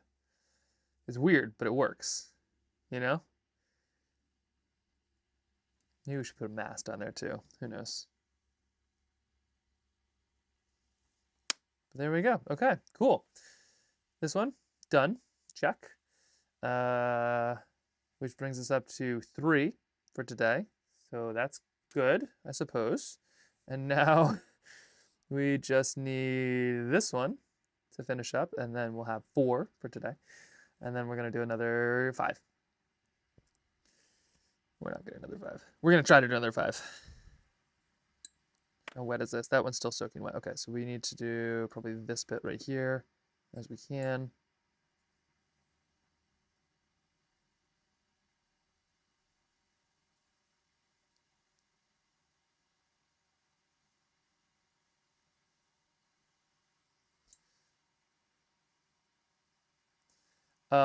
Great work, solid progress.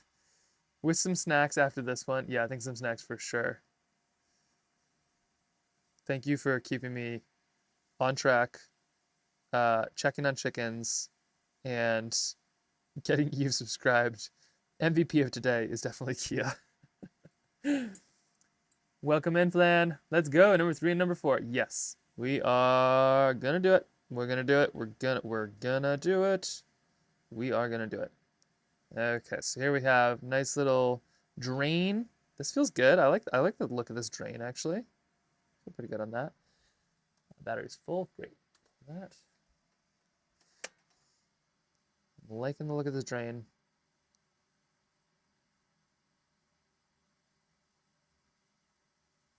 There we are. Whew, okay, and now we gotta do some feet and some shoes and some boots and some soles. Old soles. Or new soles. Some shadows. You can put those in first. A chicken? Oh. Yes. Sorry, what? Did you catch let's see, I'm getting ready to go to Utah in a couple days. So I have to figure out what supplies to bring. Any suggestions? Silas, we do not have the 9 days it would take me to give you all of my suggestions. um, let's see. I don't know. I think I pack as if I'm going into solitary confinement. So I would not I think the less you can bring, the better.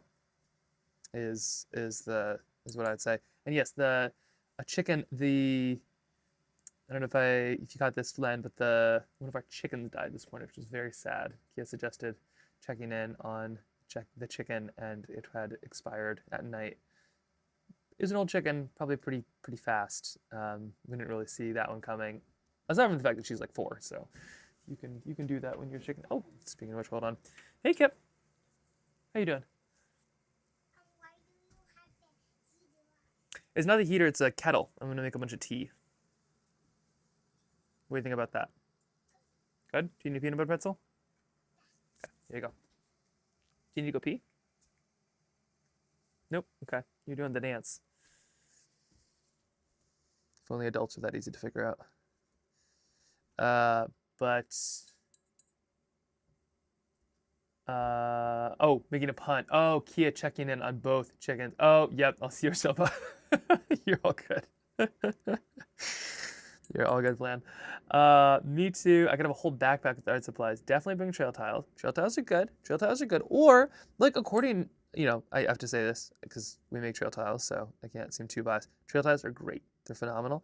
I think like with a trip, what I suggest is doing something that will keep you doing it through the low spots and through when, inevitably life just happens and trips are wild and crazy. So like accordion journals for me have been great because it kind of ties all of it together for me. So I love an accordion journal because I'll bring one over the course of a trip and I'll fill it up and it's all tied together and I kind of like that. Trail tiles can be good too because you can try to fill out a whole tin, but I don't know. Like I might suggest, yeah, going kind of low key if you can, or like have a goal. Maybe it's not so much about what supplies to pack, it's what's your goal. Like are you gonna make a little story? You're gonna just make some sketches? Are you gonna paint every color that you see in a given time frame? And then from there, that's like all you can take back because especially cool trips like Utah's great. I used to live in Utah. We travel back all the time. Well, not all the time. We travel back because we love it. It's like Snow Canyon and places are gorgeous. Zion's amazing. But I would say the problem is like these places usually don't do a lot of sketching because they're so expansive and so cool that you kind of get overwhelmed. Maybe you don't, but I do. And the trick I have is like, don't try to capture it all. Just capture a little tiny piece, and that will inspire you to do more at home. What happens is I bring all the supplies as if I am going to capture it all, and then I end up capturing none of it.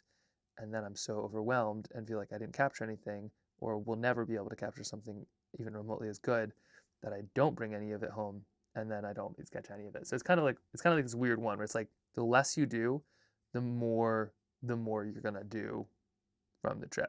If that makes any sense. We're in Utah. Just out of curiosity. I assume southern. But if you're going from like Idaho or something, then maybe not. Let's see. Yeah, I did hear. Oh, been lurking here. Sorry, but glad she went peaceful. No, no, no, no. I'm all about the puns. The chicken. No, it was good. It was good. Sorry to make it weird. Okay, I think this one is basically done. We're missing a butt and a cat, and then we're there. But we have some hot water, so let's go make that happen. And then we're on to the next scary one. They're all kind of like, for some reason, the closer we get to like these ending ones, which feel so consequential, the scarier they get. But the nice thing is we have the weight of this stack of pages that we've already done that I feel kind of pushing us through. We got that momentum. Okay, what do I need here? Water. We got tea, we got water, and we got quite a bit of paper.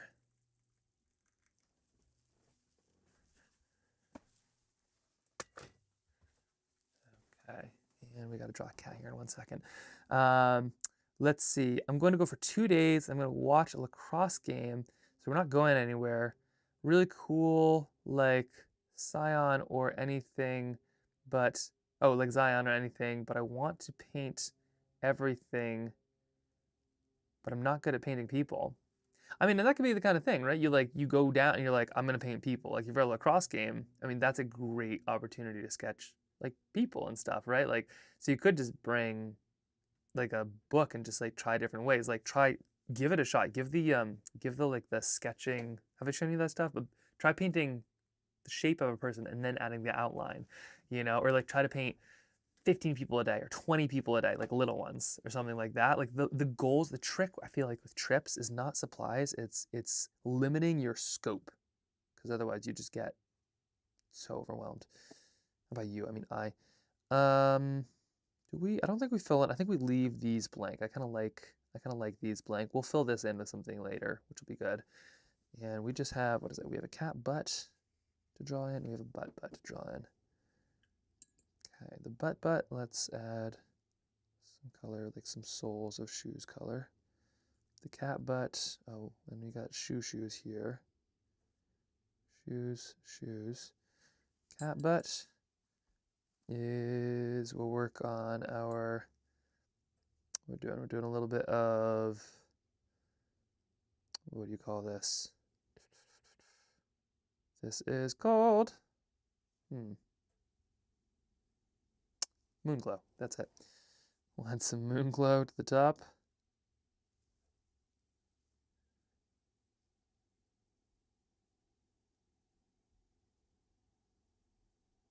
And a little bit of white on the feet. Tail for good measure. And then I think from this angle, this cat is mostly black. Let's see. Silas is a great challenge to try. People are so hard. Sketching Scotty has some great YouTube tutorials by people. Oh, very cool. Sketching Scotty. Is Scotty from Scotland? I think really, for the sake of the pun, I really hope that is the case. I suppose their name could be Scotty too, but that's not nearly as good as if they were in fact a Scot.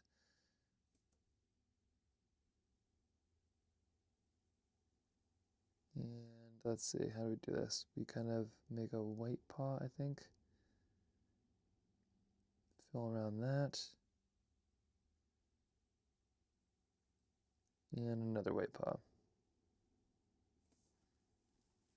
Okay. Yeah, there we go. Sort of.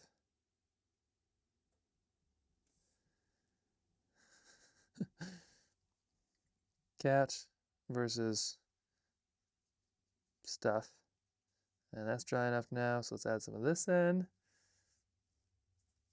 Okay, a little bit on the edge. And working over just like so. I am going to be so excited to see this book in real life. But I am petrified of what Kip is going to say. Like, do you have any idea how gutting it will be? If I'm like, all right, we have this book, you want to read it? And he's like, no. I want to read Dig Volume 9 instead.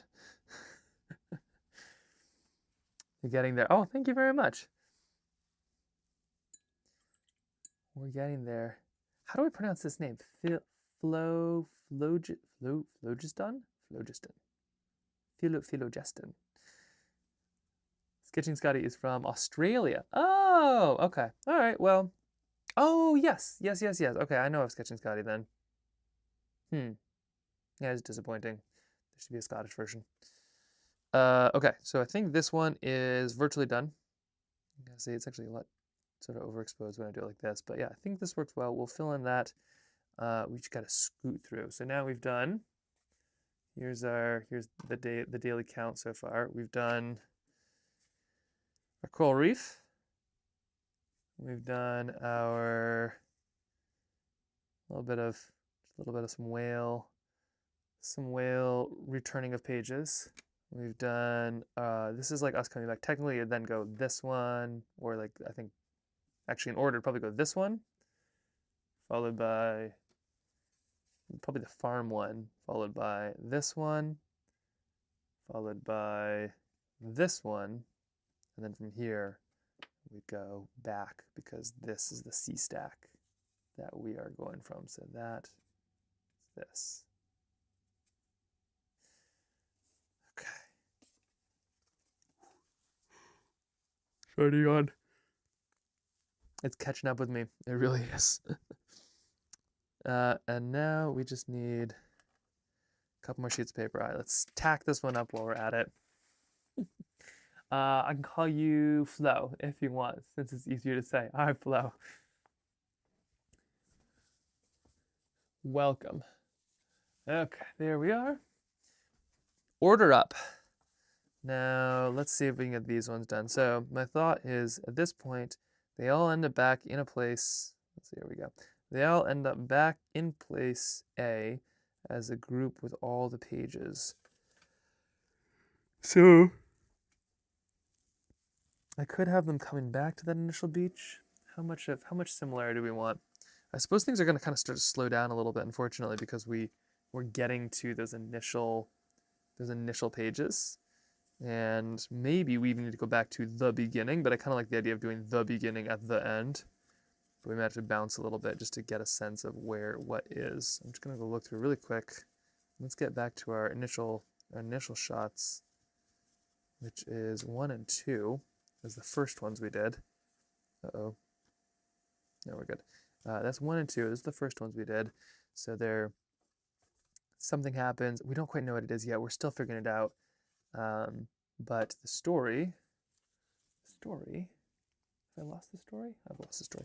The story is, yeah, so the story is basically like we start in a place, and the dad is like finishing up a book of some kind with all the pages laid out there, and then sort of ignoring the kid a little bit. The kid's sort of like, hey, let's go do something. And the dad is kind of ignoring them. Whoa. And then like, because the dad's trying to like do the thing, like the book, kind of being ignored. And then right at the end, the kid's like, hey, watch out for that thing, like that wave. And then the dad kind of ignores the kid again. And then all the pages go flying everywhere, into the ocean, into the sea, picked up by seagulls. And then they have a moment. I think the kid is like, let's go. And the dad is like, it's all over. It's all lost. And the kid's like, no, it's fine. And all of this, like thinking of like sort of disaster analogies with like adults, right? Where like right now with me, it's like, oh, the PFAS, it's like, it's everywhere. Like, what are we going to do? It's over. Whereas like you talk to a kid, they're like, well, let's go clean it up. Let's go figure it out. Like, let's do it. It'll be a good adventure. So then the kid is like, let's do this good adventure. And then they're like, okay. And so, or the dad is like, we got to go find these pages or something like that. Not quite sure. Maybe the kid's like, let's go on an adventure. The dad's like, no, we got to find these pages. Anyway, one way or another, the dad is now leading, and they go pick up some of these things. So we might need to go back to the beginning. No, I think we can potentially finish up at the end. Actually, sorry. Let me put these in order. Let's run the playback and do this just once more. Okay, so here we go. In order, we have this one, and then, oh my gosh, we have so many of these now, which is a good problem to have. And then they go find the page, but it's all ruined. I should do one of like the page being ruined. I think that's something that's missing right now, is like the adult being like, oh, it's ruined, and the kid's like, that's okay. And then they head into the woods, but I actually kind of did 2 of these, where I feel like I probably should have just done 1. So they head into the woods, and then from there, oh shoot, already missed one. Okay, so there's this one where they see the thing, and like the contaminants too. That's the big part, is that it's contaminated. Okay, so that goes here. And then they go into the woods. Oh my gosh, there's so many of these pages. And they're going into the woods, and it's getting darker and darker and darker. And eventually they can't see anything and they're lost and they're like, I don't know what we're gonna do. And then they see, like, they have no point of reference. And then they see somebody light a little tiny light in the woods, and all of a sudden everything's lit up, which is the analogy. And then they go see the person who is shockingly similar to Eve with the baby. But this person has kind of a page. It's like, oh, did you lose this page? And a light. And it's like, oh yeah, they lit a light, but they were too scared to light a light. But this person did, and they were able to find them because of that. And it's like, oh, we should light a light because like it helps. But we say that without being too preachy. And then from there, they light this light together. Now they both have a light. And then that makes even more light, which brings more people who kind of connect to them. And now they're building up this little army of goodness. And then that little army of goodness gets together. And now all of a sudden the forest is kind of lit up from the inside. And now they're able to head off and search for those pages because they have their light. And they find them on tops of mountains and things like that. And they find them in hot air balloons with the seagulls now coming back to find them. I was part of There's No Point Trying conversation in a different stream. Ooh, hold on. Pause right there. What is this? I was part of There's No Point Trying conversation in a different stream about a different but crucial topic earlier today. It's easy for people to give up because of the constant overburden. Focusing on one thing and trying despite challenges is such an important lesson to learn. Isn't that the truth? I'm also glad that you were part of that conversation because I feel like you're on the right side of it, of like, you can do something. And yeah, I mean, even right now, right, I feel very overwhelmed, but it's like, you just do one little thing at a time. You just find one page at a time.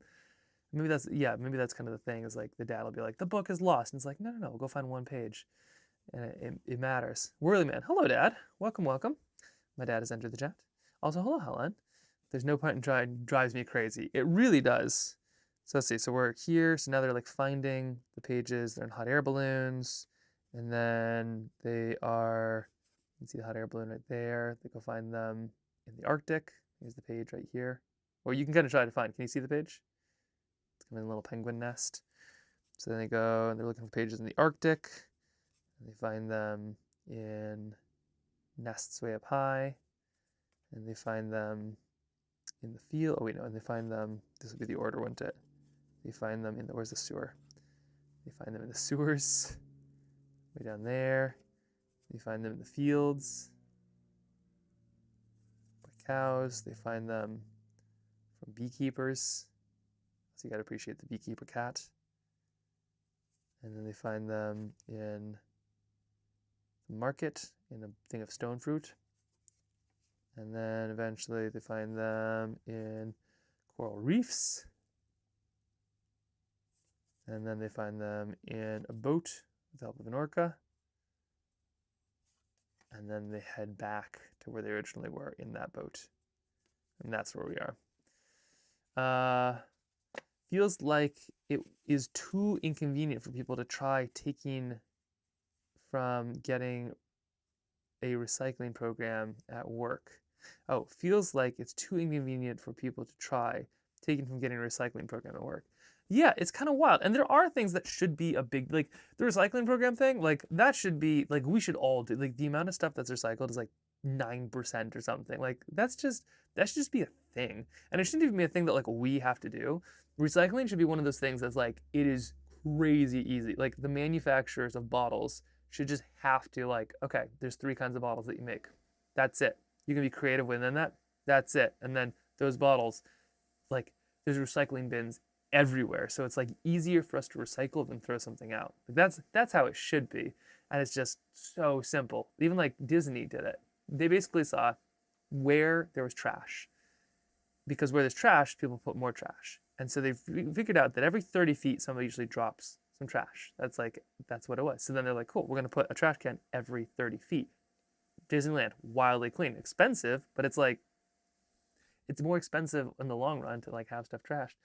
Our apartment complex changed our waste management cost to having trash, no recycling, and it's so stupid. It shouldn't even be an option to cheap out for landlords. I know it's wild. Yeah, and they charge us to recycle. That's like, wait a second, this doesn't make any sense.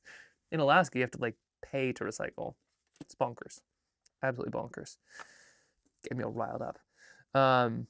Also, how's your drive, Dad? My dad just made it back from the Cape, I believe, hopefully, or he might actually be bothering my siblings. Okay, so they're heading back on that, and then they make it back to shore where there are lots of people here, perhaps. And then, let's see, the kid finds the last page. And then here, they sit down to paint together. Oh, right, and then they try to put it together for the big picture, and then they sit down to paint together, and then they put together the big picture. If we can do all 4 of these, that would be quite a day. Boy, these ones feel scary because it's like these are consequential story moments, but it's also like it's all gonna work. It's like going to college or something. People like, I've got to find the right one. It's like there's tons of right colleges. Many of the right colleges are just not going to college. Yeah, we have a restriction on how much garbage we can throw every 2 weeks. We have unlimited amount of recycling and compost collection per household. That's a good way to do it. Yeah, that's right. That's the kind of incentivization, you know? Don't make us pay to recycle and just hope like people feel good about it. Just like make it easy to recycle. Okay. So here the boat comes back in to shore. And I mean, is this enough? Is this enough to kind of insinuate that they're coming to shore? No, because this is them coming past the sea stacks. We could have them kind of launch into shore, maybe. Like they could kind of jump. They could kind of jump into shore, and then the kip gets off, and the kid finds the final page.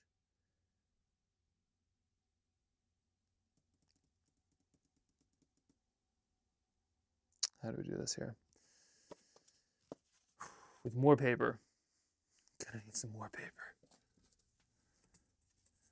Okay, so we have this right here. Let's do a double. And we're gonna make it happen. It's gonna be a quick one too. Quick double. We're gonna do 4 today. 4 more. We're gonna do 4 more today. Hope you're ready. Hold on, don't do that. Okay, we need pencils. We need pens. We need sips of tea. Oh, nope, too hot. We need less hot tea. And okay, so they're coming in. The kid is jumping off the shore. Let's see. The boat is on shore, and the kid is grabbing the page, maybe? There's the last page. Okay, and we were thinking that it would be like this kind of shore, I think, right? Yeah, so it's this kind of shore, and it's going to be kind of like one of those that goes up like this.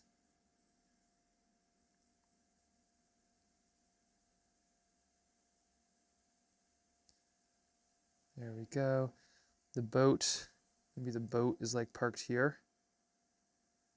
Something like that.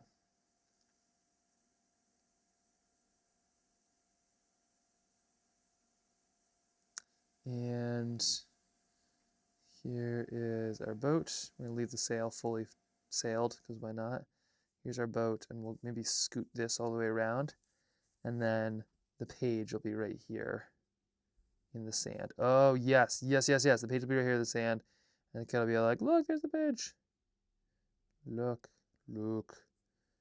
There's the page. He's running toward the beach, and the dad is just getting off the boat, and the cat is, I don't know, running or something like that. That is a cat right there. All right, cool. So that's going to be how we do that piece. And then the other one, we're going to figure out when we get there. Okay. 4 of these. Here we go. This would normally be the part in a painting where I'd listen to some music, but none of the music I listen to is appropriate for you all. So I even know who you are. I mean, I do know who you are, but I can guarantee you none of my real painting music is acceptable. It is a weird crossover. Actually, yeah, like a lot of the music I like is very lovely. Like I love Paul Simon. I love what are the musicians? I love, yeah, lots of really lovely music, but the stuff I need to paint is like the stuff that makes you want to like do wild dance moves and things like that. And that does not always work well. Okay, so this now goes like this. That's too little beach. We need more beach. Okay, and then the boat is docked, moored, fully on shore too. Page kind of right here. Well, if you don't recycle, just throw your trash. You just throw your trash into the bin. That's what they have you do. It's wild. Like theoretically, like so glass, we pay to recycle in Anchorage. Um, so we are allowed to, even though we pay for it. And we can recycle, but not much stuff. So things like glass, you have to bring to the recycling place if you want that to be recycled. But if you don't have time or a car or something like that to bring it to the recycling place, you just throw it away. Like it's, they say it's because there's no glass recycling facility in Alaska or something like that. So they have to ship it to Seattle. So that's why they have to charge you. But it's like, that seems like a you problem. Like that's bad. Why don't you fix that? Okay. So what are all these little bing bing bings going on here for?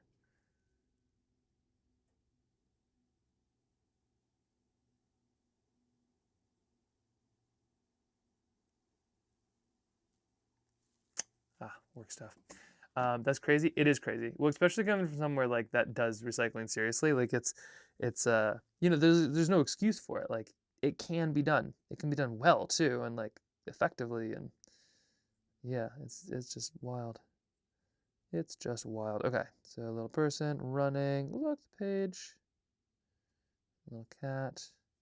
A little person right there. And that should do. Sorry, my legs. I'm just gonna try to squat and then come back up, although I might be stuck down here forever now. Oh my goodness. There's so many hills yesterday. Just trying to come back up. There we go. Okay. Ouchie, ouch.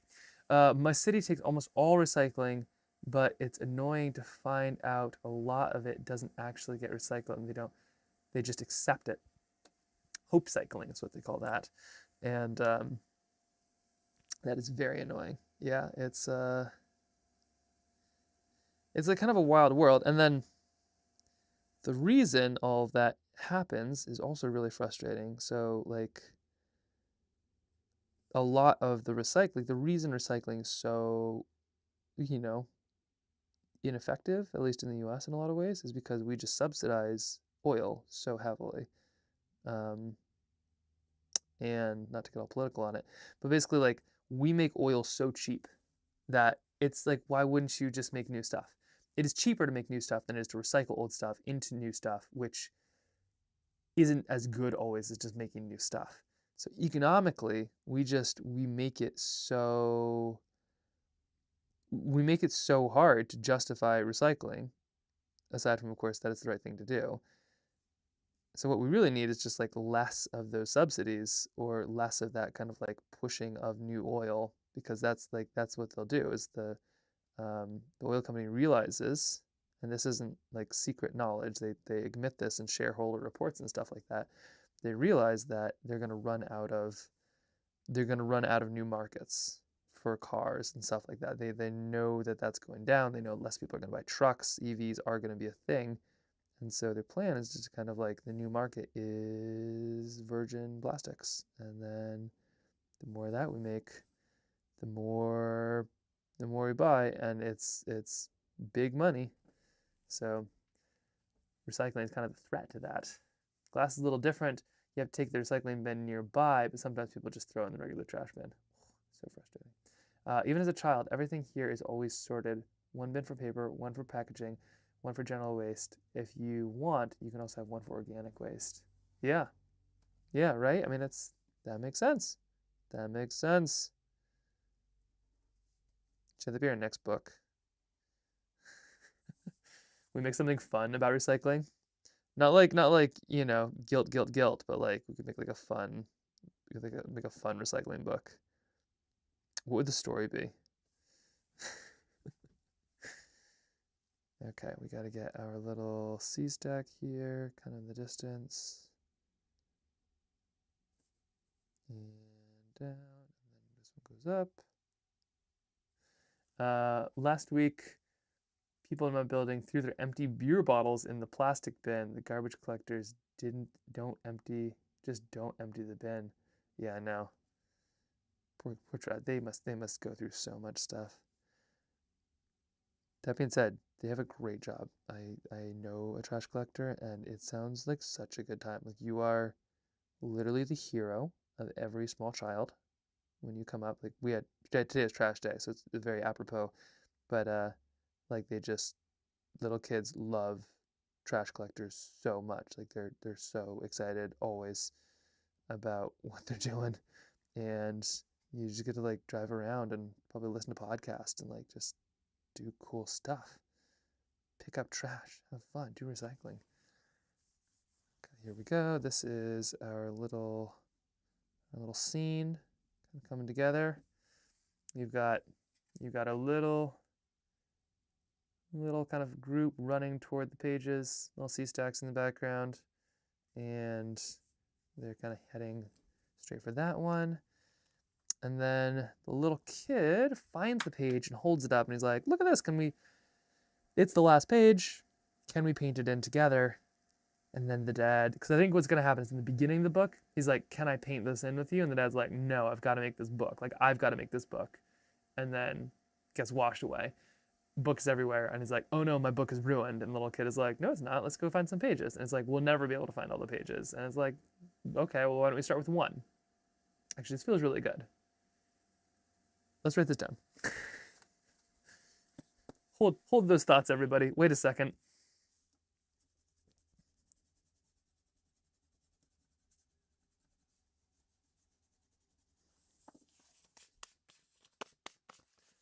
Write this down. Lickety split. Okay. Can't paint now.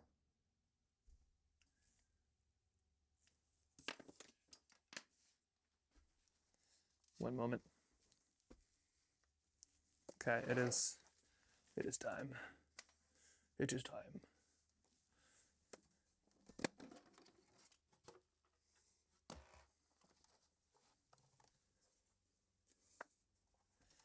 Okay, so we have some paper, please. Okay, I'll try some of this, because why not? And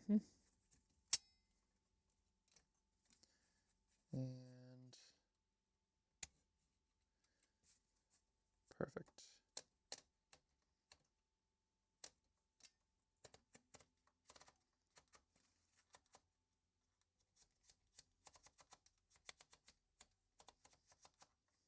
Yeah, this one's too thick.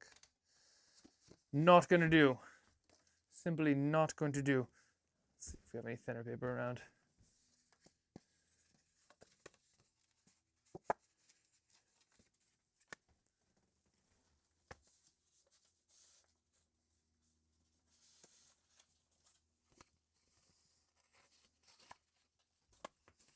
Let me try this one.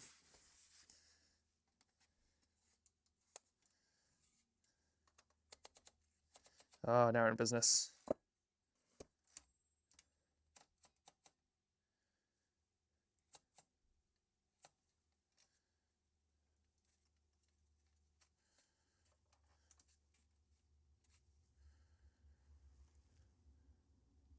Okay, that feels good. Okay, so what do we need here?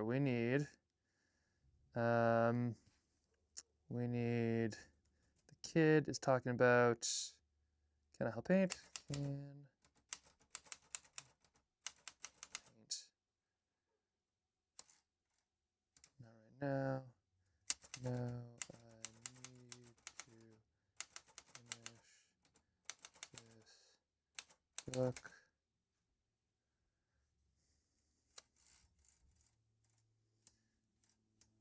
And then of all these places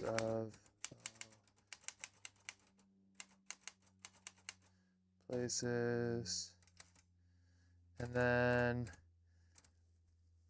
what? And then splash.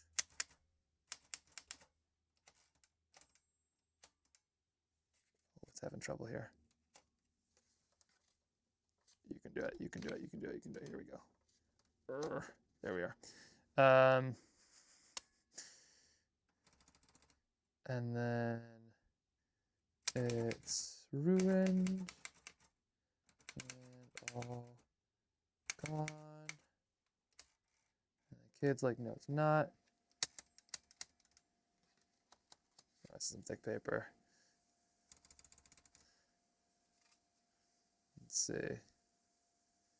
No, it's not.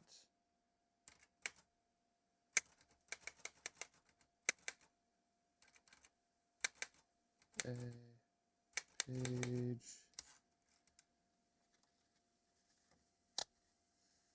And then, but we will never find them.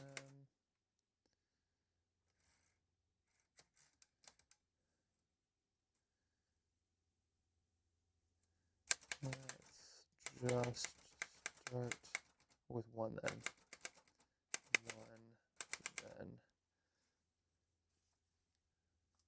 And then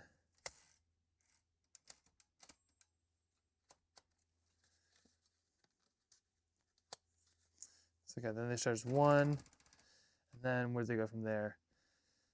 Yeah. Let's just start with one then, and then from there. Oh no, it's ruined. No, it's ruined.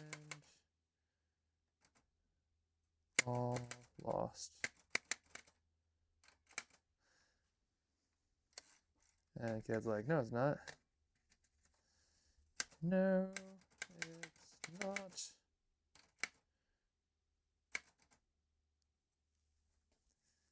We can still find the others.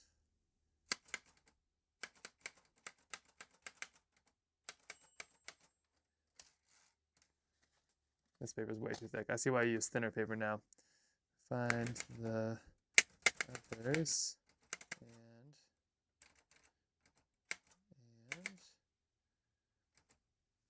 and clean these up. Come on.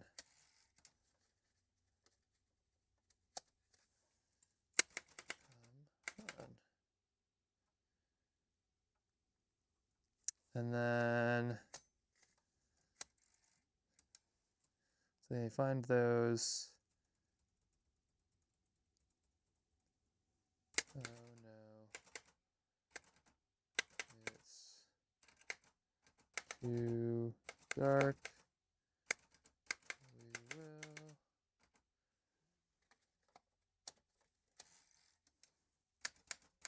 never find the rest. Now it's all ruined. All ruined.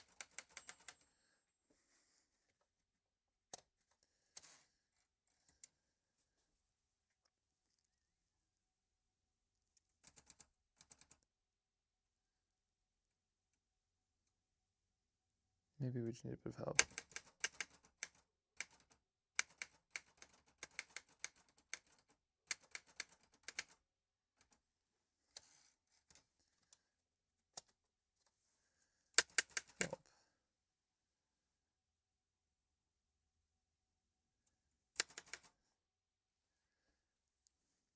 And then the dad will switch over and say, yeah, the dad will then be like, where are we going here? Sorry, I think we've already put all of this down onto something, but I feel like it's making sense now of like the like how it all goes together. Sorry, so many chords. The irony is like I use so much technology for the filming, but I really like the not technology for the art part.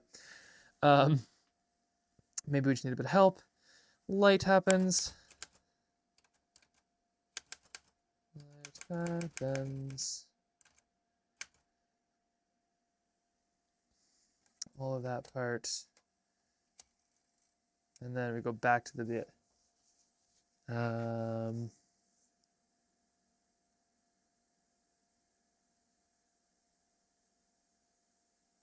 Okay. Okay. I see where we're going with this, I think. Yeah. Yeah. Okay. Cool. So we got some of this. Also has some crazy thick paper. Okay, typewriter. You've done your duty. You may rest.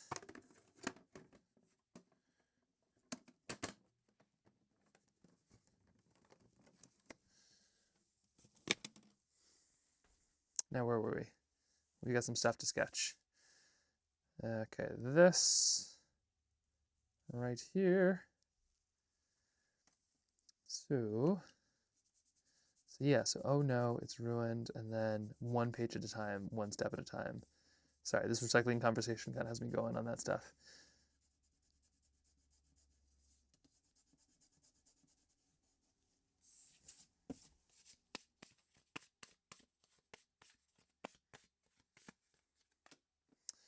Great.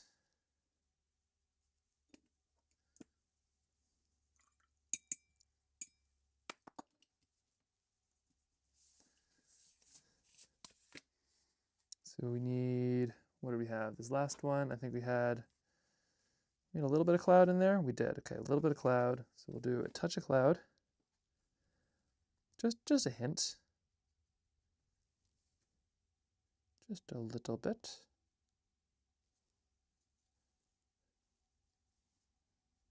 One hint of cloud. Scoot it up, scoot it around.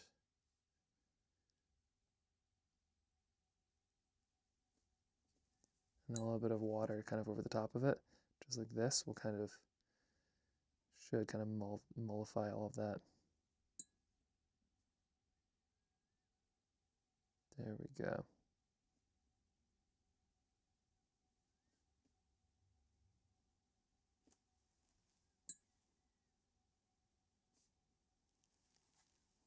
I think I'm gonna add the sky in right now too, because why not? But I don't think I'm gonna do it with such a tiny brush. Those things are just so small. Okay, we're adding a little bit over the top right here. And here we go, right into the bottom.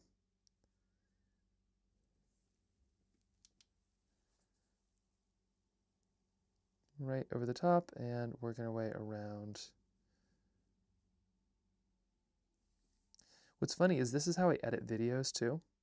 So like a lot of my life is video editing, and I have this really bad habit of making videos where I film everything. What was that?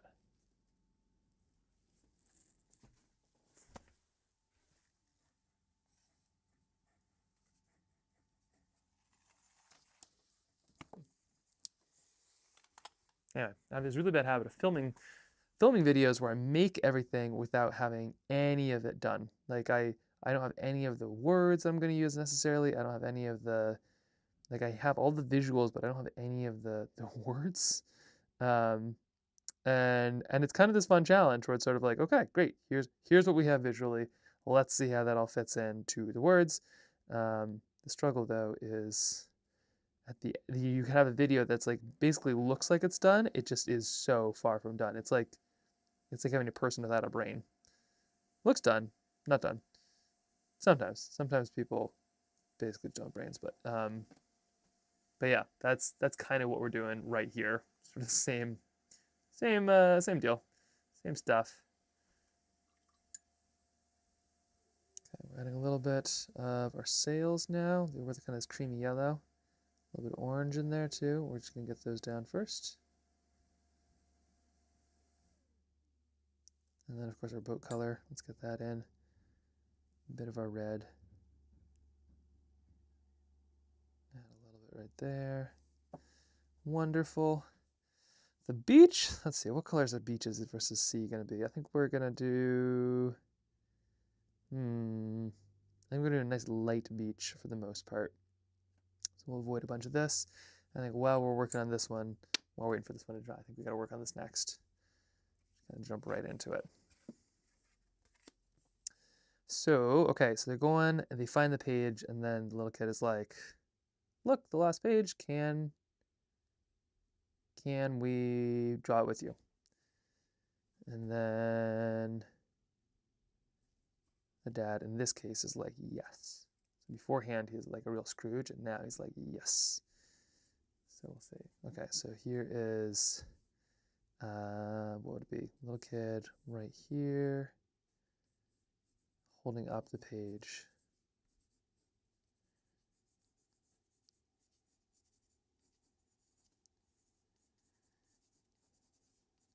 And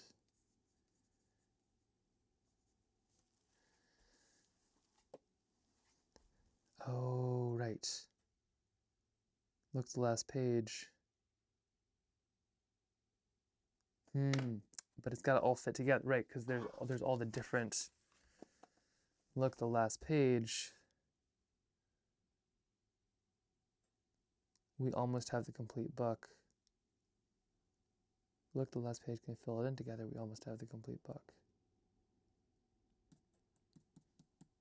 Oh man, thinking. Okay, I'm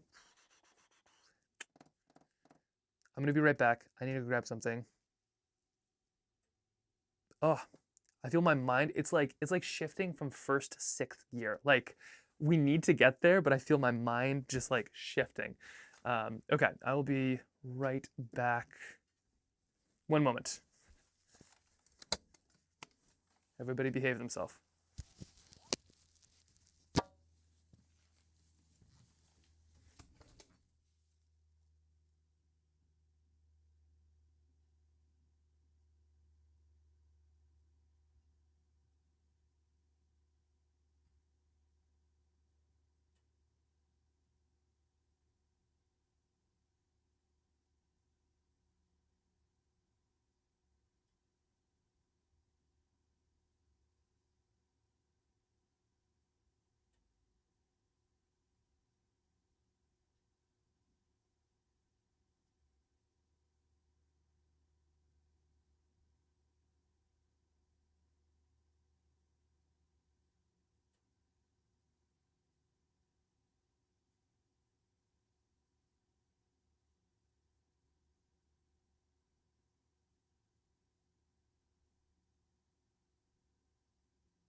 we have kind of a dilemma. Okay, so the little kid runs to find the last page. They have the last page, but at some point they need to stick them all together to make a globe. And then let's see. Look, there's the last page. There's the last page. Let's see if they almost. Yeah, okay. No, no. So they find the last page, then they paint it in together, then they stick it together to make the globe. And together it makes the big picture with everybody in it. So, yep, no mic. That would help. Oh, okay. There's that. Let's see. Actually, I think I need to switch these out.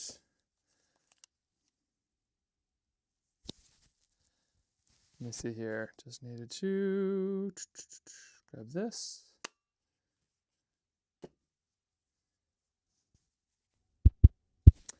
It is that kind of day. Okay, so then this goes there, and this goes there. I was gonna say, are you still up, Kia? It is. It must be so late right there now, I assume. Okay, so they're gonna run here. We're gonna paint this in, and then we're gonna paint them painting together. I think is the next one.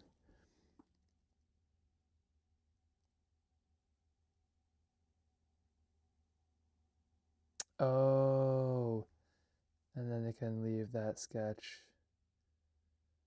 We're just missing one page. No, so they find it. Look, the last page. Look, they all make a big picture.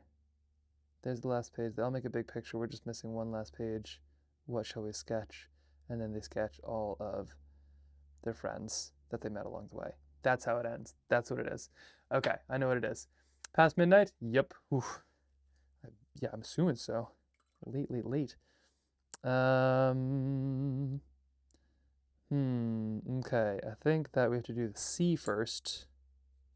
Is how this one's going to be. So I'm just going to kind of turn it a little bit like this.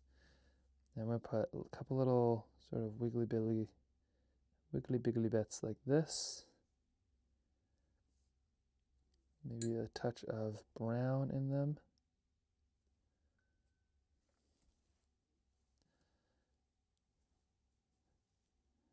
Little bits right here, little bits right there. And then we do something a little bit more extreme in the blue area. That's way too extreme, but you know what? We're going to make it work.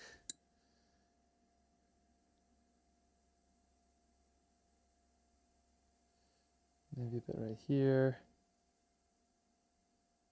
Okay, a bit more in the blue. Gosh, I feel like I never know what I'm doing with the ocean, and then sometimes it works out well.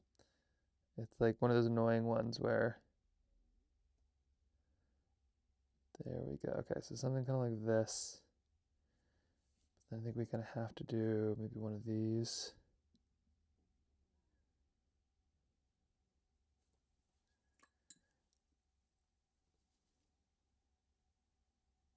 There we are. Okay.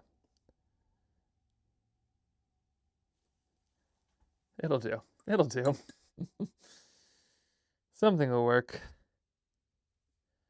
Okay, and now I'm just painting and thinking out loud here. So they're gonna go find the last picture, the last page, and then it's like, there's the last page. Now look, they all, do we have all of them? And they put them all together, and it makes a big picture. In this case, the globe, but they're missing one page out of it. Look, it's almost finished. It's a big globe. We're just missing one piece. And then they add in all their friends is the missing piece. It's the big community that is missing. Oh, and maybe the dad at the beginning is like, not now, I'm trying to finish our sketches of the world.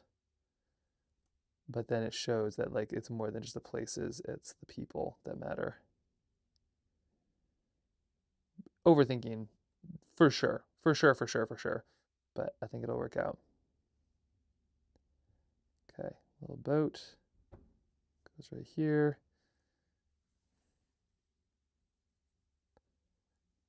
The nice thing too about this kind of book is you can literally just reorder the pages like at any point, and we'd probably be fine.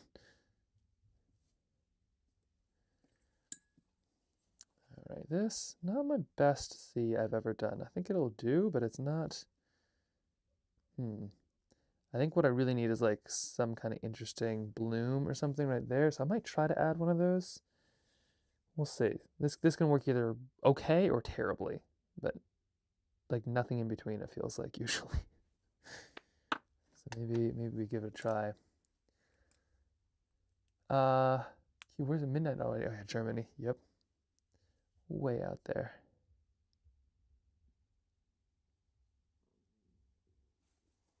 There's this. Let's actually make this a little dark right now already. There's been a touch of blue. I will fill in these pages in a bit, but not quite yet. And maybe just a touch of, let's see, put a little bit of brown down here to help separate these two.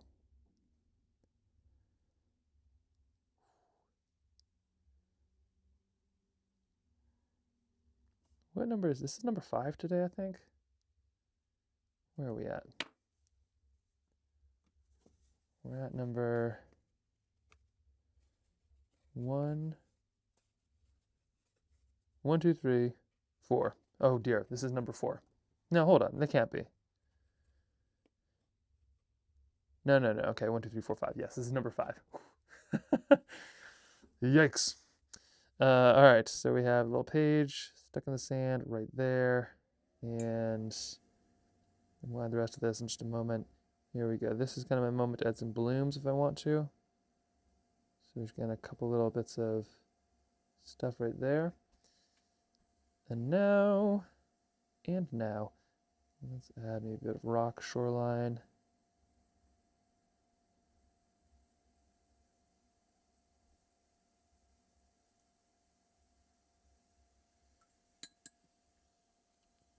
And we'll fill in the rest of that in just a second.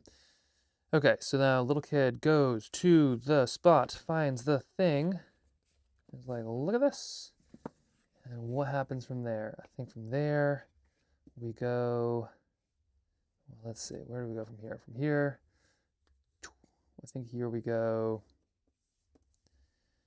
Then they hold up the sketch. We're almost done. Yes. It makes the big earth. Can I help fill in the last one? I know exactly what it should be. And it's all their friends. It's a little army of goodness. So, okay, yes. So now there's the cat. There's the dad. What would be the dad?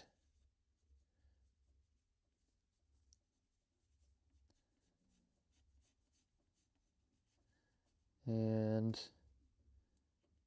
the kiddo.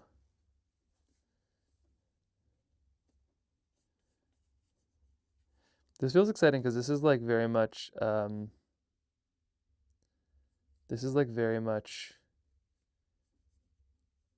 parts of the book where like they matter. Not that the other ones don't, but like, you know, if you get rid of the penguin picture or something like that, right? Like if this picture disappears, the premise of the book is still the same. But if these ones change, then everything changes. So it feels like a little bit kind of high consequence for this kind of stuff. Okay, gotta make the dad hat a little bigger, shoulders. Putting down something like this.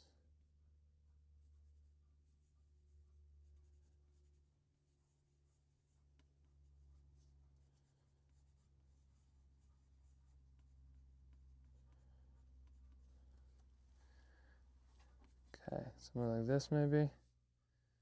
And then we gotta put the cat here on this side. Yeah, definitely gotta put the cat in there. Okay, so with the cat, we're just gonna add them right here. Just sitting.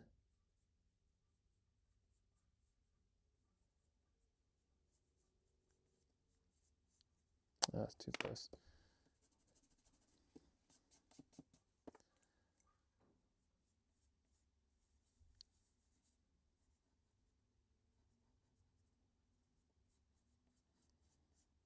Cats are kind of like little squishy objects. They're just kind of amorphous until they're not.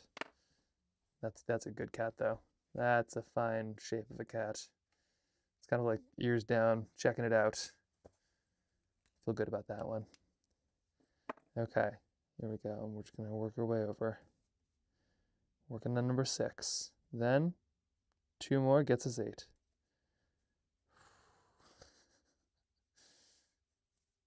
Actually, no, that's number 6. This is number 7. So one more after this gets us 8. So that's okay. That's doable, I think. Okay, pair of hands reaching down. Another pair of arms. Body. Knees. Boots. Body, knees, arms, shoulders, knees and toes, knees and boots. You can do it for sure? Okay. Thank you, Kia. You have been so supportive today. I really appreciate it. And then the kiddo is holding, maybe it's the shoulder, maybe he's holding one of these pages too. And also pointing.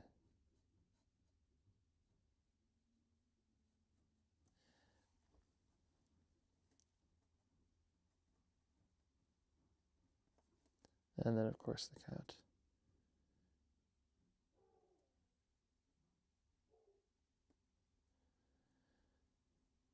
Yep, there we go.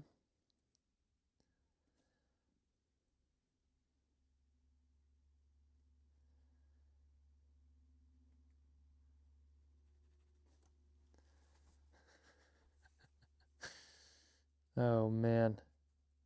This is a really, really funny one.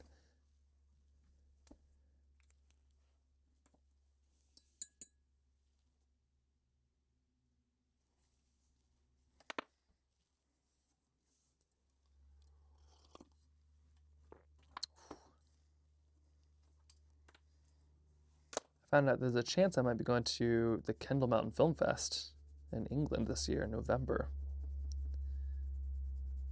We'll see. Still very much in discussion about what that looks like in travel, but that was a super cool one last year. Should be fun. It'd be fun to go back to Europe, especially in the Lake District, even if it's the rainy season. But that would be a fun place to sketch, especially the rain. It'd be especially cool. Live stream the whole thing. Okay, so here we go. Here they all are, looking at what? Looking at pages on pages on pages. So let's see, we'll put these here and 1 or 2 here. Maybe not that one.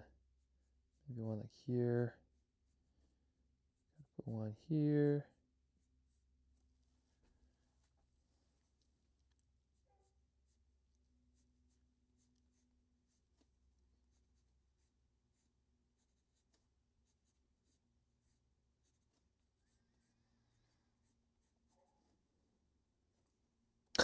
I almost just did this.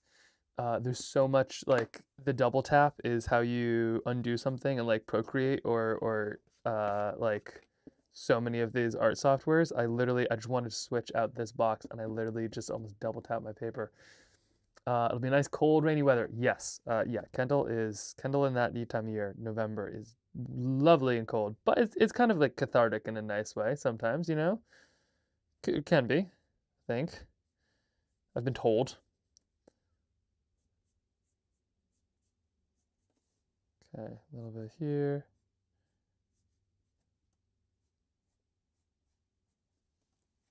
Yes, this will be great.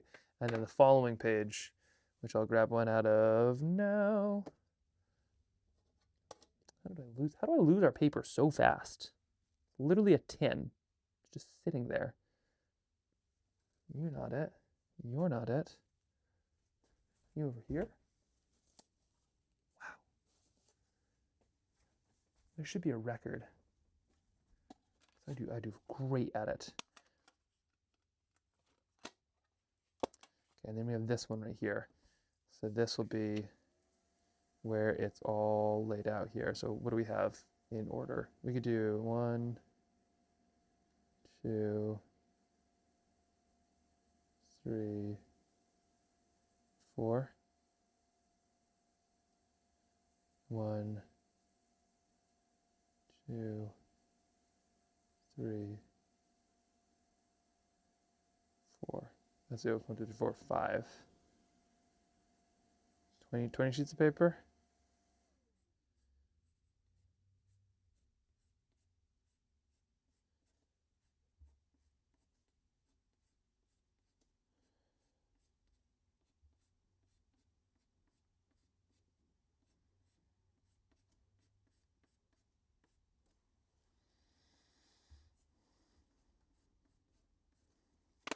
There we are.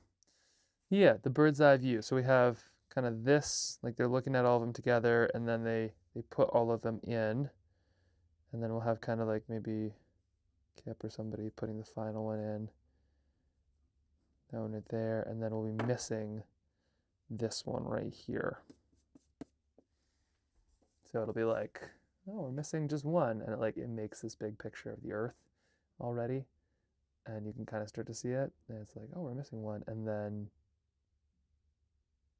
I know exactly what should go there. And then all of a sudden it's like, it's the big reveal of you paint all the people. And then they go there and it makes the little army of goodness.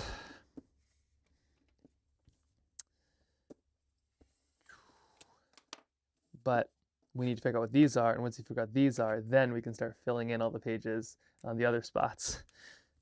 Kind of like a reverse, like one to the other, to the other, to the other.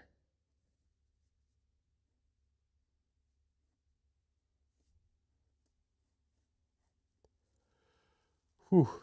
I'm like falling asleep on my feet, kind of tired. Maybe the one missing should be from the center. Yeah, no, that's a good point. That's definitely, yeah, probably should be. Like one right here, you think? Right in the middle? Yeah, probably. Because that way it doesn't have because the reason the rest of them will kind of have black on the edges, which sort of looks like space, will be because of, pollution and things like that. So I think, yeah, you're right. Having the center one be pure, probably the way to go.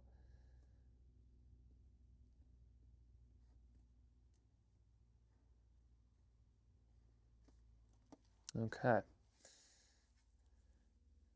Rand. Oh, more important than the end. Okay, a little bit here, a little bit here.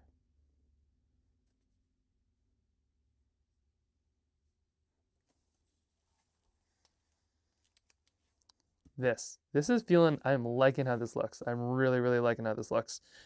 We'll put Kip here. We'll put the cat maybe on this one here too. No, we can have Kip kind of pointing. Look at that one. This is going to be a really fun one. Okay. And then we'll have him kind of pointing. We'll be pointing. We'll make that one missing. Good call. Thank you, thank you. And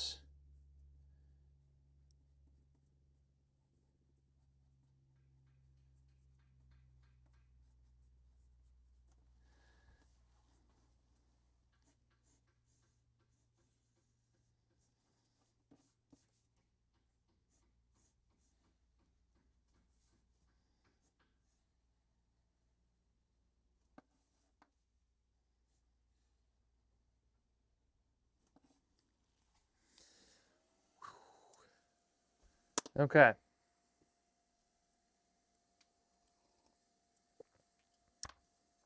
I'm gonna do some high stepping around and eat some peanut butter pretzels and not to fall asleep during these next two.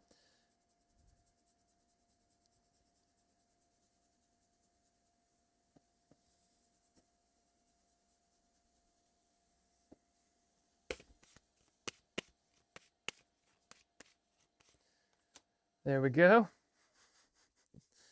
Okay, don't mind me. I'm just gonna do little jumping jacks here.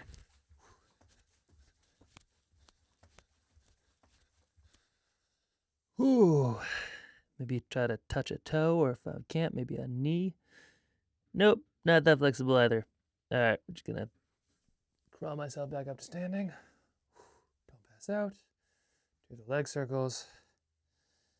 And we're back. All right, let's do this. Whoa. This one right here, do we put a border on it, or do we just leave it pure? What do you think?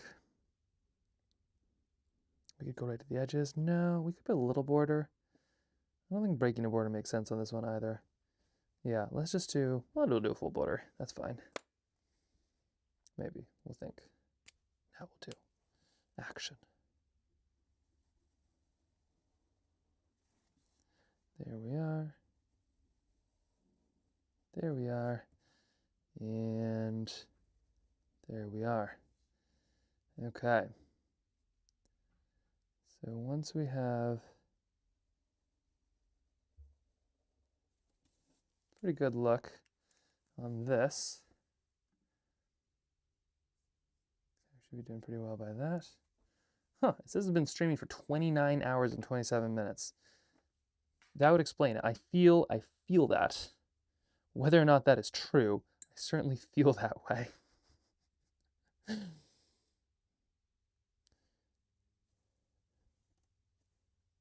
little bit of the hair right here, and we're just gonna paint this one in piece by piece, just like the others, but we'll do kind of the light stuff first, and I think the beach will be the second lightest thing. That being said, I don't think I'm gonna paint in the little pictures of the places quite yet, just because of how like complex that piece could be.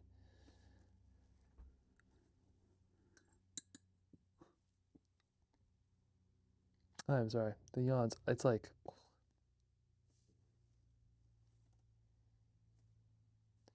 I think I've been sleeping a lot yesterday, or it wasn't last night, it was like the night before. Do you ever feel that where it's like, it's not the night of sleep that knocks you out, it's the night before the night that knocks you out, and it's just like you can't get back from it. Okay, we got one of those. There's like some Wallace and Gromit levels of construction going on behind me. Like, you know, Wallace and Gromit kind of just is like banging and sawing and things, but it's in the neighbor's backyard and I can't see them, but I have no idea what they're doing. But apparently it involves like a hacksaw, a lot of hammering, like some loud pipe smashes, kind of something like that. Yeah, no matter how long you sleep, you can never make up for the sleep you've lost. It's true. It's like the opposite of the phrase. What are people like? They're like, I'll sleep when I'm dead. And then there's also like if only I just had more. You'll never make up for it. Okay, here's a little bit of a beach. We're gonna do kind of a pretty light one. Kind of adding in our little characters here. Circling around them, but I'm gonna add some water. Whoa, too much water. I'm gonna add some water to kind of get some lightness to that situation. And then we hit our little beach piece of paper. And then closer to the water, we'll get darker just as the water itself kind of makes stuff darker too. We'll use that same principle. So we have a little bit of our beach. And we might actually make that just a little bit more purple up here just so it contrasts with our sails more. All about that contrast. There we are. Okay, and now this part down here is going to get dark. So it's kind of the right by the water where it kind of sinks in is where it gets really dark. So we're going to kind of outline our little sheet here. Make sure it stands out. And then over here, let's get this party started. Maybe you're literally Wallace and Gromit and you're building a ship escape They are building a ship to escape to the cheese moon. Yeah, it could be. Fascinating neighbors, all of them. But that these ones, I could picture it. Can you hear? It's just like, I don't know how sawing can be comical, but it's like comic sawing. Like I feel like I've sawed stuff before, and it's like, yes, this is obviously just like me cutting some wood for a board, but like this is like the kind of sawing where you just picture, you can just like picture. Yeah, it's just like loud for some reason. So strange. Got a little bit of purple right up here. And there we are. Okay. Kind of makes the ocean look like a little bit too bulbous, but that's okay. We'll just add some like strong dark tones right there. Cool through that. And we're probably fine. There we go. Yeah. So they're running to the ocean. Over here, we now have the beach. The beach. Let's add this yellow jacket.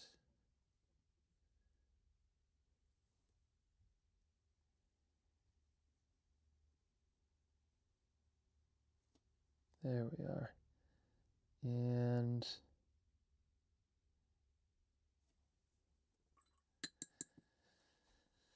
it might be sand time in a second. Yeah, coming up we'll have a big kind of reveal. Then we'll go. I'll do this stuff. I think what I might do for tonight is I might actually sketch out a lot of these. So I might try to do a big chunk of this evening. So that way tomorrow we can kind of come into it and just have pre-outlined stuff and see if we can just sort of fill in the full scale and the full scope of everything. Because the plan for tomorrow is to have all of these painted in, is the goal. And then I'll spend the weekend scanning and kind of putting things together. And then on Monday, we'll just write the book. We'll give ourselves a day to write the book. And then we can kind of put all these fun little sort of black and white illustrations. So the goal is by the 10th, have the book done more or less. And then we'll kind of spend a day to kind of put it together and send it out for proofs. And hopefully it is rock and roll, good to go, real quick from Great Originals. So I don't think we're like off track. I think we're maybe not like ahead of track, but I don't think we're off track. And especially with these like last little pieces, I'm feeling a lot come together in a nice way. So this feels really good.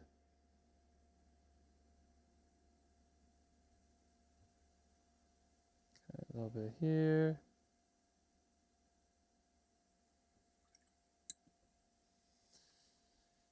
And now what am I missing here? We'll have shadows, obviously. And then we'll maybe have some kind of the dark gray of the boots. Just a slight pivot. You headed toward the final push. It's true. It's true. There has been a little pivot today, and we've got a couple things to square away on the story front. But honestly, in what, a week? I don't think we've only been doing this for a week. Like, worked on a story last week, but like as far as painting goes, we've only been doing this for a week, and we have a stack. We're gonna be at like 27, I think. And then the rest of the book is only, we're at 27 right now. We're about to be at 27. And the rest of the book, well, let's see, that'd be this one. This would be this one. So then the rest of the book, theoretically, is only 1, 2, 3, 4, 5, 6, 7. 7 pages. Oh, that can't be right. Oh yeah, there's like 2 extras. 9 more pages. Finish these. 9 more pages. It's huge. If it happens to possibly work out like that, which I doubt.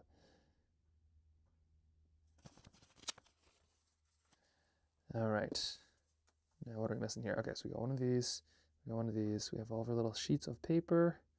we're going to add just a touch of blue to a lot of them right now, just to kind of give them, like even if they have white on them, this will kind of help give them a little bit of character.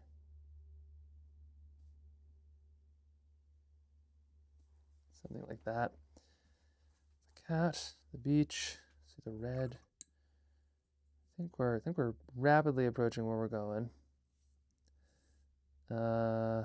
We'll finish this one up here. I might have to wait for that one to dry, but we'll finish this one up here.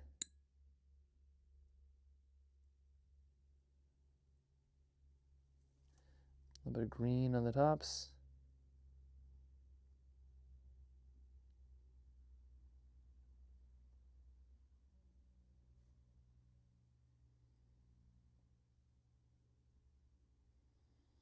There we are. A little bit more.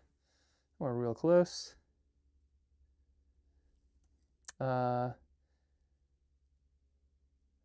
is saying, Max, can you help convince myself that I should use the really nice trail tile paper and that you sell and not my cheap paper? I know I should use the good paper, but don't want to waste it. You can't know if it's a waste if you don't try. He is right. You can't know if it's a waste if you don't try. There's also like, okay, actually I should take this back. First off, I'm going to argue the opposite. There's nothing wrong with using cheap paper, especially for learning. Cheap paper is amazing for learning. It lets you make mistakes in a way that no other paper can, because you're like, this is a waste of paper. Who cares? You know, it's kind of like, yeah, like, why not? Why not try this thing? Because who cares? So I often have very nice paper and cheap paper. Like at any given moment in my bag, I've got a really nice accordion, or stop that. I've got a really nice accordion journal. I've also got like trail tiles, and I've got one of these, just a book for really cheap paper that I have in there. So cheap paper, I'm saying yes, and cheap paper is really nice to have. Yeah, nice paper is good. Cheap paper is nice, and can be useful. But the nice paper is good because you can get used to it. Like I'm cruising through some of these right now, and it's great because I'm comfortable and I'm used to it. So there's a danger in having really nice things that you only use for nice occasions. And is what I would do is I'd be like, oh, there's a cool book I'm working on or something like that. Or like some big project I want to do well. Then I'd get myself some nice paper, and I have no idea what I was doing with it. It would be foreign. It would be like kind of weird. I wouldn't quite know like how it reacted to water, and it would come out like I do bad paintings on nice paper. Whereas the reason I got like hired to illustrate something in the first place was because I was doing nice paintings on bad paper. So the argument I think for using nice paper is that like get used to using it, because if you are not used to using it, then when you have it later on, it'll be confusing if you're not used to using it. But there's also great reasons to use bad paper. That's probably not what you wanted to hear. What you should have said is bring the nice paper. And you can always break it down by like dollar too, right? Like that's another trick, because if you think of like something, say like per dollar. So I don't know, a coffee or something like that, right? $5. Maybe if you have giant sips like I do, and I don't really drink coffee, but like if you take giant sips of coffee like I do, you might be done with a hot chocolate or coffee in 5 sips. So that's $1 per sip, which is still worth it, but that's $1 per sip. A trail tile, for instance, is about $1 per sheet of paper. So if you think of a sketch and you're like, can you get $1 worth of learning out of a sketch? And if the answer is yes, then use it. Use the thing. You know, if you can't get $1 worth of learning out of a sketch, then use the cheap paper, which is going to be like 10 cents per sketch. Or the same with like if somebody's going to steal it. Say you made a sketch on a trail tile, and somebody's like stole it, and then said, I'm going to tear this up unless you give me some money. How much would you give them to not tear up that sketch? If the answer is not more than $1, then use the cheap paper. But if you like the stuff you make on it and it's worth more than $1, then it's worth it. Uh, I regrade paper like I regrade skis. Oh, I regret paper like I regret skis. You can't ski on crappy skis. You can't ski well on crappy skis. Mm-hmm. Yep. That checks out. Yeah. The main thing is like just to put yourself in a position where you can get comfortable. Because if you're also worried about ruining something or not using, if using good paper makes you do something badly, then it's not worth it. Don't use it. But in my case, like, we're moving. I've got a good project which is keeping me on track, but we're moving and we're making some good stuff with it. And each of these is probably a couple bucks or a buck. I can't remember exactly what kind of paper I'm using here, but it's worth it to me. Paper's cheap compared to like art and time.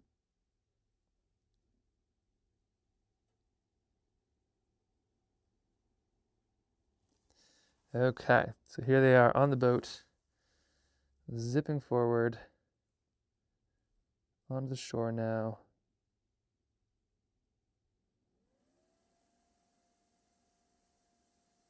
And I'm almost done with that one. I'm about to be done with this one. Here we go.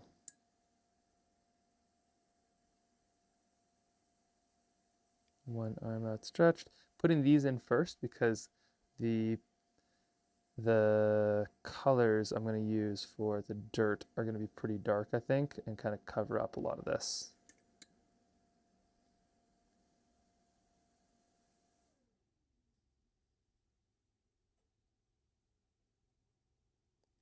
There we are. There we are. And we'll add a bit of this right there. My non-existent butt. And we're done. Okay, so now let's add some dirt. Only like 10 seconds. And toss this down, dry it, it'll be done in 10 seconds. Then we're moving forward. Right here, how are we doing on this? We're basically ready.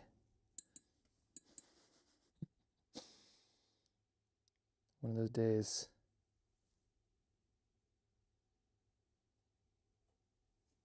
Okay, running toward there. And I think this one also practically done.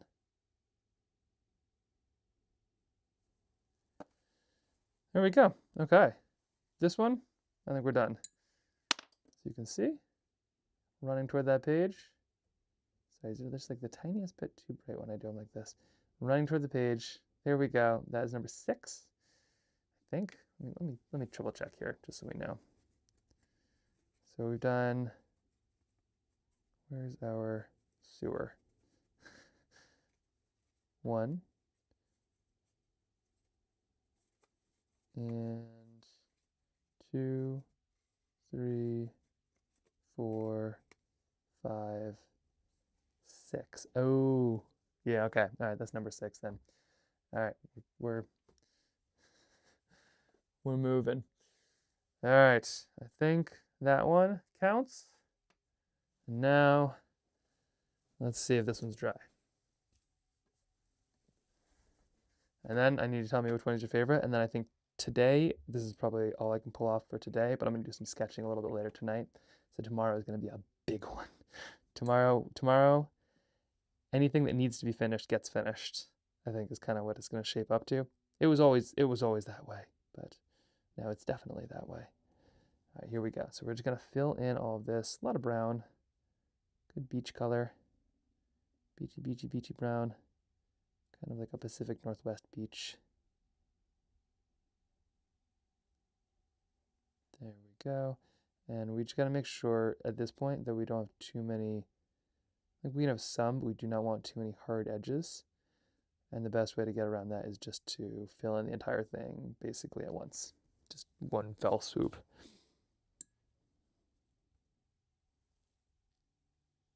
Here's this.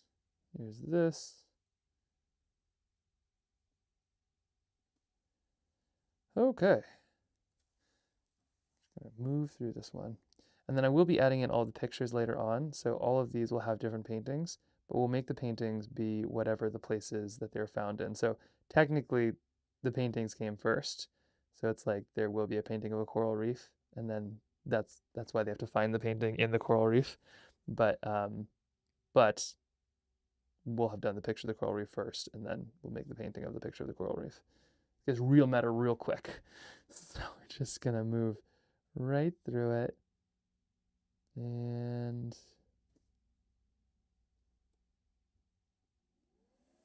there we are.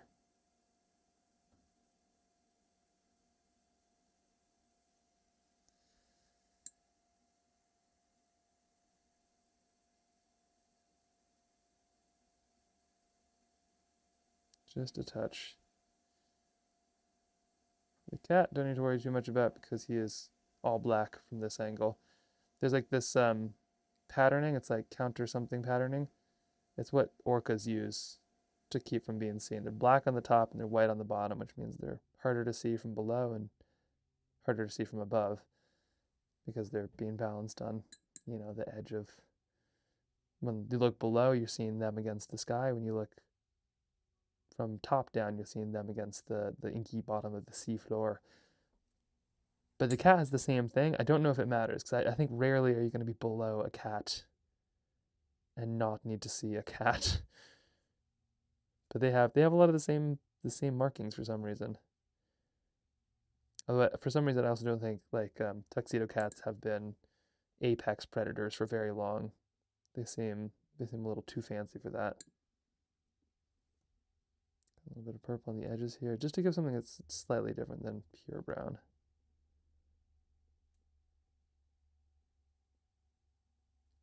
All right, there we are. A little bit more brown, kind of working along the edge. Right down the center. There we go. And over to the edge.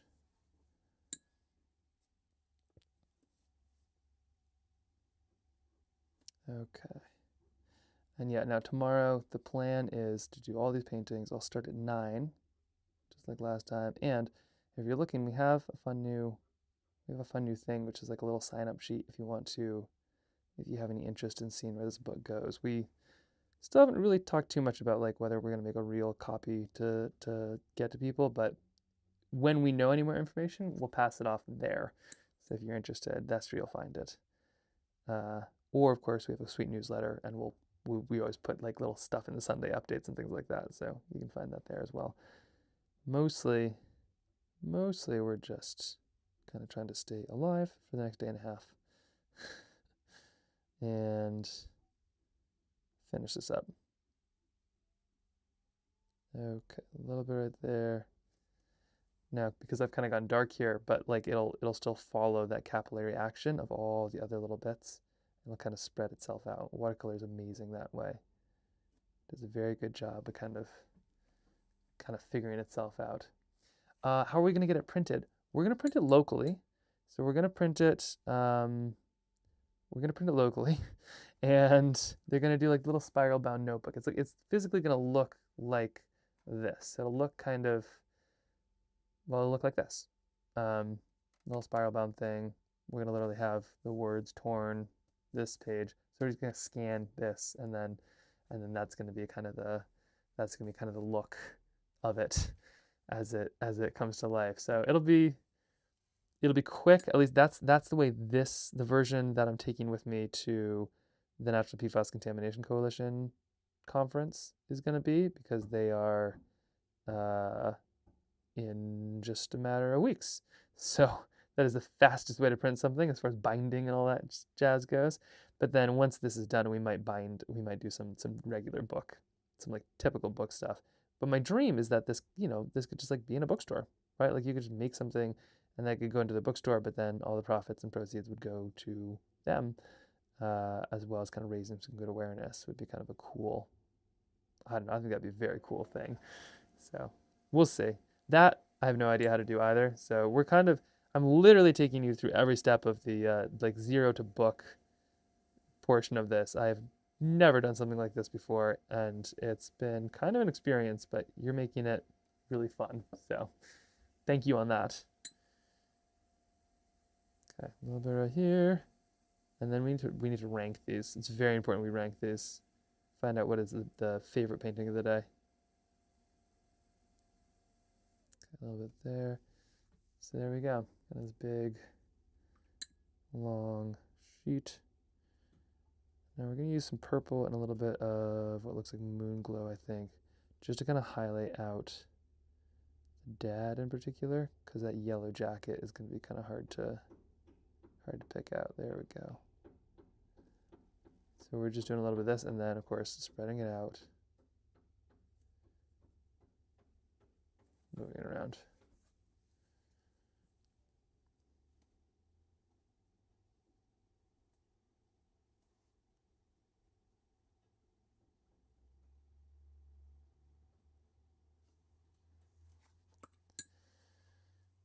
Boom. There we go. Hoo-wee. Pee-hoo. Okay. That is going to be just fine. Oh, missing the cat, but that's okay. We'll fill in the cat here when it's his time. Now, really quick, just out of curiosity, of today's, which is your favorite? We've got this one, which is still being kind of still in progress. This one. There's these two. This one. This one. This one, or the sewer. This one over here. Of all of these, which is your favorite? Consider that's number one. 1, 2, 3, 4, 5, or 6. I can share them small too if you need. Can I number them? Okay, yes, yeah. 1, 2, 3, 4, 5, 6. I just get like real numbers too. Or you could just call them out. The beach, on the way to the beach, the whale, under the water, the sewer. Number 1 and 5. Number 1 and number 5. Oh, I like that you like number 1 so much. I think that's going to be a really fun one. I haven't even put on the shadows yet. Number 5. Okay. Number 5, number 5, number 1. Number 1 is getting some serious love. That's kind of fun. I agree with you too. Like I like it a lot, but it's interesting to me. Like 'cause it's the other ones are so kind of fancy. Yeah, sorry. This is okay. So that's number 1. Number 4. So okay, and just for the record, so this would be here's number 1. Still working on it, but kind of the top-down shot. Number 2. Number 3. 3's okay, but like it's more just sort of a something that leads to a number. Number 4, which yeah, and I feel like yeah, number 4 is very fun. I feel like it's got some pieces there. And then number 5, which is from what I'm seeing, far and away the favorite. I think that kind of sums up everything about this. And then number 6. I like yeah the horizontal lines. Yeah, it's true. Yeah, the horizontal lines do it, and the scale of the boat. I think that's really fun for me. Yeah, it's a good one. Amazing. Okay, well, there you have it. There is today's haul. Still pretty good. We still have a chunk that we've done. It looks like there's something close to maybe 8, perhaps 9, maybe 10. Depending on what we need tomorrow. But I think what I'm going to do is I'm going to try to fill in a bunch of these tonight. And then tomorrow we'll kind of go 0 to 60 right into the painting and get some of that going. But thank you so much for all of the support. Thank you for the condolences on the sweet chicken, but also just the encouragement throughout this whole project. It's been really, really fun to put together. And tomorrow isn't like the final day, but tomorrow's the final day of painting. So that's going to be a big one. We'll be starting at 9, theoretically finishing like now-ish, but we'll see how those ones go. Yeah, Yeah, it's just like, you're the best. We're going to get through this. It's going to be a really fun book because of this crew. So thanks for that. And I look forward to sharing more soon. Okay, there's that. I'm going to bid YouTube adieu. So see you, Ann, see you, Tina. Have a good one, and I'll see you maybe tomorrow, hopefully. Hope you get some good rest. Thank you. Yeah, I'm gonna try. I'm gonna try to go to bed before 1 and try to get up after 5. But that is 100% dependent on children.